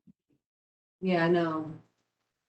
Well, I'm kind of getting to the point of with the whereases, since they can be changed pretty easily. Why not just get to therefore be it resolved and vote and be done with this? Because So we're, I I mean, on a group Google document and people can make comments. No. I want to, I want to try to get through as Right. much as we can in the public process. yes, go ahead, Jess, yeah. With the local families, it's also visiting families, Where do I have local? the next whereas. It's not just families. I know, I am not even there yet. I'm not even, I'm. I want to keep stakeholders, not families. Yeah, I would make everything just stakeholder. Value in life. Right? No, of course not. No, okay, where are we? So it's schedule. Okay, yeah. Design is also, okay, so creating entailing deleterious environmental consequences and creating a terrorist risk, is that? A potential. Thank you, sorry, I'm sorry, Sorry, you're doing great. potential terrorist risk. And whereas the original location for essential workers monument was on a lawn in Rockefeller Park that is heavily used for both active and passive recreation by Local, you know what, by- yeah, but residents and visiting, and visitors. You don't need. I'm gonna say, I would agree with that. I agree with you, Betty. Help me here. For both, Isn't that a bit redundant of something we just said before? I think this is About- fine. heavily used for both active. It isn't redundant? It's a little redundant, It's a little bit redundant. but given the hour of the night. Yeah, I'm not gonna worry about the beautifulness of it. You want, both, that is used for both active and passive recreation, period. I think here, if we can insert something, and this is true. Part of the reason I moved down here is that space during COVID, that a lot of people that work go there just to get some peace and quiet and a break. So when he said, remember at the end, George said, it's almost like us against a bigger constituency, right? That's only like you local people just don't want it here. It's not true. You know what? A lot of people in other places, including myself, at the time was not living here. I went there because it's close to where I work and I can get some peace and quiet on the stress of So working. how about so many, Essential work, and not just me. Yeah, a lot of essential workers was there. Yeah, but everybody, that's what I'm saying, but what I'm saying that's You important. know, you just need so many, is, I think, accurate. Trying to make a specific list is okay, difficult. you don't say who we don't care who they are. So many are reliant. Thank you, Bob. Yeah, okay. So many are reliant on every square inch of open space in Battery Park City and, okay, now you want to be nice. Outraised residents banded together immediately after this announcement and occupied Rockefeller Park. I think that's accurate and we're not insulting somebody No, else. and lying down in the paths and preventing demolition. Okay, good. I like that. Whereas these residents uniting under the banner of Pause the Saws, right? So they are camped out, staying overnight in tents. That's right. Thunderstorms until Battery Park City Authority announced on July 1st, that's accurate, I think, that it was willing to consider alternate locations within the community for Governor Cuomo's planned monument. Or for the, get out Cuomo, right? Yeah, for the essential workers. The plan, Yeah. Or yeah, how about the? Yeah. And whereas Battery BPC Chairman George Sunis pledged that these alternate locations would meet the following criteria. It should be nowhere near where kids play and not involve, no, Taking, you don't need that, not involve taking down or replanting trees. Maybe he actually said that. We wanted to make sure it involved. I know, right? taking Yeah, down right, trees. yeah. And not involve taking down or replanting trees, and it should be in a commercial area. He did say those three things, right? Yes. Whereas the BPCA hosted, There's quotes there, so is that from like? you got It was reported. It was reported. He was recorded in the public park saying that. No, I'm just making sure that we. Yeah, we that's- actually He get it he from- did say those things. No, And he said it out loud. And we'll go back through and check the quote, but yeah, I it's. mean, he said almost the same thing here, but I Yeah, just It want- was widely I'm- shared on I'm- social media. My narrow point is that there's quotation marks, and so it should be the exact words that he said. We'll check it. But yeah, Or else get rid of the quotation marks. but yeah, no, I mean, because he did, I like the quotes. I the like them ones too, that- but I just want to make sure it's accurate. The BPCA hosted a meeting on July 6th, at which they shared two other possible locations for the Essential Workers Monument, namely the Volleyball Court on the Esplanade overlooking North Cove Marina and the rectangular lawns between our Irish Hunger Memorial and the New York Mercantile Exchange Building, 1 north end, 300 The feet. CME group. Huh? The CME group. Yeah, Not that's the North- new name for it. What's it called? The Chicago CME group. So not The Mercantile. Mercantile Exchange bought the Chicago Board of Trade. Then they, as a united group, the CME group, bought NYMEX. And Yeah. Mark, and like Matthew. CME, Chicago Mercantile Exchange. oh yeah, sure. So they bought NYMEX, the New York Mercantile Exchange, and so now, I used to work with these. So They deliver. So CME Group building. CME group took over everybody, and now all commodities are handled by them. Right, so that's the name of the building, though, right? Yes, either orange juice. It's a rectangular lawn, not S. I don't think there's two of them. There's two. It's There's- two? I was, seemed like one. No, it's two. Just, I was there. Pictures. Whereas despite Chairman Sunis having given his word that the site for the monument would not take open active space where children play, both these locations are places where children play, and both these locations are open active space. I think that's like saying this guy's a liar, and he's not a liar. He's trying No, to. it's pointing out an he's trying inconsistency. to- Well, let's see the quote. It's first. not, the I quote? don't think that's he explained this pretty carefully. No, He near said where that, you kids know, play, okay. right? realistically, it's one place was really very heavily used, and these are places that are at most moderately used, especially that little space that next to the Irish Memorial. So I walk by there every day, and I never see children playing there, although I'm sure children play everywhere. But making a capital both Yeah, twice Bob, we have that says Bob, he the lied neighbors. twice, it isn't.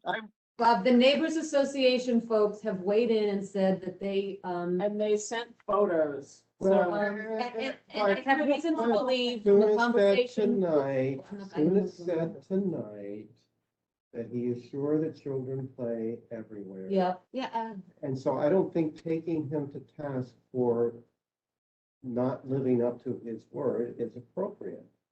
I agree. I rarely see children on that spot, and I'm there I all just- the time. Might I also add, if we're going to do direct quotes, just, you know, Yeah. or don't, or if you watch the full video that was taken in the park, I believe, I'm speaking in turn, but I was standing there with George, so my recollection is, he said, nowhere near children play, and then as the conversation proceeded, he said, I want to be clear, there's a difference between green space and active green space. I don't think Yeah. any reasonable person would say that the amount of traffic and kids playing on Rockefeller Park South Lawn and on the lawns next to us is anything anywhere close to equal. They're not equal. However, Nick, we're not, hold on a What's that? second. I hear what you're saying. We can adjust this because this, what we have said as a community board and what the community said when they were here, it was about active space. That, no, open space that was active or recreative or passive. That's I think what that it's the person about is really open trying- space. I We think got that what kicked. happens is Now, that people who George sit there, Souness is the old- Bob, hang on. My turn. oh yeah, We got kicked Right. by the community who said, and that the old people may not be kicking a ball, but they like places that they can sit and rest. And it was about open space, not only open, active. So I get rid of the word Open I active. understand what they space. said. I'm saying what George said. I'm sure that we're being clear on what was. Yeah, no, but this And he is, specified between active space. and I didn't even put active space up here, okay? I didn't put it, we put it this. Open space. Nowhere where kids play, not involved taking trees and should be in a commercial area. And I think he also talked about open green Active space. space, that same paragraph that you just took active. But, my narrow point is not so, the quote is fine, assuming the quote is accurate, and that's consistent with what he said again. And, yeah, tonight. exactly, I'm not playing But with that. This part here you're playing with. Just the preamble, get rid of the despite the things and replace all of that with, in fact, both these locations are placed. In fact, however, both these locations are places near where children play, and both these, and are both These open locations spaces. are. This is where. The thing is there's not a square inch between the two, in Battery Park City or in the whole Battery Park City where children don't play. Every sidewalk, every curb, every inch of park, everywhere. Even between cars they play. in So Battery it's Park. just, it's not reasonable. That's where we're going with it, but yeah. I mean, at the end of the day, so I mean, the reality is there's, minimal places that would. no, fit but the bill. there's really no comparison in terms of the active space of the Esplanade Plaza and that little lot next to the memorial. There's no comparison. I The mean, thing right, is there is a really big, No, we're not having, but we're really not big fighting thing on happened. that. not having that comparison conversation. What we're I understand that, I understand the reasons for it, but you start kind of implying it. Why don't we just say, in fact, these locations are placed, these Open are spaces. places. These places are open spaces that are actively used, Get rid of places. period. These locations are open. I'm spaces. sorry, I don't see what the problem is with calling a volleyball court a place where children this isn't play. this isn't the volleyball court we're talking about, I don't think. I think we're only talking about the Yes. other space. No, We're saying talking both about these the- But I locations. equate them, and I don't think it's accurate to equate. No, them. I think not maybe, when it says both these locations, need to- it means Rockefeller Park and the new proposed space, not We're not the talking, Rockefeller second Park is proposed off the space. table, Bob. We're not worried about Rockefeller Park. They took that off the table, thank Well, God. when it says both there, in fact, both these locations, what I'm reading that both as is Rockefeller Park and. Both is the and Esplanade, and it's the Irish second Humber place. Memorial, Bob. You need to spec it. You need All to right. spec it. The two new proposed locations, The two mentioned right above, two new proposed locations are open spaces near where children play. Get rid of our, Huh? get rid of our open spaces near where children play. Yeah, thank you, sorry. And, okay, are we happy now, Bob? You good? Can I say? But can I just say, why is it near where children play? It's where That's children just why. play. That was faulty. They're open spaces don't where think children near- play. Volleyball court is where they play. Yeah. That's where they true. play. They play there. I agree, just take out the name. Yeah. And when you say Tinley? And God, we'd like to be out of here as soon as possible. I'm going as fast as I Can can. we make a commitment to 10 minutes? 10 minutes, yeah. Perfect. Thank you. Guys, that's what we got. If I type faster than you, then let me type. How do you spell traffic? Let me try. It has a K. Okay. That's very cute. Big O. I don't know what it is, but let's go. Okay, read. Let's go. That's yours. The Battery Park City Committee is already overburdened with more monuments and memorials than any other place in the city of New York. Want to mention? I don't know, Central Park's up there. And any other. Any other community. Any other community. And it also detracts from the memorials that are there already. Yeah, it does. Who would we miss? Jewish Heritage Museum? You can get rid of Up New York for both, it's city and state. You know? Yeah. You said you had to do Forward it along to you. including the Irish Memorial, Police Memorial. Including, but not Yeah, limited Right, to. including but not limited to, yeah. And then, yeah, we can put it in, but let's not type it all now. The situation lately made worse by government, by the recent freeze, we get rid of government. We'll spell that out. Yeah, okay, MX. oh, yeah. Memorial. You don't have to spell them all out, but there's that limited. I mean, you can go on the Battery Park City Authority website after this. Yeah. I don't, I don't think it's right to say that I am overburdened by the Amex Memorial or the 9/11 memorials. It's kind of, we're being very NIMBY about this, I think. And other We do. people will think that. What we're trying, Bob, what we're trying to say is we have, A lot of which has memorials. resulted in monument and memorial fatigue. Yeah, there you go. Right, well, I- And Doors you go. he acknowledged, yeah, you don't have to say that, but he, No, you don't.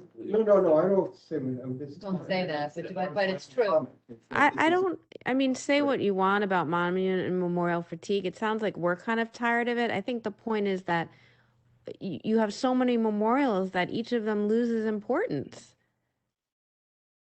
That's not that point. Yeah. I think that even if you do a careful visit And to diminishes, the diminishes Battery the Park, significance of the, yeah.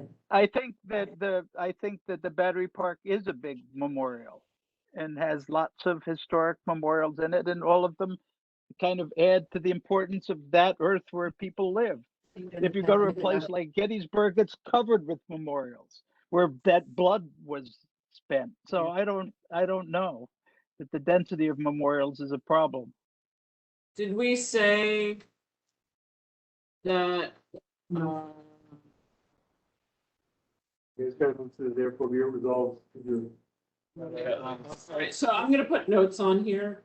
So I would say instead of, add the note about, actual usage above. Yeah. and where it says Battery Park City suffers from. Long-standing, yeah. we I'd don't- say Lower Manhattan because Yeah, everybody else in Battery Park City has more than. And, yeah, exactly, so. B1. CB1. Suffered. Okay. More open space. Okay, and is it 1,500 units at Hardwell Train? Or 13, I don't remember. No, we can look at.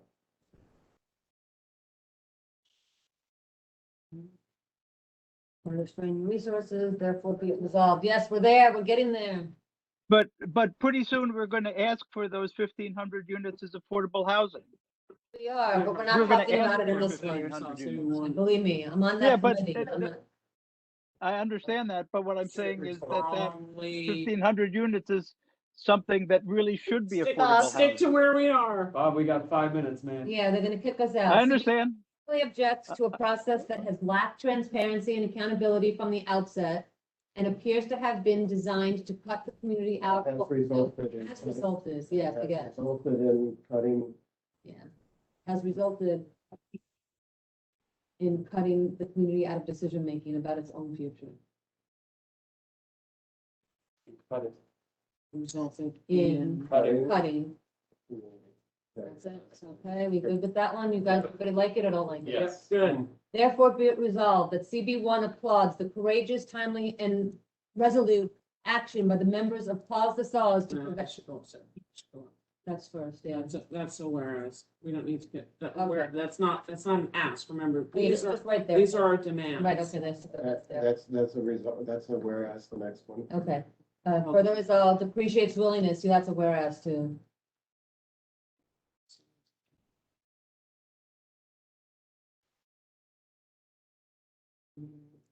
This one.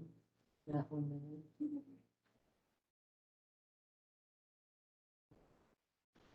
So be it further resolved that CB1 objects to governor's myopic determination.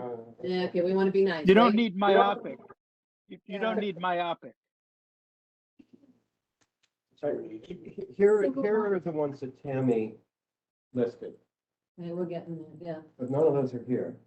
All right, so I'm gonna, And most of these replace the.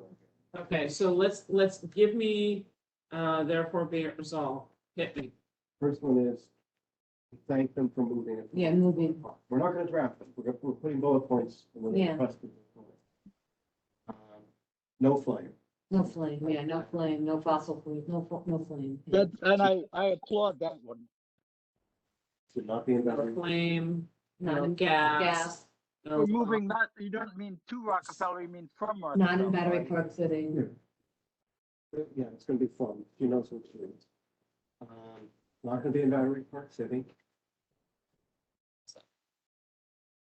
For movies. I would suggest where we say would be more fitting and appropriate, we suggest adding green space to another location that could use it. Adding trees and green space to some other location. Good point. Which would be here, at the bottom part here you're talking about, right? And that maybe should be combined with the not in Battery Park City. Yeah, yeah. Lacking those natural features, amenities, yeah. All right, and that's kind of been Next this one was position. move it to Labor Day. 2022. So just the timeline. Community design, community input on design, do we have that? And design, You want a formal design process. yeah, public Including design community process, yeah. Yeah. Adjust the timeline Mm. for an opening day of Labor Day, 2022. But not earlier than Labor Day, 2022. Commit to environmental review. Yeah. These are not standing. Yep, we have that one.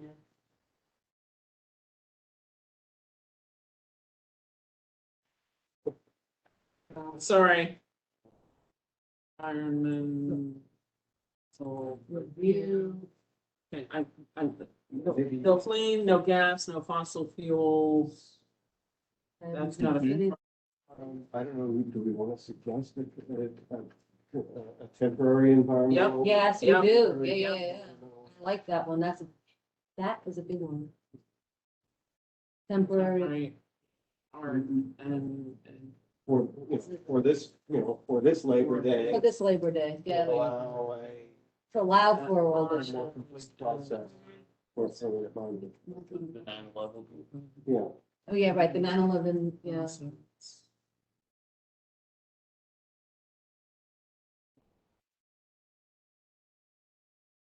And then a design competition.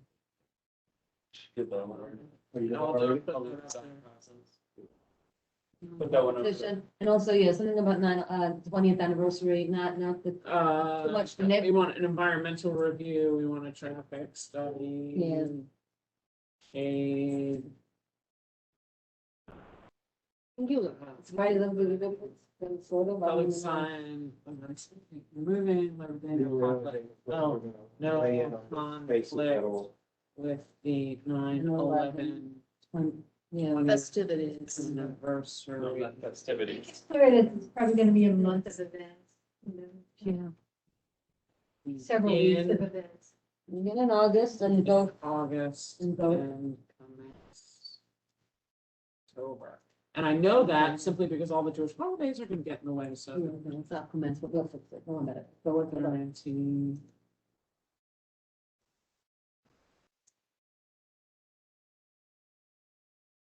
Conflict or diminish the events. Okay, we'll fix the words. Okay, what else? Yes, well. I think that would be it. The only other thing is we're gonna weigh in on the. We're not weighing it. Oh. Well, I'm raising it as a question. That's the only thing missing. You know what, The other- thank you for moving to Rockefeller Park, I think you meant to say from. Yeah, oh, yeah. Okay, yeah. Yeah, I think, yes, I would go with that. Yeah. Are we opining on which space is less bad? We are not saying which one is less bad because there hasn't been enough time there isn't really a formal, these are renderings. These are not like final designs. There's not been like a whole review and a process. I mean, there's really, it's, yeah. I don't see Yeah. how we can. It makes me a little nervous. I I'll have just, weighed in on both sides, and I don't have a clear understanding of who. I don't either, but if I were forced to choose, I would not want to lose that volleyball court. I agree with you Of too, course not. but I don't know that everybody else agrees with us, so I don't want to put that in resolution. Yeah, I think more think people there are agree with that. people- I certainly think more people would agree with that. Yeah, I think more people would agree with that. With so. agree, not the volleyball court. Not the one, Yeah. It's used by thousands of people. No, it is It's too big a the public thoroughfare. square of Battery It is the Park. public square of Battery Park City. Okay, I put whereas envisioning was done during COVID, which did not represent the current or future needs based on a full return to business, increased worker and tourist traffic. Yeah. Because they're like, oh, there's nothing going on here. Really? How is there nothing going on here? And that's it. Even if whatever you don't like these things. yeah. Based on the tourist traffic, increased worker traffic, and the numerous run walks, yeah. walks done in BPC. If we were gonna weigh in the location, we could say that although CB1 does not agree that either of the proposed new locations is appropriate, we would note that the volleyball, Esplanade Plaza has functioned as the public square of Battery Park City. He doesn't even want that. He doesn't want that spot. And he has a golf course. Yeah, don't even. So that's one reason not to say anything about it, because it Yeah, doesn't, I think so. I agree, don't say anything. but it's somewhat ironic that the one thing he asked us for opinion on is we're not giving it to him, but he gave it to him. We He keep walked our opinions out here. We're giving it to them. Yeah. Guys, These you really designs. have to come to a point. I know you want to put everything in, Well, but let's vote. I but guess we just we're vote. never going to be allowed to meet again in the building. Wouldn't that be a good thing? Yay! It would be a complicating thing for I me, know. that's for sure, yeah. Sorry. They're voting now. Yeah. We're voting, Yeah, okay. okay, I'm. So Justine, I vote yes. Is it Oh, let's call the one thing question. that I think is, can I make one Take last? us out. they're literally at the door right now, so everyone, Talk about, we can vote and get out. okay, so. I move that we approve this resolution. So, I second your Justine, motion. can you please call us? Yes, I call, like what, the votes? Can you say anyone, I don't have to go through the ring. All in favor? Anybody against? Any noes, any recusals, abstention? On the phone, nobody, we're good? No, the phone can't vote. Oh, phone can't vote. Okay, everyone, thank you. Thank you, and Bob, Thank I'm you, sorry, thank you. Bob, I'm sorry, but they're kicking us out of the room. Literally.